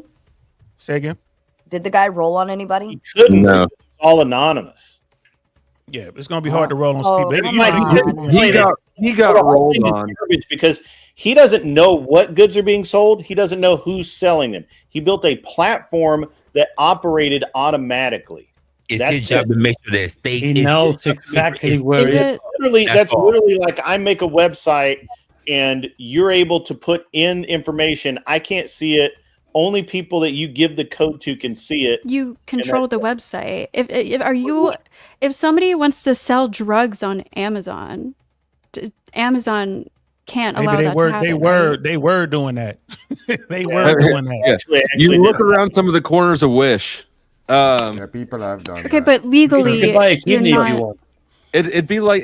He's got as much guilt as somebody who sets up like booths at a farmer market and then just walks away and says anybody can use this. That's a fact. But negligence is not a defense. And all Double like life? it is negligence. That's not a defense, and you have a responsibility to what? No, that's not vet your negligent. vendors. He wasn't That's not the way that works. It's not negligent. That It is was negligence if intended- you're Hold not vetting. It your was vendors. intended to be But open. exchanging the cryptocurrency was still illegal, correct? No, that's legal. No. That was legal. Well, you're profiting off of all The of these product illegal was sales. illegal. I thought Ghost, then you why gotta did let he that have go, to make sis. it? Why did he have to make it a dark web thing where people can exchange cryptocurrency? Dark Legal web is just an terms umbrella, are- scary term like ghost gun. Yeah. It doesn't mean anything. It's not like it's. It's like black market or ghost gun. But yeah. So why couldn't he just make a regular Humanities, that's website? simply I can't explain this. Like not for nothing. Like I kind of get it. crazy casual encounter sites like freaking Backpage used to be dark web. Like Okay, so- instead of making it public. Like what are we doing? What are we A talking lot of the people about? lobbying, so what I was just looking up, people who are lobbying for his pardon was like the Libertarian Party, and that informs a lot about, I guess, maybe the nature of the way they saw the site. And so if you look at the exchange of cryptocurrency, yeah, I'll just keep talking. I'll just keep talking. I'll just keep What are you doing, talking. Resla? So if you facilitate, like, I understand the nature of having like the ability to exchange some form of currency free from, you know, the state. I understand that. And so if that as an extension was supposed to be some sort of marketplace that is also free from the state that could be used to facilitate those transactions, then I understand from a libertarian perspective why pardoning that person would be some sort of symbolic gesture or movement towards a free market. I get that. But also there's a negligent piece to it, and recognizing that by nature of having something without government control and regulation, you are also then therefore opening the doors for things like drugs, whatever, sex trafficking. Yeah, and then the doors are open. It's not my job. It's not anybody's job to enforce. It's not the drug laws. government's job to stop sex trafficking. Then why are we deporting all of these immigrants, all these illegal immigrants? He's not the What are you talking about? Those are two different responsibilities. No, because all these people are complaining about drugs and crime and sex trafficking, and then you're like, oh, let's pardon the fucking dark web that sells all. The guy who controls the dark web that sells all this shit. Black market You're pays conflating the issues. Dark web just means it doesn't show up in a Google search. That's all. Read this one. All right, here's an analogy. Be a black market Okay, page. hold on. There's known everywhere. Who can tell me? Resla's which wilding one out is tonight. the- Hold on. Who, Flo, who can, go ahead who and can read tell your- me which wanna- one is the Hold on, crypto? please. Hold on, please. OnlyFans, Hold on. Shh. Quiet, babies. Quiet. Flo, do you want to read this one? It's on your end. Oh, is it? Oh shit! I just realized you're monetized. Congrats! Thank you. Monetized, and I just got up the memberships. So. And K2, keep on trucking with the big two. You're right. Sarah needs money for. Look. Hooking something. I don't read hieroglyphs. Hieroglyphs. What does that look like? I don't know what the hook and. Hooking something. I don't. Is it a faucet? I don't know what that is. Hooker and blow. That must have been Grid. Grid's on it. That's right. Grid's like, oh shit. Grid would know and that. wrongful rage coming in with the big 10. Sick. Plus, she dealt with Ben. That's torment done right. I'm a monster. Yeah, this was. I actually had like a rule that I wouldn't allow Ben on panels. But he came on once, and we all like grilled him for an entire night. And then the second time he came on, Grace was with him, like behind the same mic. So I was like, I'll let you on only because Grace is here. But I was kind of a little hesitant on platforming him for obvious reasons. So. Hey, but real talk, like with this guy who caught this case, double life seems harsh to me. I mean, I wouldn't expect, Ford to get a double life sentence because he made the automobile and gangsters started doing drive-bys in them. You know what I mean? It's just one of those things. Now I get what you're saying. It's like, well, he did this knowingly. He knew this, he knew that, whatever. But he went to trial, he got convicted, and he got his pardon. And with respect, Greg, I'm not a Trump guy, but I don't dislike Trump, but I don't support him. But I do believe if I have $5 million right now, I could go use my connections, get to Trump, get this money to his people, and maybe make some fundamental changes to the family law system, because there's some laws out there that can be changed with an executive order. I would do it, right? I think right now that's the thing. All the other presidents, I think it was maybe you had to be a little more covert with it. Maybe you had to go through this organization, you had to go through that corporation. But I think with Donald J. Trump, he's like, bro, just cut the check. As soon as the money hit my account, you good. That's just how I see the guy. The three richest men in America were at the inauguration. What's It's wrong always with gonna be that? wealthy. Can I say something, please, to bring the idea of reading between the lines? No, you Because- can't. The blow lines or No. Can you make it quickly? If you think about it, Can you speak English and make it very quick, brief? Brevity is a virtue often denied. No, hermano. Si quieres hablo en español para que te cueste más y puedas traducir todo lo que voy a decir. Don't call me shit. I understood some of that. My idea is just simple. It's all about stellar cryptocurrency.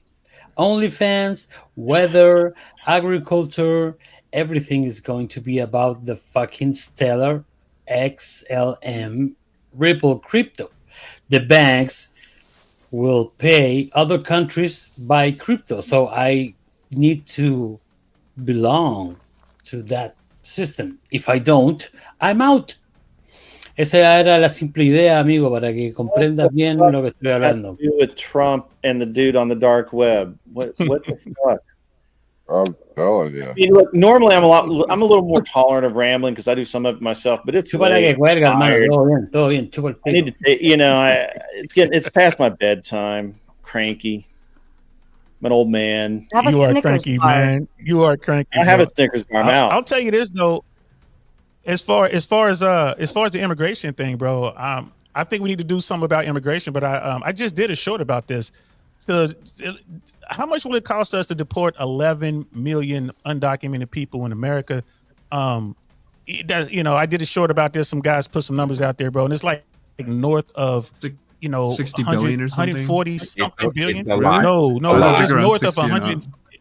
Yeah, it's north of 140 lot. billion. It could get as high as $1 trillion, depending on how it's done. With the processing, like you got to arrest them. They got to get processed. They got to get housed somewhere. You got. You're worried about They're not getting processed. They're not getting processed. Come on. No, my thing is They're not this. getting processed. No, I'm not. I mean, my thing is my tax dollar is going to be spent somewhere. I mean, it's as good a place as any. A Now, if you want to trillion, talk about repealing all taxes and defunding the government except for essentials, that. and I'm on board with that. But until then, who gives a fuck what they spend my taxes on? Funding the government. I mean, yeah. Okay.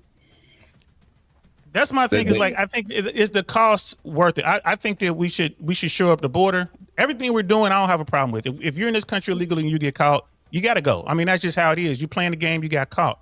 That's how we should do it. I'm just looking like how can we do this in a way that's not going to cost us a shit ton of money. Let me help you out there, DL. I like where your head's at. So first of all, C-130 pilots need to stay current, brother.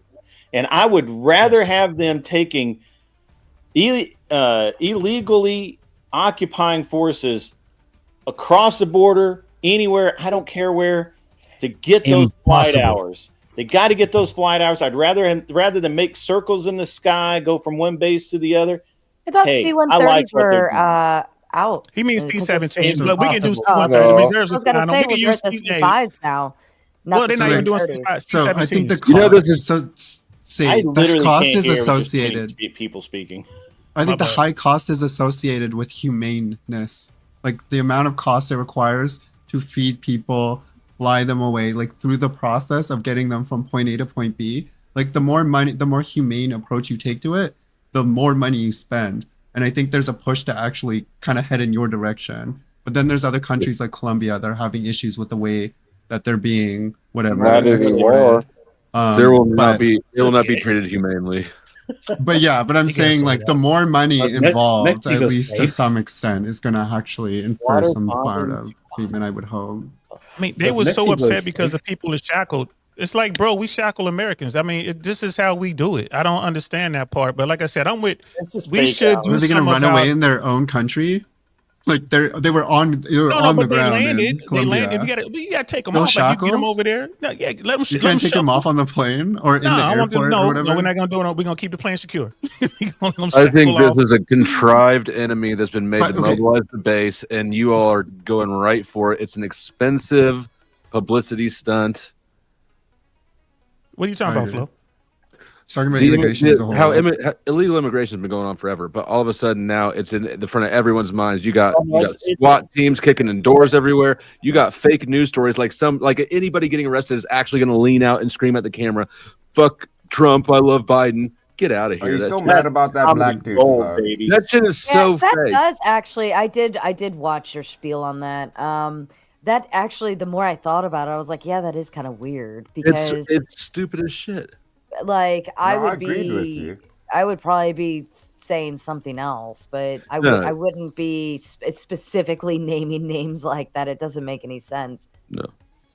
I really And, think. and you don't get about you our don't get to immigration have the law. window down. They don't let you make a press release while they're Yeah, arresting you. yeah. The Yeah, windows are nobody never else down. They tuck that you in and same- push you The away. voice of Sorry. experience talking there. Yeah, no, Nobody it is else in there experience. They didn't even let me that get whole fucking scene. Turned hands. yourself I went in, to though. I went to jail in my I think they boxers. threw you in the back of a Suburban. Did they throw you in the back of a Suburban? I thought you turned yourself in. Which time? Yeah. You got to be specific, bro. FlowState's a real G now. Come on now. I got no I did- comeback on that one. I The got only no vehicle I comeback. remember specifically is the Charger because it was a nice new Charger. I remember he drove it up into my front yard so that like it was wild. But honestly, I mean, shouldn't we do something about our immigration issue? Like, we got to secure the borders. I'm not a Trumper, guys. I'm just, we got to, we just can't let that go the way it's going. We need to fix the immigration process and the asylum. It's broken about the immigration process. Nothing. The rules fix on the books, the laws on the books. economy. We need to enforce. We need to enforce the laws on the books. But once we get rid of these people, that cheap labor is gone. It's going to affect the agree economy with negatively. you. I heard you say that we need to fix the immigration policies. I'm wondering what's broken.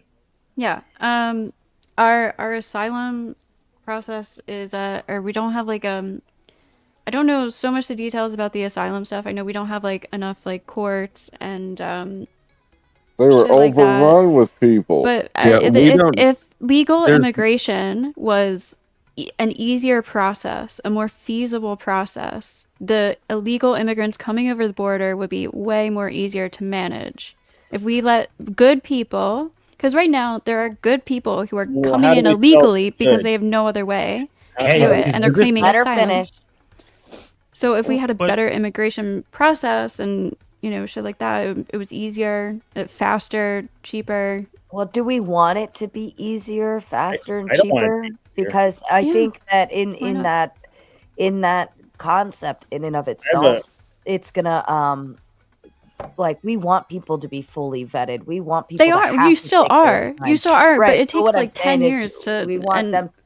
But that's Well, just what I it mean, takes. It takes 10 That's years. too Okay, fucking well then long. you're gonna have a That's too long. fuck ton That's of why illegal people jump immigrants the coming border. over and claiming That's- asylum. that- Then, Let me ask you if this, that's what you Dusty. want. That seems like the broken mechanism. That seems like Greg, the will you broken come piece, pick right? me up 10 at the years, Mexican 10-year wait border? through an immigration process. Who We should just we accept that as deport? normal and expected. But if what if you attributed, like, instead of building a fucking wall, what if we just hired more people to vet people? Then you don't have people spilling over. They're going through legally, and you have a better opportunity to vet people. Of course, if the process was only 2 years, you would probably still have people not willing to wait more than 9 months or something. Why would And they anyone still wait spill 10 over. years? Yeah, why And would then anybody do and then you would only Exactly. have and then you would only Hold on, Ghosty. Who would you deport? Wait, what do you mean? Right now? Yeah. What's your least favorite race? If you were, That's if you were not in what I charge, said. That's not what he said. That's I don't fucked know. up, Flo. That's The fucked first up. people, if illegal people are getting caught and they're like doing violent crimes and shit, like deported. I don't know.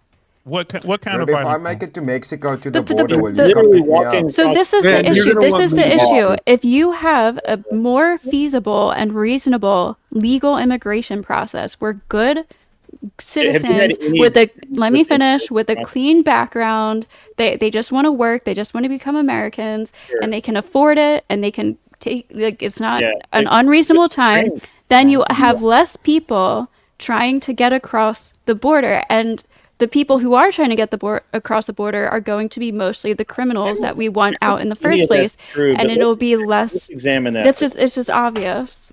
Let me. I want to examine that for a minute. I don't think any of that's true, but let's examine this for a minute. Nobody's coming with money. Experience with the immigration system. Do you know anyone? Look for the very close. I know very you need close. to look for the people dealing currency with it. immigrant I'm currency. very worried about them. Well, let me ask you. Can I ask you this though? Sure. What government entity moves fast in anything. Yeah, government sucks at everything. We have our Ghosty. You're talking about legal immigration and how we need to speed up that process. What about veterans who literally can't even get their health care that they've earned the right to because there's so much red tape and so many slow processes? That's fine. We can work on that too. But if you guys are like well, what complaining I'm about saying fixing the is- immigration problem, this is a solution. Well, No, but but the thing of it send them is, back though, home. is they have a home. they are second priority to us. Well, then We we're going to need have high illegal immigrants. That's what I'm saying. If we don't Correct, and we focus on send this them home. solution. I have. Okay, seems and it's like going to I know cost the answer. billions and Funding billions works of quite dollars, fast. like you guys are realizing right now. I got a simple I'm not solution. realizing that at all. I think it's cheaper than we think it is. I think it's What going to if- end up being cheaper than Okay. what it is. What if we only give benefits and handouts to people who are citizens? Then what will you bitch about? How about we only give benefits and handouts to people who work? I'm only dealing with the immigration Fair. thing right now. Yeah. If you take away the government housing and food stamps and just now, what's the problem? Who are you asking? Are you asking Anybody? I'm Hey, confused. say by that the again, Flo. question. Say it again. Because So we everybody only who bitches about illegal immigrants, they seem to focus on the fact that they're taking money and blah blah blah blah blah. Right? Nobody wants to pick lettuce for $8 an hour. But it seems to be it seems that the government benefit that they're entitled to is the issue for most people. I agree. I'm not gonna say that I know all that much, Flo, but how many farms do you know are still having human people pick lettuce? I've never been to a lettuce farm. Kansas I've just has seen it it. figuratively. Farms. I Yeah, can I tell think- you that I worked in concrete for a long time, and if we had to pay somebody everybody $30 an hour to pour all the culverts and shit underneath the ground that we never think about, your cost of living is going to go up considerably. So I think it's an overall positive economic impact. And I think that if you removed, just don't let them qualify for any benefits or handouts, and everybody should be happy. you would be reinforcing the cultural strongholds that emerge in cities because they would be forced to address their own inadequacies in their own space, and people already have an issue with that. Like they come to the country, they don't integrate with other people, they don't learn the language. Like, we would I don't find even something know to that I complain think about That's why we're gonna have 15 I'm not minutes. saying you have that complaint flow, but some Yeah. people do. They seem to think that, right? So Uh-huh. that doesn't bother me either. If you want to come to another, like if you want to come to my country, take a little portion of it and live there and not enjoy the rest of the country. That's your L. Like I don't know what to tell you, but My thing is this: like, if we're not going to enforce our immigration laws, how about we take it off the books? If we're not going to have any sort of functioning immigration policy here for the United States, let's just put a big ass. What's the name of that game when you run out there, you get hit with a big ass wipeout? Let's just put a big ass wipeout game on the border. If you make it across the fucking wipeout board, guess what? You're an American citizen. If that's what we're gonna do, let's fucking do that. But it's just we have the laws on the books right now. If you get caught, like you could go to family court in just about every state. I know it's for a fact in California and in Florida. You could go to family court, and the laws state that you cannot have custody of your child if you're participating in an ongoing criminal act. You got people who are in the country illegally getting awarded custody for their children in huge child support orders. They are committing an ongoing criminal act. They're illegal, right? So this is but what I'm I'm talking sure about. you're not thinking that they should have their kids taken away because they're here No, illegally. what I'm thinking is once the feds find out you're in this country illegally, they should come see you. That's all I'm saying. They should come Are see you. are illegal immigrants going to child court, like Hell, family court? yes. All day, Yeah, baby. I think they do use family court, but all day, all day I mean, long. I'm okay with that. I think it's an economic positive for us to have a labor force that is untaxed. We are overtaxed like a motherfucker here, and I view that as a net positive. But that doesn't help me, Flo. Right, I'm and taxed. those few people, Flo, I agree with you. It's just the rest that are the problem. Well, Yeah, that don't help me, bro. and if one of them's a criminal, then deal with that, right? The crime is the crime. Sure, There's no reason. That's what's happening right now. That's what's happening right now. No, what's happening right now is they're showing up crime. at fucking schools and shit. What's Yeah, happening right now is for not criminals. going after criminals. Yeah, for criminals. At school? Yeah. They're in the country illegally, bro. I mean, I'm sorry. You're on the wrong side. It happened in the school by Cynthia's house. At Cynthia's school. That was hearsay. That was hearsay. Well, okay, but from somebody I know, right? Like maybe you don't think that it's real. You think they didn't go to school? No, I know Don't they get went. me I know wrong, they're man. going to schools right now. I've seen the They're video. going to schools. I know that. I don't know about they you. I haven't- didn't answer that. Who that way. dropped? Flo, don't get me wrong, bro. Is it No. harsh? Is it fucked up? Yeah, Hold it's on. fucked up. But guess what? These are the rules, bro. Hold on. It's just No, like, bro. I don't give a fuck about the rules. Only what's your favorite flavor of boot, motherfucker? My issue is that you've got ICE agents with guns raiding schools. That's fucking absurd. To get what? A hardened criminal in 8th grade? Like, that's bullshit. I got kids in school. I don't want her being that. She's already been around one raid. She doesn't need to be around another. Yeah, I don't know. If the we could same do it party without who's weapons, would you be encouraged, okay like with it, a bro? small. Let me alchemizing energy. Alchemizing energy. That's an interesting name. Where'd that come from? Well, you know, they think I'm a witch, but it's okay. You're a witch. They think you're a They say I'm a witch, but I'm not really a witch. But you know. Oh, that's fair. That's fair. Well, go on with your bad self then. They okay, like it doesn't necessarily matter. They have the grounds to detain anyone to determine whether or not you're a citizen now. They will catch strays. Like American citizens already are catching strays. You know, indigenous people or whatever at risk of deportation. Will they fix that? Probably. But all of this to say that the party of small government, no like state intervention, is now cheering on effectively the Gestapo going door to door, your kids' schools, to dig through their lunch kits to see if they have their immigration papers. Like, I don't know why people don't see that irony. I think in my head that's fucked up. Flo, do you want to read this one? Thank you for Wrongful Rage for the 10 gifted memberships. And open panel on an open panel inception. What happened? I don't even get it. I don't know. I didn't know what that meant either. Either way, I appreciate the support.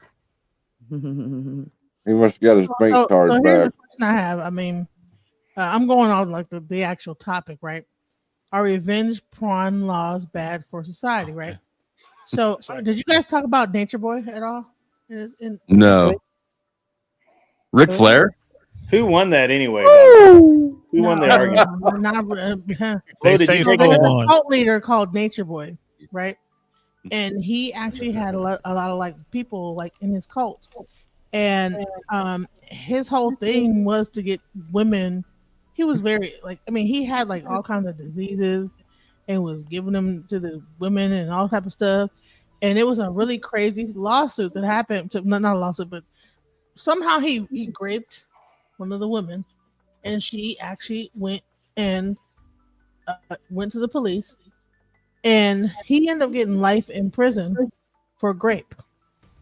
So all this from a dick pic? Well, revenge porn, Pr0n. Sorry, my bad. Revenge Pr0n, grape. He got life. Look, think about That's this. excessive as fuck. Because you said, is that bad for society? You know that That's you're true. not aware of Yeah. that there is an actual person here serving life in prison for revenge porn, Pr0n, and supposedly grape, but really it was about him. Sounds being like cult leader. the grape portion of that probably carried the heavier sentences there. But does grape give life?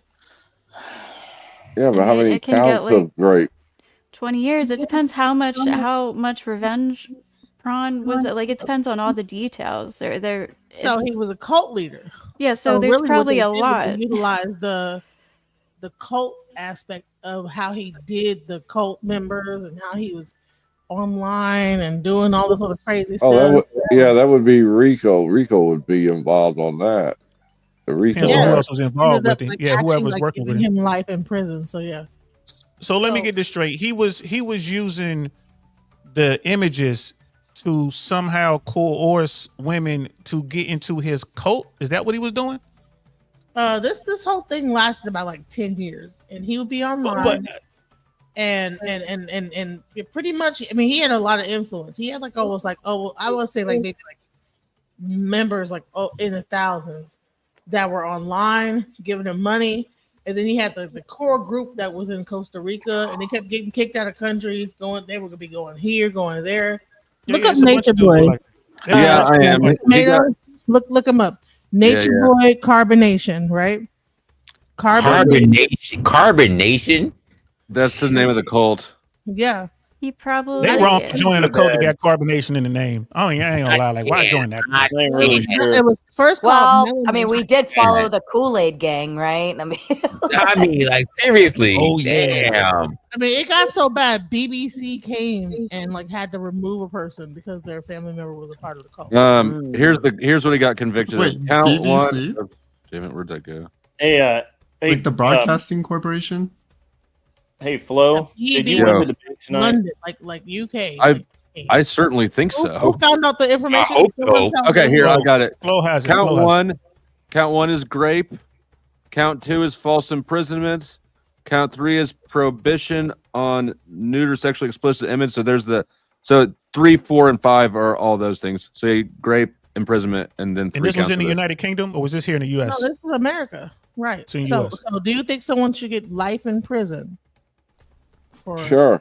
That's up to the I mean, judge. that That's up was to a the lot jury. of counts too. Like, that's up. Yeah, that's and up to. if they were able to prove that he was doing this to multiple people, and leading a cult, then obviously there's no rehabilitation coming from that one. Well, you get sentencing guidelines. You got a whole bunch of other stuff there. I mean, if you get convicted, Yeah, he got that's the whole slammed thing. at sentencing because of the.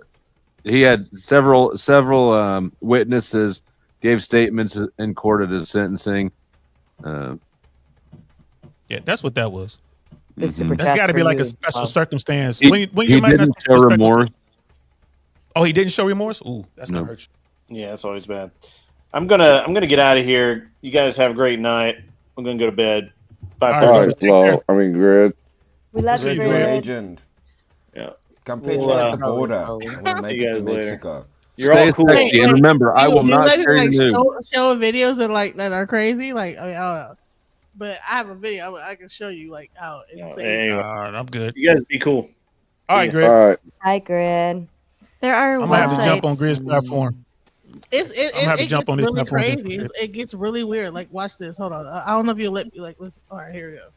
Well, all right. This I'm one out right here. then. I'm gonna holler at y'all later. Y'all have fun. I Thanks for having typically me on, don't. bro. It's I'm good. gonna take off. We Might as typically. well.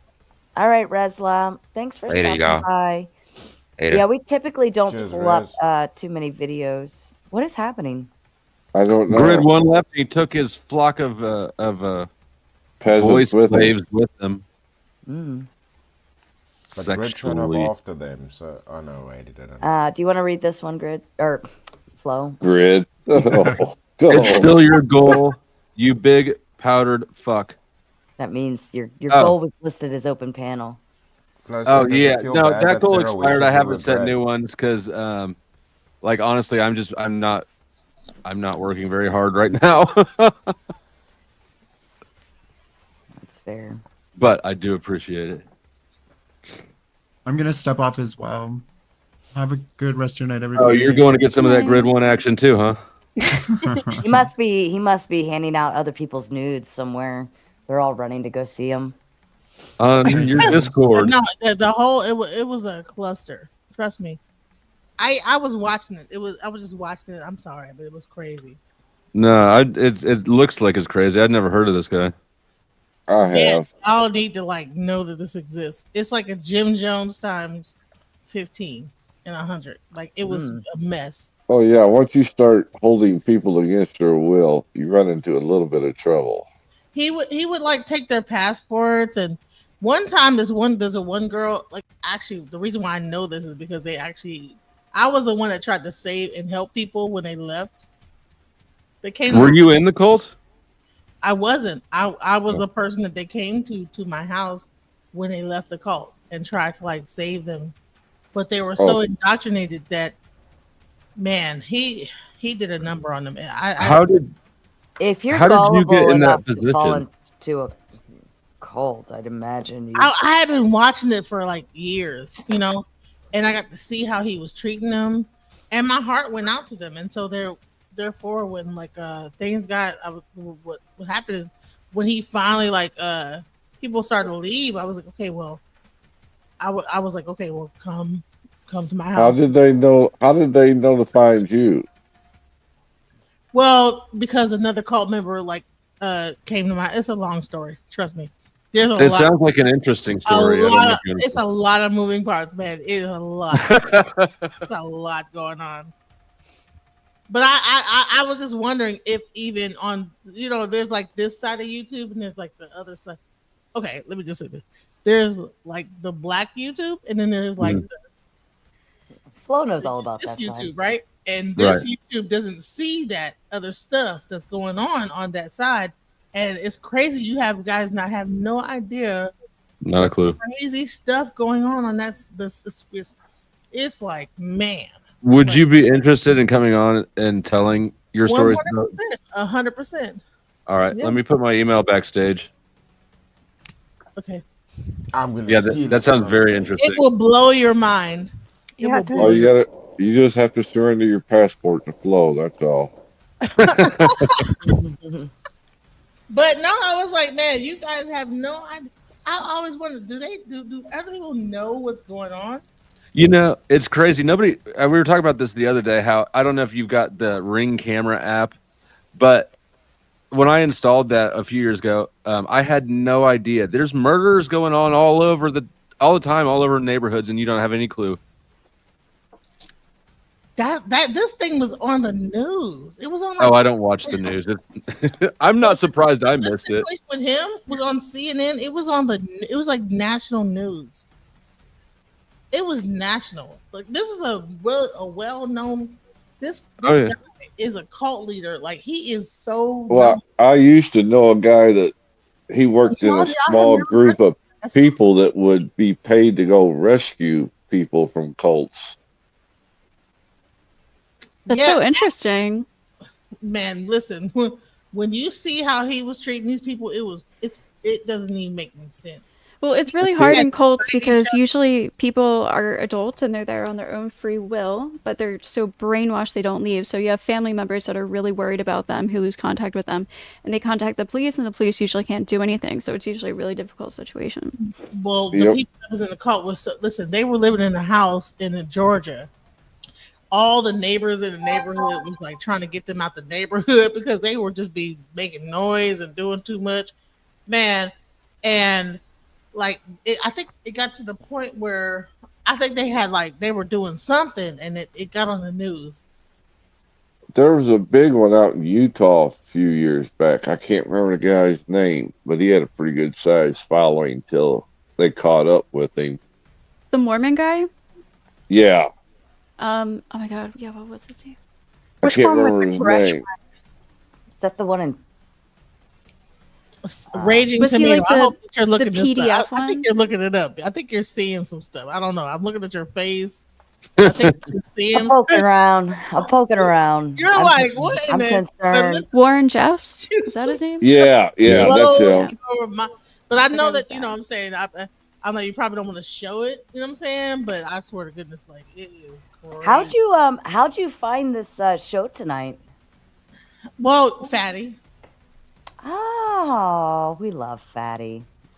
Do you think you were, was there some vulnerability that you had at the time that drew you into, like, I don't know, being sort of fooled? Say it again. Okay, maybe I have to turn up my volume. No, I'm going to make my exit. Cults is not my expertise. So I've been thinking about starting a cult. You already have one. America does everything. America just does it all the best, man. Even cults, you guys just killing it over there. Killing the cults, man. Listen, all the cults are from, like, man, right now America is the #1 in cults, okay? But couldn't you almost believe that baby. YouTube would be like some kind of cult on its own? I mean, it has followers. Very much so. There are cult followers on YouTube. I mean, it's called nationalism. YouTube is totally a cult in and of itself. Nationalism. Listen, there's such a rabbit hole to go down.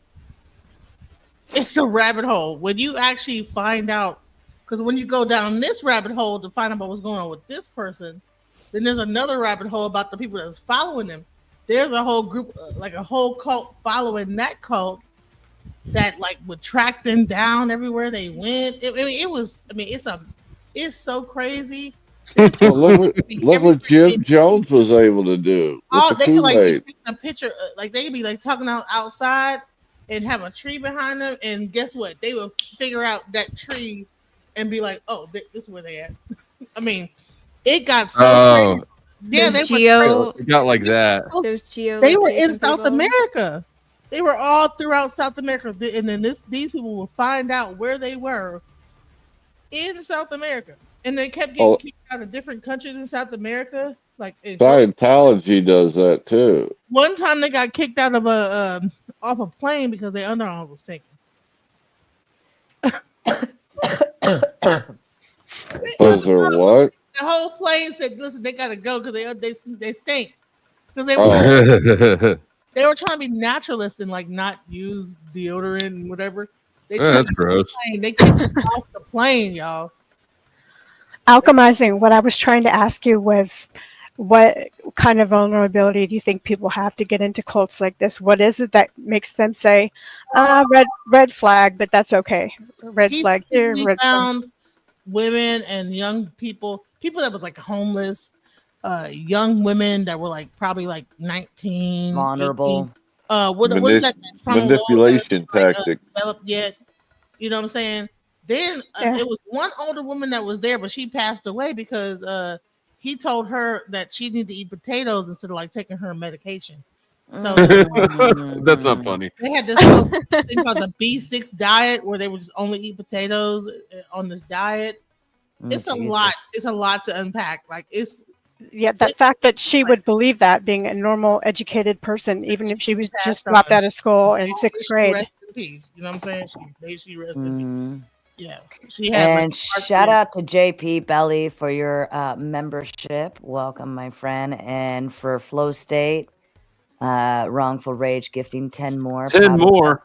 Damn. He's kicking you off right in the right direction. He is. I'm gonna have I gave you a 5.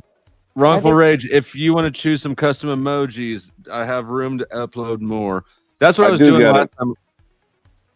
I do got a complaint. You need to price that like you did before. So the thing about memberships is you can once you have it set, you can't change it. You have to undo the entire stack and redo it from scratch. So are you serious? Yep. I think Wrongful Rage is in love with you. Either that or he's rich. I mean, he's got. Well, it could be both. They're not mutually exclusive. Oh, that's great to know. Let me tell you something. Listen, that was the most entertaining cult I've ever seen. They had my attention for years. I was just watching them. That was the most captivating. I would be up there every day, like, okay, what's going on? What's going to happen next? I don't live that far from. Who are the ones that would like protest at Westboro Baptist Church? Oh, that was cringe. Like, of all things to do, military funeral. Showing up you're showing up at funerals. That's fucked up. Vengeful Truther coming in with his membership says, "I'm a cult of personality." Flow personality. Oh no, Eligio Bishop, aka Nature Boy, said that he is Christ. He is the chosen one, and they believe that he was God, and they believe that he was Christ. Yeah, they really. You know what? This should just be enough for people to know that, like, the standard is pretty low for intelligence. It is. and like critical thinking, common sense. Like, who the fuck says, "Oh, I should just eat potatoes all day"? That sounds like a great idea. Like, and who becomes agreeable to that without like blinking an eye? Like, yeah, you're right. Or let's drink Kool-Aid and put on our Nikes and go to bed. Right? Like, I mean, at some point, there's got to be something in that brain that ticks. I think there's another thing brewing. There's another thing going on. I think it It's shows the- how like desperate and lost You have people no are idea too. what's The going on. belonging. Yeah, it's a belonging. People I are so feel desperate important. for That's a the hierarchy bigger of needs. meaning to life. Oh, sorry. Go ahead. No, I talked over you. You go, and then I'll reiterate. I just feel like so many people feel like lost and are looking for like something bigger than them. Like they want to be a part of something bigger, like more meaningful than them, and they're just desperate to be a part of something because they can't find meaning in their own lives. No, It's no. sad. What was happening is that most people that joined the cult had STDs, like herpes, and different things, and they were trying to get healed, and they felt like that if they took the B6 diet, that they would be healed of their herpes and AIDS and all those different diseases they had. But they were all screwing each other, and so when they would like leave, no, this is really true. This is what was happening. They had This sounds like Flow's coat. he had STD. Listen, the one girl that like actually she got so sick from STDs and all this other stuff that she had an unidentifiable thing that happened to her. Damn. And what's it called when a person is like on when you about to die? What's that thing called? Hospice. She actually went into hospice because her she caught something that there was Well, no. that's what killed Al Capone was syphilis. I don't even He think it said was something people have never heard of. What maybe it was. I don't know what it was, but the thing is that She had so many, it created something new. it made a whole new thing. It's super AIDS. It's airborne. The syphilis complex 46. This When, is not any type of medical advice, ladies and gentlemen. Please You've seen be wary. 28 weeks later. This is how this Always happens. seek your own doctor. We have nothing to do with any type of medical field. We are not giving They medical didn't advice. believe in the doctor. They did not believe in going to the doctor. They didn't believe in tests. They just take this That's Flow. That's Flow. and just only eat potatoes all day long. I and don't just- know. See, this is why I can't be a cult leader because I don't have enough patience for dirty ass people.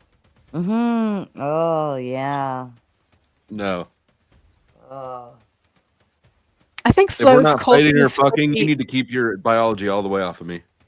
Let me tell you something. All like cults get freaky at some Taco point. Bell. They start off about like the higher self. Next thing you know, You have to interview this lady. I am going to. We need to stop talking about this right now. Alchemize energy. Don't worry, she's not gonna run out of shit to say. I'm telling you. I that don't right think now. she will either. You're right. It's a lot, bro. It's so much. What you need to do is start making like some bullet points on what you want to like dive further into later. See? Yeah. But This is why I keep you on the payroll. I know. I know. You want to go with the health route and all the stupid things that they came up to help people feel better until they put them in a hospice? Or do you want to go the sex route, the salacious route, where we get to hear about all the strange practices about how you sleep with your quote unquote members? I don't know. Who sleep with other members? Gross. And Sleep with your Jakey members' Ellie coming in with the big two says flow state equals a rude as fuck. How did I be rude? Flo. I don't know. Were you rude? And I don't think I Vengeful was rude. Truther coming in with the big 5. Thanks for letting me hang. Have a good night, y'all. Whether you believe it or not, Jesus loves you anyway. I try to tell Flo this all the time. And Flo cannot believe that somebody would actually love him unconditionally. I don't believe that God is his own son. Oh, stop it. Wrongful Rage coming up with the big 5. Definitely not gay and not in love with Flo. Just spreading a little wealth. Anything It's not gay if given it's a can be bromance, Wrongful Rage. recovered. Anything given can be recovered with honest work. I believe that. That's Except how for blowjobs. You can't unsuck this dick. Whoa. Lord, oh my God. Flo, I think, remember that a few rewind about 5 minutes ago, somebody said something was pretty dark and you laughed and you said, oops, I shouldn't have laughed. You said, Yes. That's It not might funny. have been that. It might have been that. And that reminds me of something. Oh. You guys remember about reading about the illegal Venezuelans who took over apartment complexes and scared people in America? In Colorado, yeah. Colorado, yes. I thought I said Colorado, but maybe I didn't. Something that's kind of inappropriately funny to me when I heard they took those gangs in Colorado from Venezuela and they dropped them off in Ecuador. And I laughed a little bit, after this person told me that. And that's a long way away. That's, there's the there's the country. The country is 2 countries up and over to the right where they belong. They belong, and I laughed about it, and I thought, oh my God, am I becoming like? Is this like laughing at gulag humor? Because we're actually talking about people not being anti-Semites, of course, but being anti-some ethnicity and sending them back. I'm all for the criminals going back. I don't think it's just dropping them ethnicity. off in the middle of nowhere saying, find your way home. The only thing that makes it funny is that they were criminals. Yeah, but it's not an ethnic thing. It's a you're a gang thing. Yes.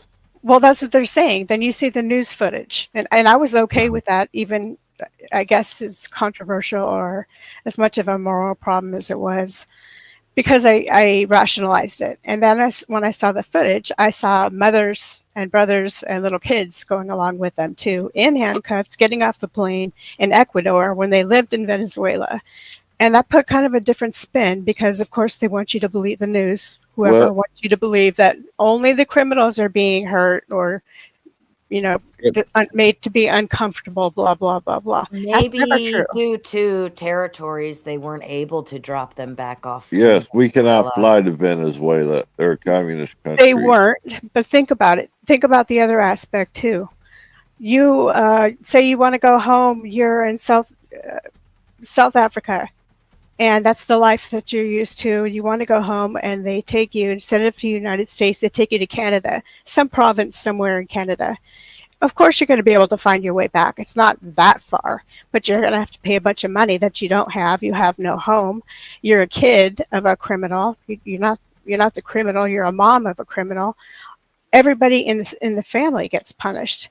That's why I can relate to what Ghosty was saying a little bit, because it's not just the people who deserve it, so to speak. But isn't being a parent, you're accountable to what happens to your children. So you have to know that if you do something illegal and put your child at risk, like that still comes down to you. I mean, that doesn't negate the fact. I'm not saying that it's necessarily right to just drop these kids off, whatever. Kids. But at the same token, like those parents are responsible for making sure their children are safe. Who cares about that? That's not it. That doesn't even matter who's to blame. It matters what the outcome is. Their kid is 21, shot somebody, but he's coming home to mama's house for some sweet enchiladas and a little hug. He goes back out again. So it's a tricky situation because at the same time there's a certain amount of accountability for the kids. Because he's 21. Mama knows what the kid's doing. Mama knows. Maybe. No, hold on a second. No, get the fuck out of here. Why would you just have that assumption built right in like you even have any idea about that? Well, the hood where I lived at, all the parents knew what their kids were into. When I say kids, I'm talking about grown children. The parents knew what the kids were doing. Something at all. Running dope, stealing. Yeah, and regardless, I don't know. The way that law enforcement goes about doing this shit is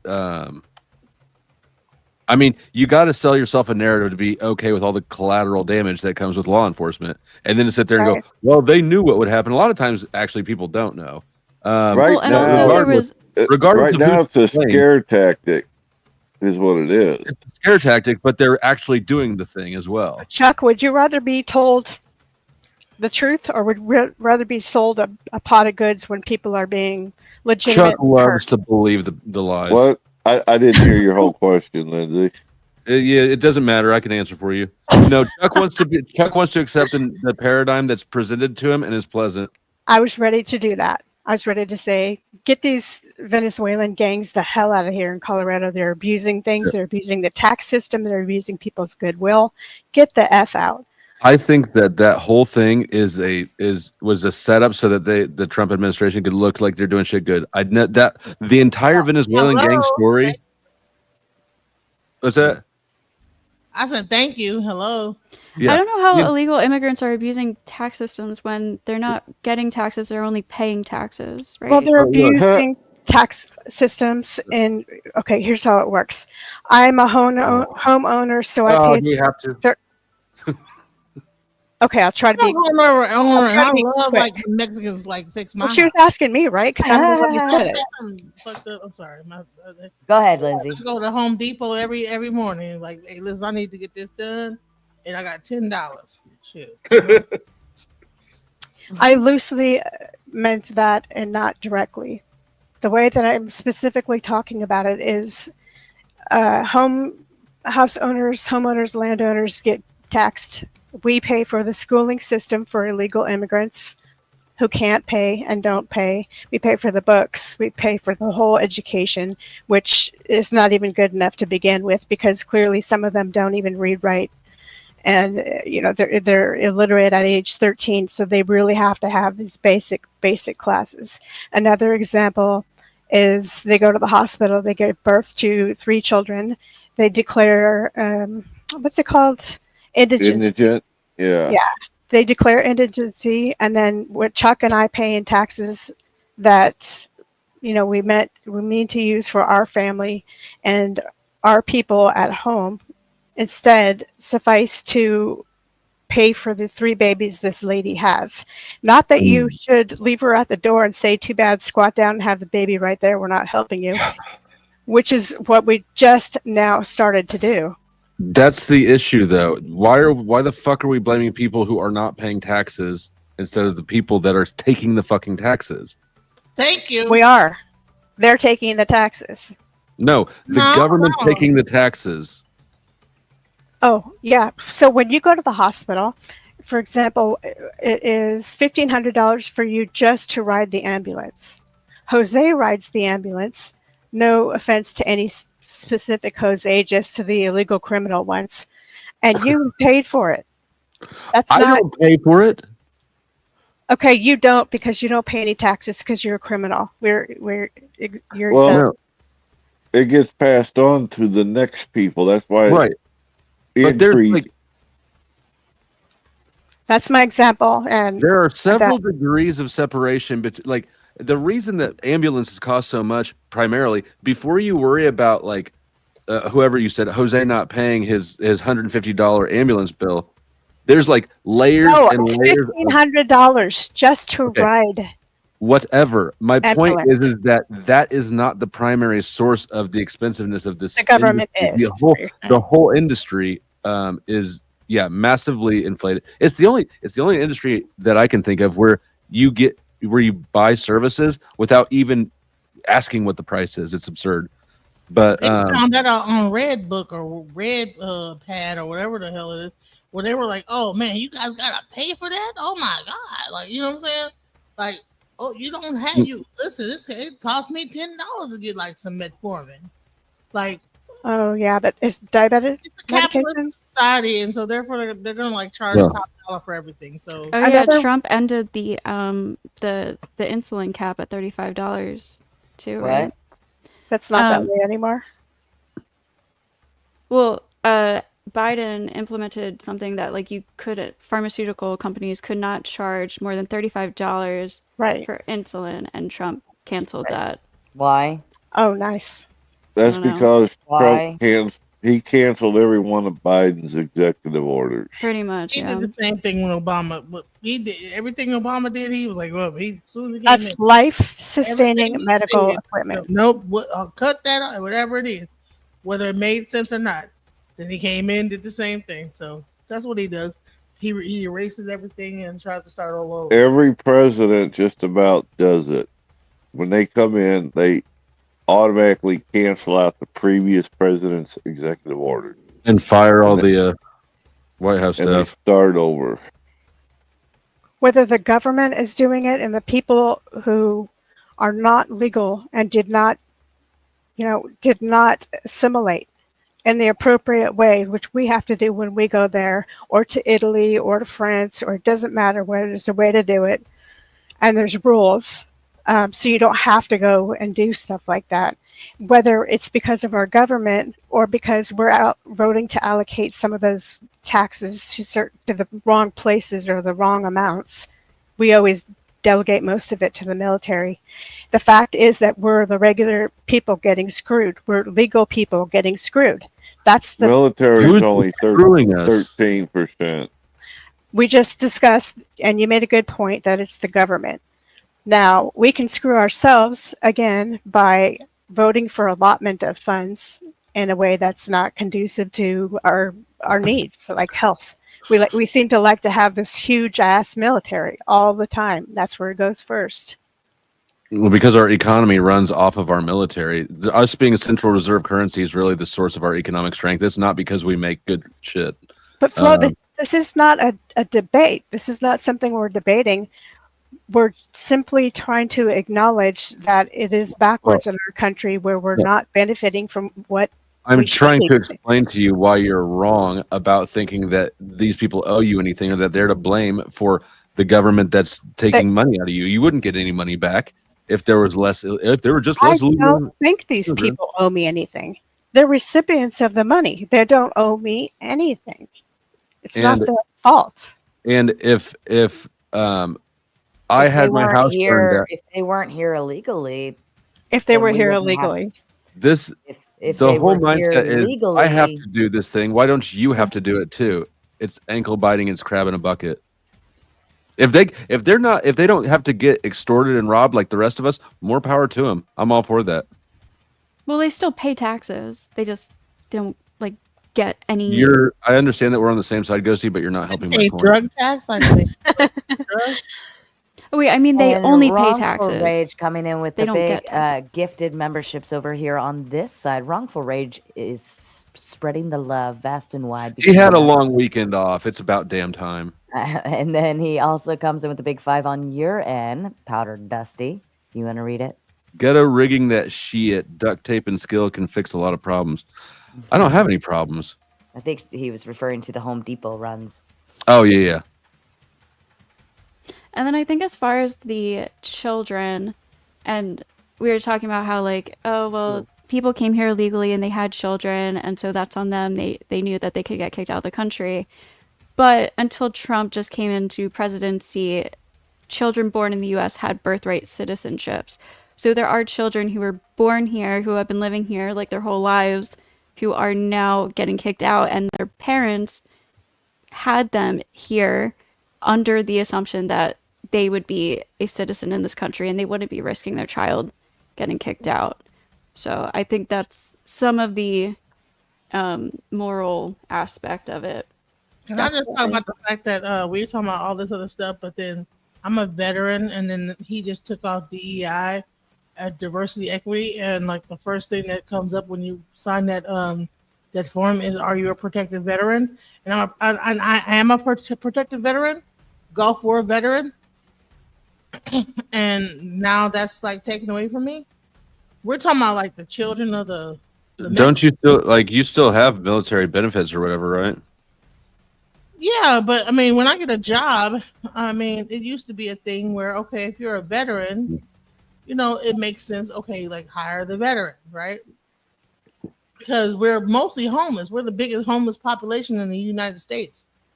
Veterans, okay? Because people don't want to hire us because they were crazy and whatever. Something wrong with it. So, all right, hire the veterans. They're applying for a job. Go ahead and get them a little bit job. They're trying to get a little job, whatever. You know, get them a little job. Now they took that away. You know what I'm saying? So was that part of DEI? I guess it would be, wouldn't it? It's a protected class. Equity, yeah. Listen, you know what I mean, I don't know if this is true, but you know, at the end of your application, when you like apply for a job, at the end they ask you all these questions: Are you black? Are you white? Are you LGBT? Are you this? Are you that? Are you a veteran, protected veteran? Are you this? That's what they use to figure out how they're gonna get some money from the government by hiring you. Take that away. That's all it is. Yeah. Yeah, my last employer got some whatever the government cheese for hiring felons. But it got kind of weird. One thing I'm like, damn. Are you bi? Are you trans? Are you this? Are you that? Wow. From the back? Do you take it from the front? Like, God dang! How many questions they gonna ask? Like, you know what I'm saying? You know everything they want to ask. Do you eat ass? Man, God dang. What difference do it make sexuality though? Why does sexuality have to do with like employment. I don't get that part. I don't have any idea. I don't know what. Yeah, any of the veteran, I think, is the only one that I could see actually like mattering. The rest you just opt into. Honey, I've been a white woman for like about 10 years filling out the application. When I hit white women every time, like. And I'm black. I know what you're feeling. I used to tell people, like, if we were in a car, I'd say if we get pulled over, we're holding hands and you're cooperating, because I can't play any card except for maybe the gay card, and I don't want them searching my shit. There was a while back, I was filling out an application for something. I never had to do that, by the way. And it got to the part about ethnicity or race, whatever you want to call it. And I had to check other, because white was no longer an option. White erasure? There was Hispanic, Latino Hispanic. They had it all broke down. If you were Hispanic, you were covered. Break it down. Are you from Spain, Hispanic? Are you like Latino? No, Like, well, God dang. It's not even a race. well, there's two different questions. There's one where it asks you what race you are, and then there's another one where it asks you just specifically, are you Hispanic? Right? Yeah. I don't understand it all. I just fill out the They papers. get funds, like someone was saying here, when they hire. Well, honey, I someone. thought I was like 29% Scandinavian on my heritage test. So I'm 29% Welcome. white person. So I was thinking to say, Did you bring some potato salad with the raisins? I was thinking to say I'm 29% cracker, but you know, I just Put raisins in potato salad. 29%. You know what? That's the trope, is that white people put raisins in potato salad, but I've never even seen potato salad with raisins in it. Me either. Disgusting. I have It sounds seen really fucking gross. I've seen potato salad with little marshmallows in it. Yeah, but that it shit's wasn't. weird too. It wasn't white people that was serving it. how y'all make y'all potato salad with marshmallows and potatoes and all that raisins and stuff in that. You don't do that. What do you do? You putting raisins and stuff into the potato salad? Not me. Never seen it. You know that's a big joke in the black community. Is like, Mhm. y'all put raisins in y'all food and stuff. Yeah. Raisin. Uncle Patty says raisins go in stuffing. Raisins don't really go in anything. Raisins aren't really good at all. Raisins can be in Raisin Bran, I guess. But if you're eating Raisin Bran, you're probably out of the good cereal. I mean, if you can't eat the damn thing while it's fresh, what's the use of eating it after it's dried Right. up and shriveled? Here, you want Yeah. some old grapes? There you go. Hit the nail on the head. Potato salad and raisins? No. I'm not trying to be chewing on raisins when I'm eating potato salad. Neither are we. Right? They make listen. We have our own little jokes. I'm sorry, we have to make fun. But Yeah. That's why I brought it up. It's funny. We have a little bit of subject change from raisins to dialysis.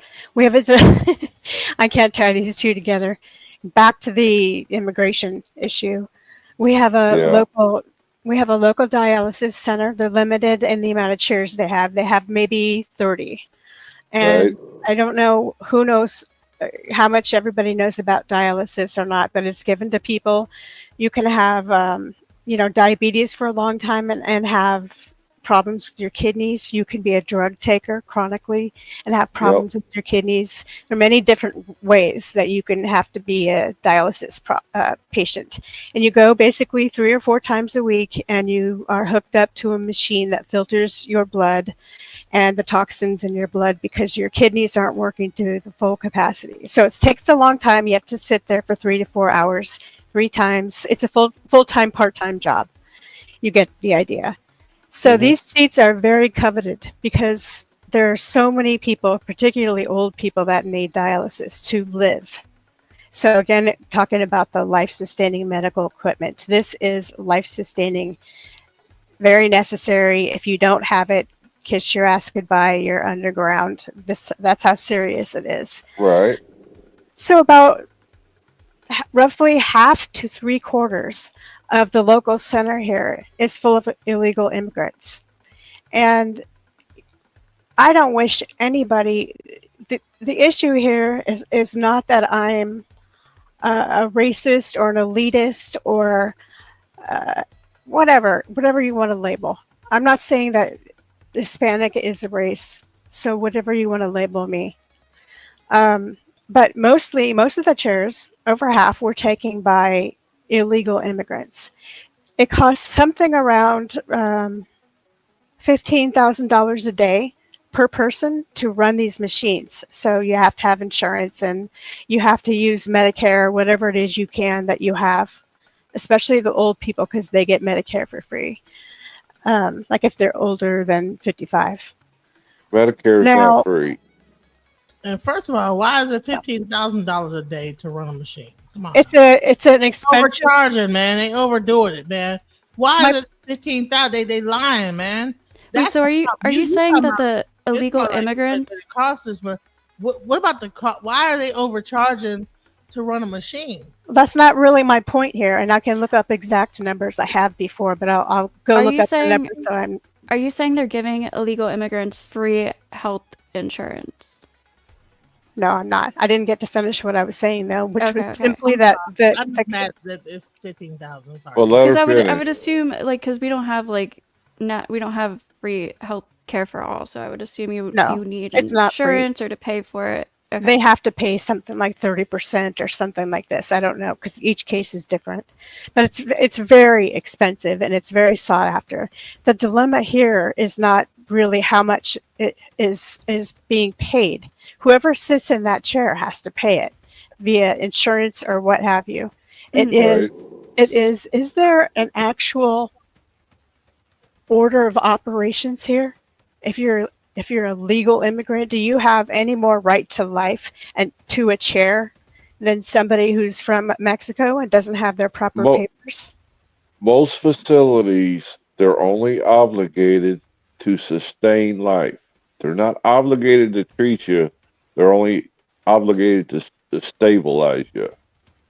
There's not, what she's saying is there's not enough. And people need this regularly. This is a routine thing. There's not enough units. And so you're right. So do citizens have more of a right to it than non-citizens? Thank you. Yeah, I don't know that they would have to be paying for it out of pocket. Pay for that, which sounds because they wouldn't be able to qualify for state or federal health care, so they would have to be paying for this. We don't know how they're paying for it. The payment is not the point. They make them be on. It kind of is because whoever can pay gets the chair, right? So that's kind of like they can all pay. Some of them are. Everyone can pay. Yeah, it's just a matter of who gets the chair. People fight over the chairs because they want to live too for some strange reason. It's just are their lives just as important as our lives? Wouldn't your automatic answer be yes? That there's no, just because I'm illegal in a different country, I mean less than someone else. But is that how we do it? If I owned triage people? I owned the dialysis facility, I would say I do not want to be in the position of determining whose life is more important. I'm not sifting it out. Well, you eventually have to pick someone. Well, are we assuming they don't have dialysis machine in Mexico? Well, they live here. Yeah, they live here. Sure, they must have them there. It's local people who are living here. Mm-hmm. Yeah, I don't know. I think that if you're running a dialysis center, your job is to just give people dialysis. It's not to check their and rank them. The dilemma is you and somebody else is fighting for a chair, and that person is here illegally. Do you think you deserve it? 50 to 75% of the places are fit. Why do so many illegal immigrants have dialysis? Well, it's strange. I live in 83% Hispanic town, and a lot of it's always different. Some of them have problems with their kidneys through I forget what the disease is called. There's just Valley it's just fever. it's just overpopulated. It's called valley fever, and some people have had diabetes for a very long time, and it's high in the Hispanic population. Okay. And sometimes your organs will quit working, your eyes, your kidney, different parts, your legs. Some people there had their legs cut off. It's a very cheery place, but you get the idea. These are people that are trying to live, and it's their last call. Yeah, I don't know that. I think that I don't know who would be. I don't know. Ooh. I think that I wouldn't expect anybody to want to be in the position of deciding whose life is most important. That's why I asked you a hard question. Your daughter needs it, and she's against somebody who's 60 and does drugs, and so his kidney doesn't work very well. Aren't you going to fight? I would fight. Oh fuck yeah! I'll be dirty as shit. I don't care if I need to get him deported. I'll do that shit. But you just determined that your daughter's life is more important than somebody who. Oh yeah, I mean, well, it is for sure. But 100%. I was thinking as if I'm the owner of the dialysis place, and I don't know any of you. It's first come, first serve, and there's a waiting list. Yeah, no. So if it's me, like looking out for my daughter, absolutely, everybody there is dying or getting deported. Whether they're legal funny how or your not. answer changed. All of them are going to have the lug nuts loosened that night, and in the morning when we go to Dallas, all of them are going to. Do you see how you're playing God, though? I don't give a fuck. I'll do that. Yeah, it's Yeah, no, I'm fine with it. If it's a waiting list, they had to wait too. And they Now hold on, it's not even playing God because God's the one who put me in that paradigm and Or made me the not. way I am. Maybe nothing. Maybe biology. Maybe science. Maybe Whatever something. it is, you know. Yes. Yes. But who to say that they didn't wait the same time? They didn't sign up and waited in line. If it's my daughter, I don't give a fuck when they signed up. I could be the last one there. So you're saying that even if they like signed up, it should be like, no, bump you. When it comes to my daughter, I mean, I don't think that anything should be run that way. I don't think that I deserve to be treated with special attention. I mean, maybe I do feel that way a little bit, but Clearly. But what I'm saying is, when I'm deciding what to do, I am not going to respect fairness as much as I'm going to value prioritizing my daughter.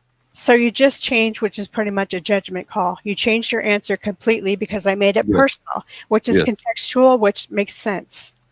But that's what the contention is here. People are saying, "Hey, I have this this kid is only 12," and other people are saying, "All of you who do drugs and come here because your kidneys don't work because you do drugs, I should be here before you because I didn't do anything to cause my kidney problems."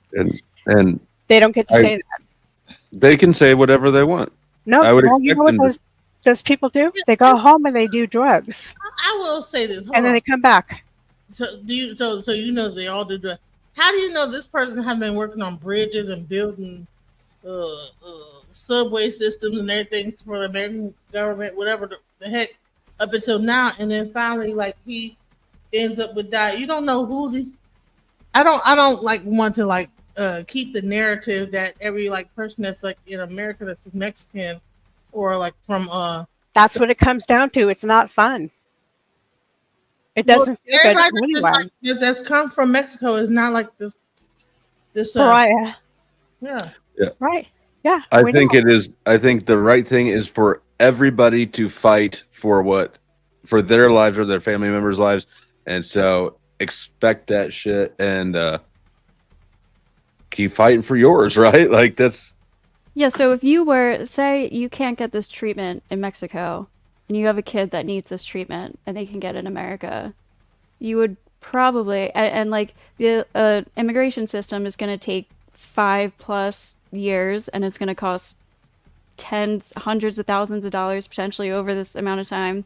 You don't have the time, you don't have the money, you're going to come over illegally to get that treatment for your kid, right?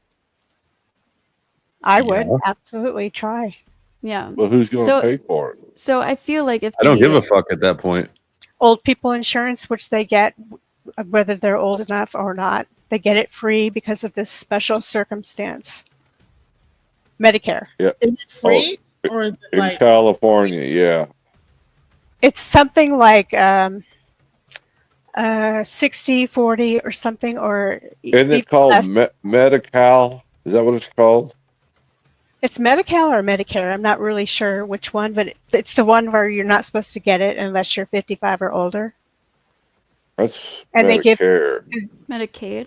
Oh, yeah, I don't know. Yeah. Medicaid is for your poor people. saying that these people have been in America and now turned 55?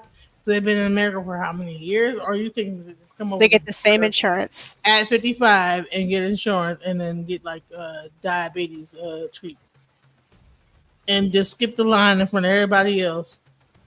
I mean, Just what are we they have saying? diabetes? No, they don't skip the line. What So- she's saying is they're flooding the facility, is what Yes. she's saying. Yes. There's so many that they're flooding it. Okay, I'll say this. They don't All right, speak so English what either. state is this in? California.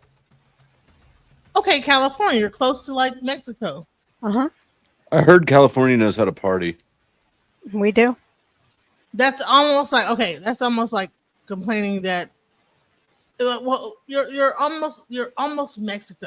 Like we even in Texas we can't really complain. This is real. This is not a complaint. This is really going on. No, what I'm saying is that it might be happening, but California probably was once Mexico at some point.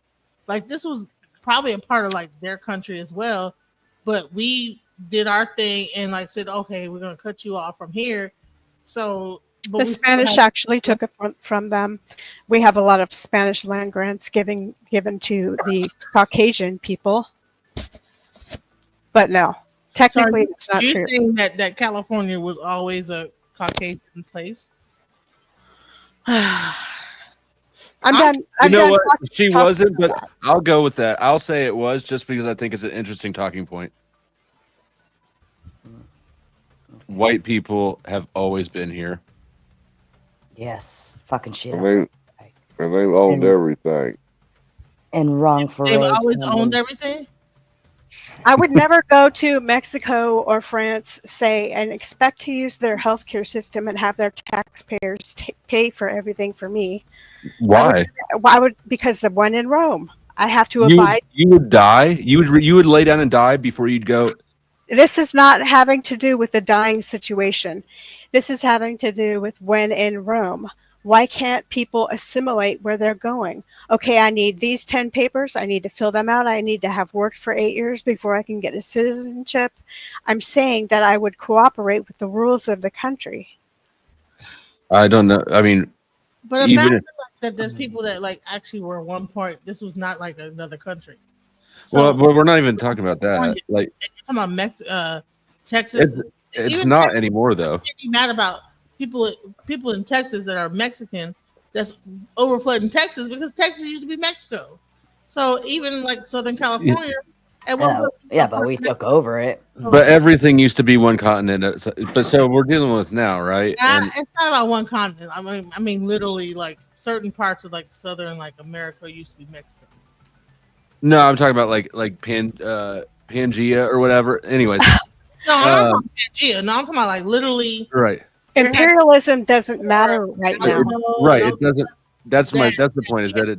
Fight and Ugh. they were and this used to be Mexico. It was like Here's the thing. I don't actually at all believe that if you or your loved one needed dialysis badly, that you would just sit on your ass and wait until the paperwork goes through. Actually, I hope that you would not.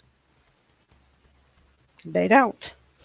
And they should. And they should. Choose me or someone else, and he caused his situation, and I didn't, or you, and I mean your daughter, and versus somebody who's a drug addict is going to take him while he's not getting dialysis to come back just to get fluid. Drug drained from addicts his are body. people too.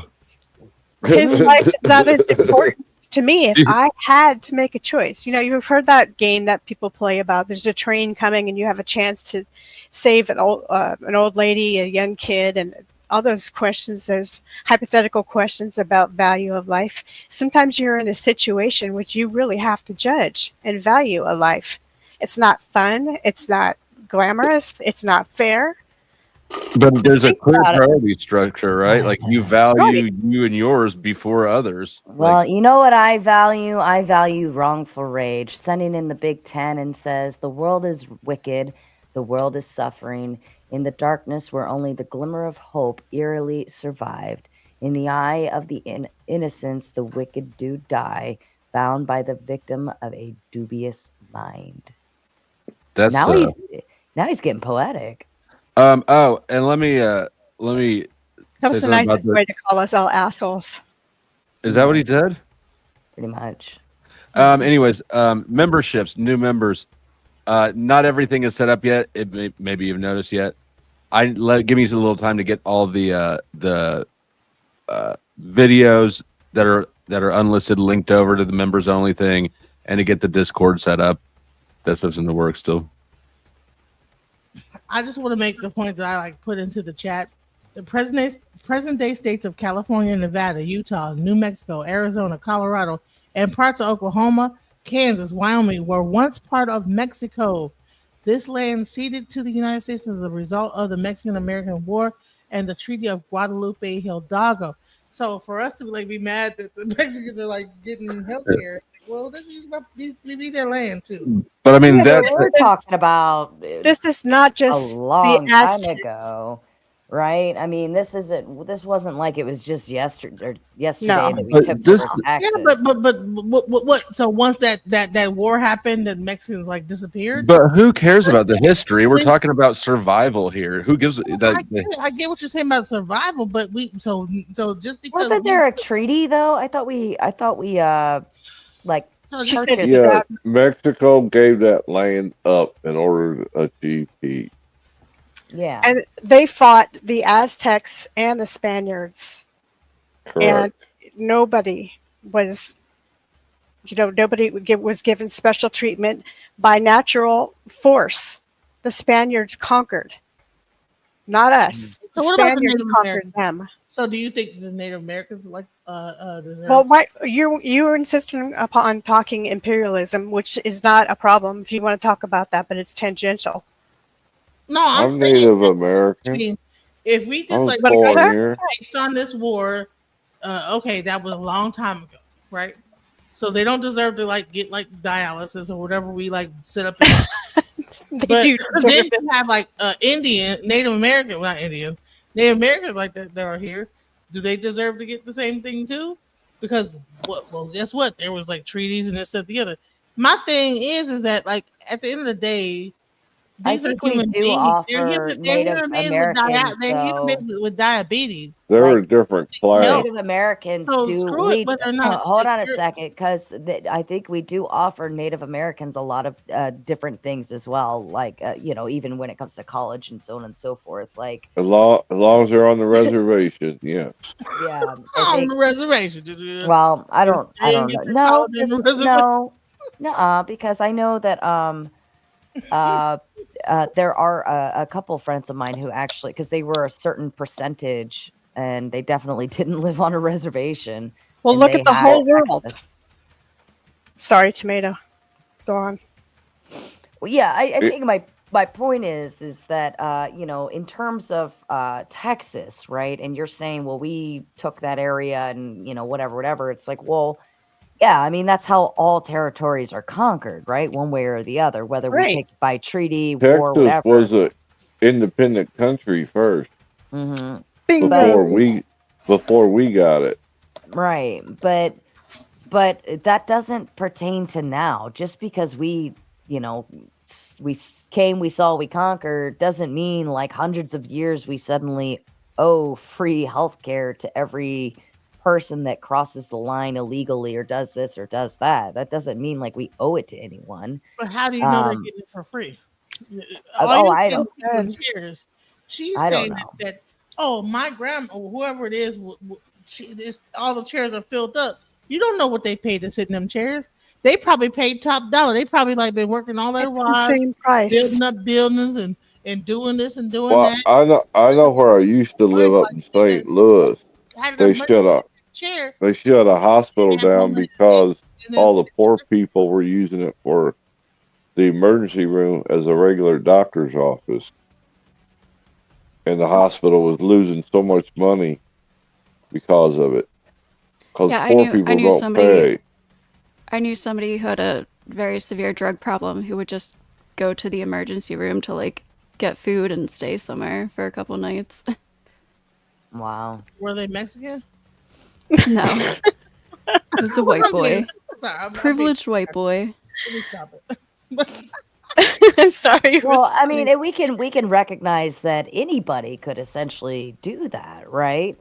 But the question comes down to is, are you a tax-paying citizen? Are you, are you a positive part on the society, or are you here to just drain it? And that's whether you are from here or not. That goes in any direction. Most of our labor does not come from tax-paying citizens. And I reject the Most of our worldview really, where like tax really paying is hard a labor. virtue. Go ahead. What you saying? I reject the narrative or the worldview in which being a taxpayer is a virtue. The tax system, that's the leech. No one said it was a virtue, though. But It's most of our treated labor as a does not come virtue. from tax-paying citizens. Most hard labor comes from immigrants, prisoners, people like that. They're not paying taxes.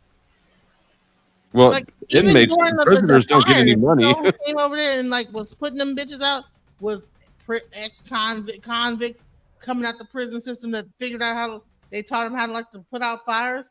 Like, so we talk about like the tax-paying. I'm a tax-paying citizen. Man, most tax-paying citizens ain't doing all that. We ain't up there putting out no fires, doing no real hard labor. We working a little like cushy jobs and whatever. And the real people that's really doing the hard work, making some stuff, building bridges, doing this are like the people that's not paying taxes. So let's stop it with that. Wait, that doesn't matter though, because people are still contributing to the society. Like just because you're not doing Very people that you're saying that probably have to go to the dialysis machine are the ones that probably they didn't get like the they didn't get no tax benefits or whatever. They ain't got like no pit. They ain't got like no SSI coming in when they get like 65. They ain't got that coming on. You know what I'm saying? But they was the ones that built and did all this and did all that. So let them go ahead and get their little dialysis. That's all they gonna get. Like SSI when they get 65. They're not working on big projects like that. How do you know that?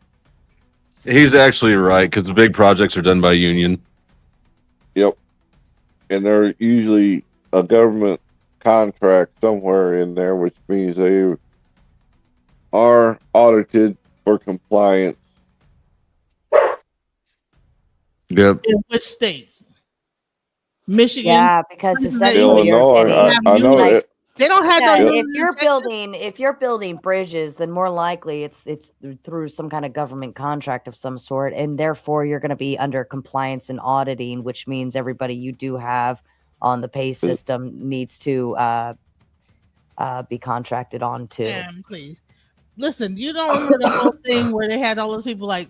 I think that the governor says or somebody said some stuff, and all the people walked off the job of all those like houses and everything, and like then the guy begged them to come back. I wonder if they can hire them as contractors and get away with that. Remember in Florida, what was that situation? Are we all like forgetting that there was a whole time in Florida where the governor said some or whoever the hell guy said some stuff, wild stuff about the whatever. And they walked off the job, honey, left everything. And this guy was up here like, man, oh my God, please come back. And they came back and started working again. They did a strike, and all the workers went off that. Building. I have no idea on that one. You ain't never. Okay, I'm gonna look it up. Are you talking about the railroad thing?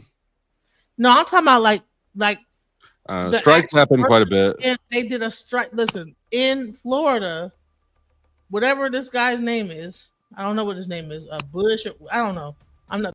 Don't get me wrong. Well, Jed Bush was governor a few years back. Workers, and honey, they all walked off the job simultaneously, and he had to beg them to come back.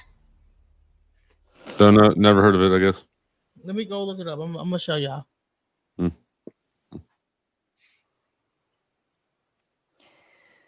I don't know.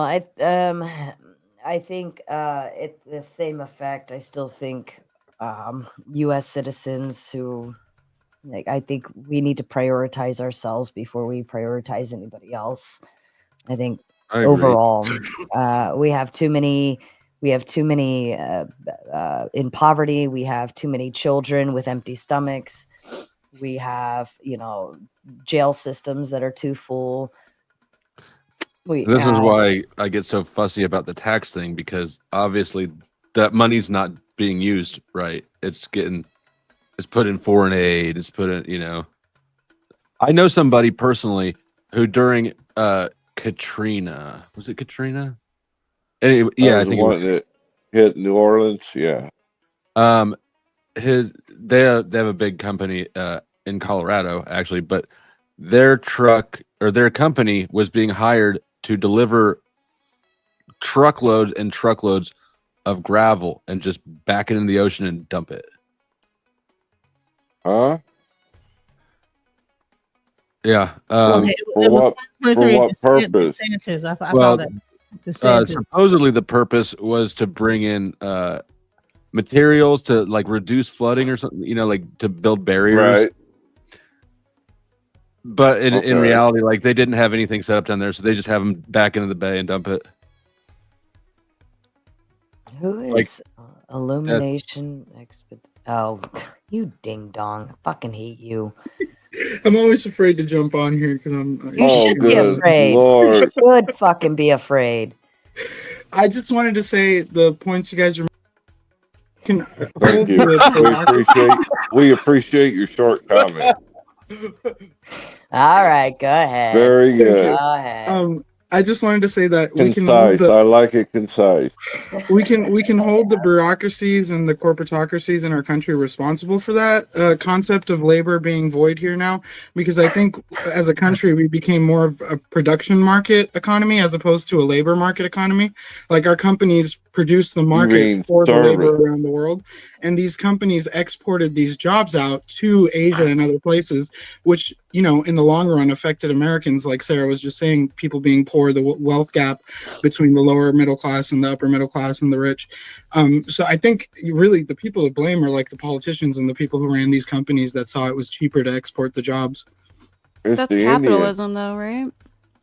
Yeah, no, I have no issues with the concept of capitalism, but what I am talking about is like we're over here trying to solve everybody else's problems across the pond and in and out and all over the place. And yet for some reason here, like we have our own variation of issues across the board. And like, you can't pour from an empty cup. We would be an even stronger and more supportive country externally if we had our internals on lockdown, and we can't even agree on what a woman is. So I think that what I'm saying is I think that we should get down to like children should not be going to schools that don't have air conditioning units. I think fuck them kids. I think honestly, God, I'm so sick. I think you honestly sound terrible. Yeah. I think honestly the number one priority for our country should always be the children. Across the board, no ifs, ands, or buts about it, because that is your future. That is what is going to be managing your country later on, but that's also going to be the people paying the taxes and putting us all in the old folk homes, right? And I think that if we put all of our sole focus in on our children and where their future lies, the rest of it's going to fall into place. And then those children, we're going to have higher percentages of children succeeding and doing better things and not starving and ending up in jail and doing drugs and all this other shit that will actually end up with more people doing better things. And then now we have something even more to offer to the world. And then we can finally externalize, and worry about other countries. But I'm so fucking tired of us worrying about what everybody else is doing.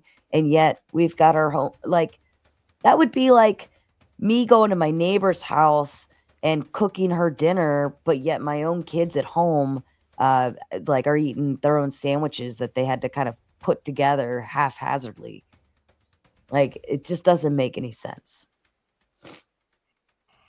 I agree. I've been arguing for years. I think one of America's biggest failures is not putting more money into our public education system. Oh God, I knew you were going to say that. I wouldn't even say the public education system. I would say ensuring the kids have shoes on their feet and food in their bellies and clothes on their backs, and they're like, we're not throwing kids all over foster care left and right into bad situations and blah blah blah blah.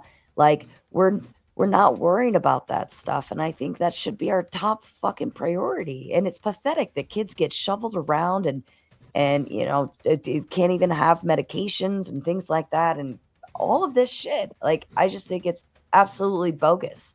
For sure. I think that the term "children are the future" are so important, right? Because like children are the future, and I remember this interview I saw when I was in school about this KGB guy who defected from Russia. His name was Yuri Bezmenov, I believe. Uncle Yuri. Yeah, Uncle Yuri. And he used to basically state that like Rome fell from within. The only way to take out the United States is from within, and our youth is the most vulnerable. And I often indicate social media these days and how it's affected our youth over the years. Hence the purpose of TikTok. This is what I think should be top priority. I think that get some peppermint oil, some Maline, take the Maline capsule, take the peppermint oil and eucalyptus and put it on a pot. Take the oil and boil the pot with some water, and then that eucalyptus and peppermint will go through your whole house. It'll make your nose like clear up, and then like take the Maline, like this little capsule of Maline. It's called Mullein, Mullein, and take that, and that should clear up your sinuses. Thank you. I told her to just quit doing coke. Oh no, we got another crispy. Good evening. I didn't know you were feeling that bad. The more I talk, the worse it gets. Like, Flo, read the super chat. This one's on my end, so Flo doesn't. Oh well, I was trying to save your voice. Oh, care packet. I got it. My little witch care packet. I mean, I'm a witch. I'm about to send you my little witch care packet. Lindsay, no hate was meant in the poem. It was about the obfuscation of hope in the minds of the victim of their own mind. Victims often see hope as an illusion or unattainable. Your mic is peaking, by the way. Because he's too close to it. He was like, Yeah, it's constantly moving down. I have a struggle.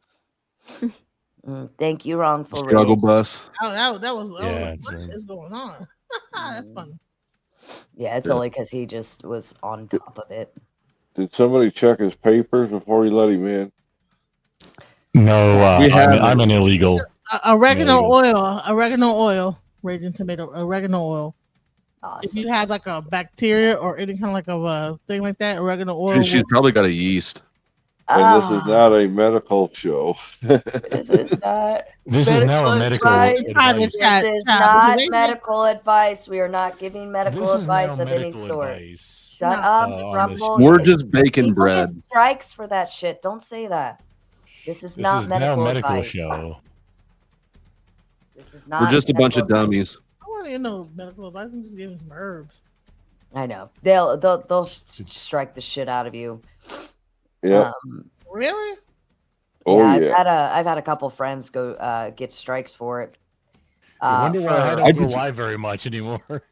I got a warning just like a few weeks ago for medical shit. Mm-hmm. Yeah, they take that one real serious. Oh yeah, this is not legal and medical advice for serious though. Oh Jesus. But spicy food. Spicy food and tea. Yeah, I did have I had some jalapenos on a sandwich the other day. The person probably the kids, man. These kids are everywhere, and there's all these kids around them too. They're just touching everything. Yeah. The minute the kids start the school season, it's gonna happen, and the winter time's always the worst. But that's all you see walking, around is like little snot-nosed assholes, and you're just like, how many viruses can I pick up from you today? All you need is you just need an all-day throat lozenge. Was that an offer? Any logger with the big I'm five. y'all. I had a good time, you guys. Hey, did you get or give me your email backstage or something so that we can do this? Okay. So you can tell me about the cult. Yeah. Or however you want me to get a hold of you. I just put it in there. Shouts out, you guys, and yeah. All right, yeah. Not with that cult. It's gonna blow your mind. All right. Right. Thank you, Tomato. Absolutely. But I also put like a little thing in there back for you. About what you should do. Oh, yeah, she gave you a recipe. Some natural. I haven't met you before, but can I email you about the cult also, and can we talk about that? She's not recruiting. Oh, you want me to recruit you for the cult? What? No, just to talk about it if you're interested. What's the question? You have a question before I go? Well, no, I mean for content, like just. Are you trying to pilfer my content, man? Just take down her email address and have the decency to sneak in an email on the back end. That's no. See, I'm the classy guy that just puts it out there in the front end. She doesn't want to go on with somebody whose mic is all bomy and weird and whose video is laggy. Would you guys let the girl go? Then she probably didn't like you. But... And my little witch friend, you're always welcome to the panel anytime. Much love. We know how to heal you. We're healers. I know. I say we praise the witches because they keep us healthy. And then Girl, I'll hit you up. And then they turn around and curse us. I'll hit you up. I think you're a healer. Okay. Much love, guys. Peace. See you later. And NE Logger coming in with the big five. The reason we need to have borders isn't strictly economic. America has a right to its own culture and has a right to defend it. Well, I think that's a good way to say that. Well, that's because the people don't want to assimilate. Maybe. And Mr. Pie coming over on FlowState's side. What'd he do? What'd he say? Racist stuff. FlowState deported my neighbors for Coke. Coca-Cola. Yeah. No, my original Coca-Cola guy got deported. This was years ago. Shout out Romero. Oh, you know Romero? Oh, yeah. He's a sweetheart of a guy. Wait a minute. That's Paul's buddy's name. There's probably more than one Romero. Like Jose? I bet so. And Mandy, I'm presuming you're talking about type 2 diabetes, because type 1 diabetics, it is actually genetic. There's nothing you can do or change. There's nothing your parents could have done when they made you, when your mother was pregnant. There's nothing she could have done differently when you were born and raised. There's nothing they could have done any different. It is a gene, and genetic, it sits dormant until it feels like popping its nasty head out, and then it pops its nasty head out. What are you talking about? Herpes? No, diabetes. No, what the fuck? And then one day it just pops up, and now you're officially a type 1 diabetic. But if you are speaking to type 2 diabetes, yes, that is actually. And you know what is irritating to that idea is people that get type 2 diabetes, you did it to yourself, but also it can be cured, right? You can fix it. Whereas type 1, you just get it and that's it. Your pancreas just says, I don't feel like working anymore. Yeah, and the insurance companies use that, what you just said, Sarah, as a huge loophole to prevent manageable disease from being covered, like smokers or type 2 diabetes. They say it's manageable. So if you're in such a horrible condition, you probably could have managed it better. So we're just not going to cover this. Simple shit like that is why I don't believe in God. Or if there's a God, I don't believe he's like a good God. Like, why wouldn't you just make the type 1 curable and the type 2 not curable? Like, what the fuck? They are Yoshi, I didn't see you there. They are actually doing a lot of research. With you before. Diabetes medicines and monitors and all sorts of technology to it. is every 5 years it gets better and better and better.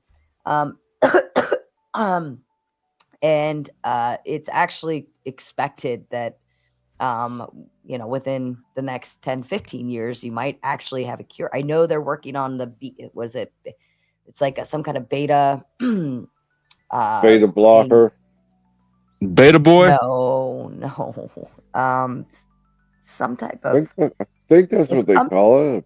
Beta blocker. Maybe it could have been. That doesn't sound right, but some type of beta something in the system that they're in human testing trials now in clinics for it.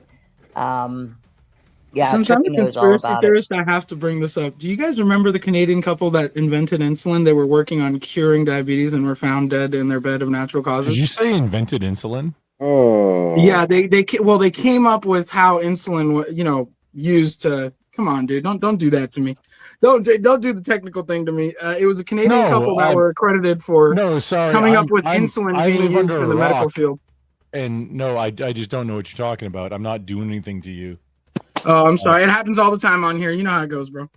Yeah, but you got a complex. To me, the thing that you're saying. Let me find their names real quick because everyone bullshits on here.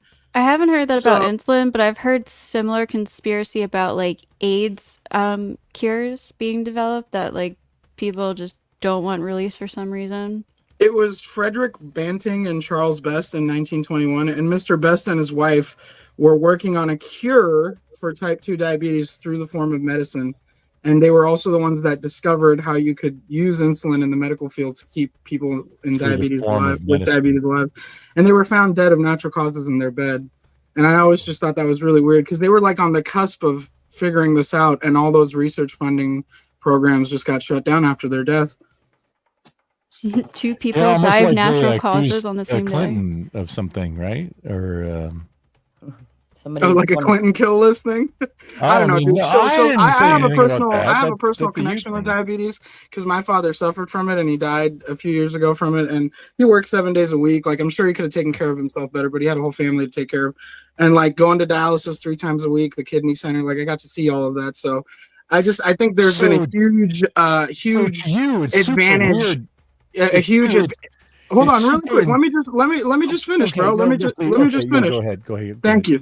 Appreciate it. I think there's been a lot of advantage that the medical industry, especially big pharma, has taken advantage of in that regard. Like people who are sick, instead of actually coming up with cures, it's not profitable, as opposed to just treating them and making sure they keep coming back. That's all I was trying to state. So it sounds like you figured out the actual strategy of the big picture medical industry. It sounds like you figured it out. So I don't need to placate you for anything else about that and talk about like, oh, hey, these people figured out, hey, this thing where we can cure this or that, because you know that it doesn't matter. Well, I think there's a lot of red flags. That's all I was trying to say. Like, I think that's why naturopaths are becoming more popular every year, because those doctors will try to find natural 100%. remedies as opposed to just issuing you a pill or, offering you a surgery. Wait, hang on. When you're saying those doctors, that's Well, what do you mean? If you go to an emergency room, you're not going to find a naturopath. You're going to find physicians, surgeons. Those aren't naturopaths, Yeah, right? and even even if you're a diabetic, right? You could forego taking insulin, but you just have to do a whole lot of exercise to get your glucose down. And you want to get into a DO, not an MD, a DO that's on your side to help you, right? What's a DO? They're a pain in the ass too, though. It's out of Latin. It's like MD generally means medical doctor versus DO is like doctor of osteopathy. The acronyms actually mean stuff in Latin, and that's not what it means. But that's generally what what it means in the lay world. Is it doctor of osteopathy is like somebody who like holistically versus a medical doctor, which is an MD, that is going to look for the best path forward. The one I had though would withhold that's not what it stuff that actually worked for me. The DO. For the record, we're gonna go for about 10 more minutes, guys, and then I gotta get to bed. Oh, I jump on and I scare everybody away. Don't worry about it. It actually is your mic, exactly. It's all you. No, I'm already sick as it is, and I still have to get up for work in the morning. So She's just being a You should have went to sleep long ago. Well, I feel bad. It was a good conversation tonight. Nobody was screaming, so I was actually enjoying it. I apologize. So wait, is this? I thought this was FlowState's. He's dual streaming off of mine. We do that a lot. You never know whose panel you're actually going to end up on anymore because so many people dual stream. Most people are kind enough to pin the host stream at the top of the chat. Oh yeah, I didn't do that at all today, did I? So you guys are bi-pansual? Yes. Grumple is not live right now. Just FYI, just 100%. Grumple is not live, so y'all gotta pin this on Sara and FlowState. Oh, I could see. And our dear witch friend she's still dual streaming too, which it's fine. We're near the end anyways. And she did her time, so. But yeah, it's good. I can see who all connects on. Why are you stalking us? You talking to me? No. Oh, come on, dude. That's like a girl being all sleazy saying, "Why are you staring at me like that?" Flo, I got you because of Thank you. racism. They're being racist against me. No, I got you because of my racism. That's how this happening. That's how this is happening right now. You're being racist against. Must be against you. AJ. AJ, where'd you go? No. I didn't even bring it up tonight. What the fuck? Flo, you are way too gringo, and I'm being racist against it right now. There we go. Am I still gringo? Yeah. Even after that noise? I mean, yeah, that made it worse. It's like people in public complaining about being recorded. Like, this is fair game, man. Especially when you hit the link. Like, at that point, a person on the opposite end needs to know who they're dealing with because of P-bombers and all that crap. Like, you know. The hospital ER I was at today, they had big signs posted. You pull out a camera, you're denied service. Well, isn't that technically private property, though? Like, even commercial, like Walmart, they can trespass you because it is corporate private property. It is private property. You can refuse service to anyone, but in an ER though, maybe in a regular doctor's office, but in an ER, I don't know if you can necessarily, in an emergency situation, I don't know if you can necessarily turn down. You'll just get shit treatment. Yeah. Hey, at least we know that anything that we say tonight on the internet won't be recorded forever. Wait, I was saying that in Flo's chat on his second account that like even if you're an illegal immigrant in the United States, like medical treatment will not be denied to you, even if you're like bleeding out on the street without papers. If somebody calls 911 and the ambulance shows up, I was just thinking that. They have to tend to you. You know, like that's one thing people need to realize. In most countries, that's not the case. They only have to stabilize you. Yeah, but in most countries they don't, Chuck. And I think in regards to the previous conversation, that's why so many people will flock here when they're like dying or on dialysis because, you know, there is a loophole. And instead of blaming them, maybe we should look within and look at our system and why it's even allowing such things to happen. Maybe we ought to just shoot first and ask questions later. I think you like low key called him Shrek instead of Chuck. I heard that. Yeah, no, AJ, you got to watch AJ. He's slick with it. Yeah, no. What are you talking about? Hey, you ever heard of John McPhee? He was called the Sheriff of Baghdad. They call him Shrek, bro. He's a badass. No, I'm on board with both of these conversations. Like both of them. Like make me like take a side. Come on. We're gonna take your side. Speak. Oh. Look into the camera. No. Look into my eyes There you Make it go. more racist, and then I'll be on board. How Okay? come you always have a delay on your camera? Just I he's a robot. He's a robot. He's in third world possibly from country. That's OBS? why. He's Suji? a I'm not sure. He's AI. So That's is third world. That's that third world internet. Just make it more racist, and I'll help you out. It's fine. There's you know your what? When cue. people say, you know what's kind of funny to me is people say this is a third world country. We're like the third world from the sun. So why do they say that? Because fucking Earth is awesome. Is he really asking? You're ate the fuck up, dude. He doesn't know what third world country means, or I mean, why do they call it that? No, It's not a totally invalid question. It's the irony. It's the irony of it. I was talking about the Earth, like we're the Mr. third Pie, world from the sun. Mr. Pie, this isn't the audience for that particular joke. Just FYI. Okay. I got it. Whatever. This Went isn't- over this everyone's isn't- head. This isn't the place for that one. We're not tripping enough. No, I got you, Mr. Pie. You're fine. Well, I got it too. I'm plenty ate up.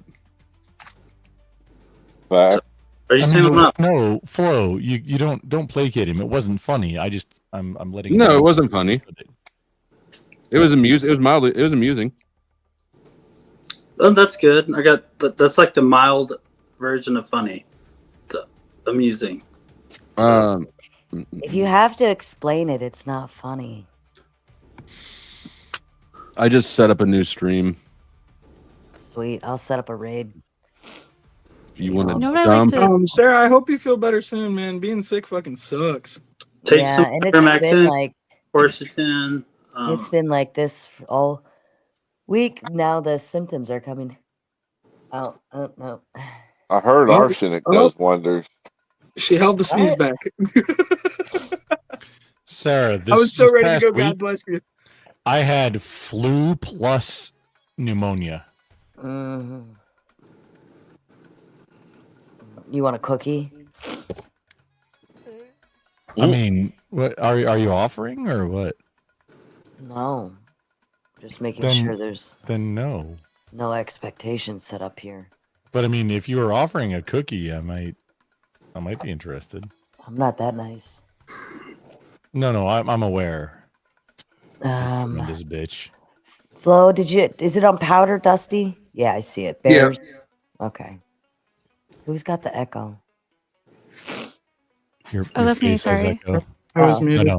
No. Ghosty, it was a pleasure to actually be on the panel with you. I've seen you a bunch of times. You are an awesome debater. I look up to all of you guys for having the balls to put your faces on the internet and do I'm this. gonna dip God bless you. I'm gonna get Sarah off. Chuck, can I go. love you too. I saw you cammed up earlier. That's a bitch Yep. weird, brother. Love you, man. Sarah, feel better soon. Flo, I'll probably see you on the next stream. Love you, man. Yep. I'm leaving so Face. Sarah can go. I put the bed. link backstage. My people will raid over. I think Sarah's going to raid over. I put the StreamYard link backstage. Mr. Pie, your final thoughts to the panel, please. Sorry, I got here late. I threw a bad joke, and I'm looking for the link in the back because I'm kind of that silly that I never look at the back chat ever. Under private chat. Gotcha. On your private. Anyways, chat. you can kick me. I'll find it. I'll go to Flo's. Any final thoughts besides what you just said? You're pretty. Get well. Oh, that's adorable. Oh, all right. Simping ain't easy. Good night. All right. Go play on Flows. Grumple, final I'm thoughts. gonna leave, Sarah. Thank you. Feel better. Good night. All right. See Thank you. Christy. And Grumple to you, final thoughts. All the self promotion, blah blah blah. I mean, Blah blah blah. you have a great night, Sarah. I'll leave it out. I shall. All right. Bye, Grumple. And to all of you all, I'm too sick to care. I'm too sick to say anything, so fuck off. A long time ago, in a YouTube world full of keyboard warriors, many monsters and trolls lurked in the chat rooms. They thrived on arguments amongst each other until one day, a heroine rose from the ashes, She was made from the tears of beta bitches and the sweat of alpha male gym guys. Throughout the centuries, this keyboard warrior princess showed up in many forms. She slayed many demons along the way. By the light of the moon, she led the simp army into battle. Wielding her sword, she fought through the dark forests. With each new era, the monsters evolved. The keyboard warrior princess grew stronger, with new skills to bring them down. The world around her advanced, but so did she. Her heroism became known to society as technology advanced. And with each new generation, she had to learn how to blend in to keep her identity hidden. Now known as the Raging Tomato, this keyboard warrior princess fights for justice in every debate. She fights for freedom, for moderator bias, and she fights for your ability to battle on an open panel for your beliefs.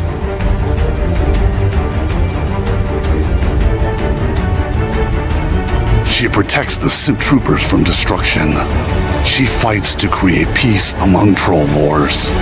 She storms the battle zones without hesitation and leaves the battleground with her pockets full of souls. Are you ready to battle your fellow trolls? Are you ready for a moderator to give you time to talk? Are you ready for justice, peace, and a fair fight? Tune in every Monday night to watch your friends duke out their issues, or join the open panel so that you can fight the good fight and find resolution with your peers.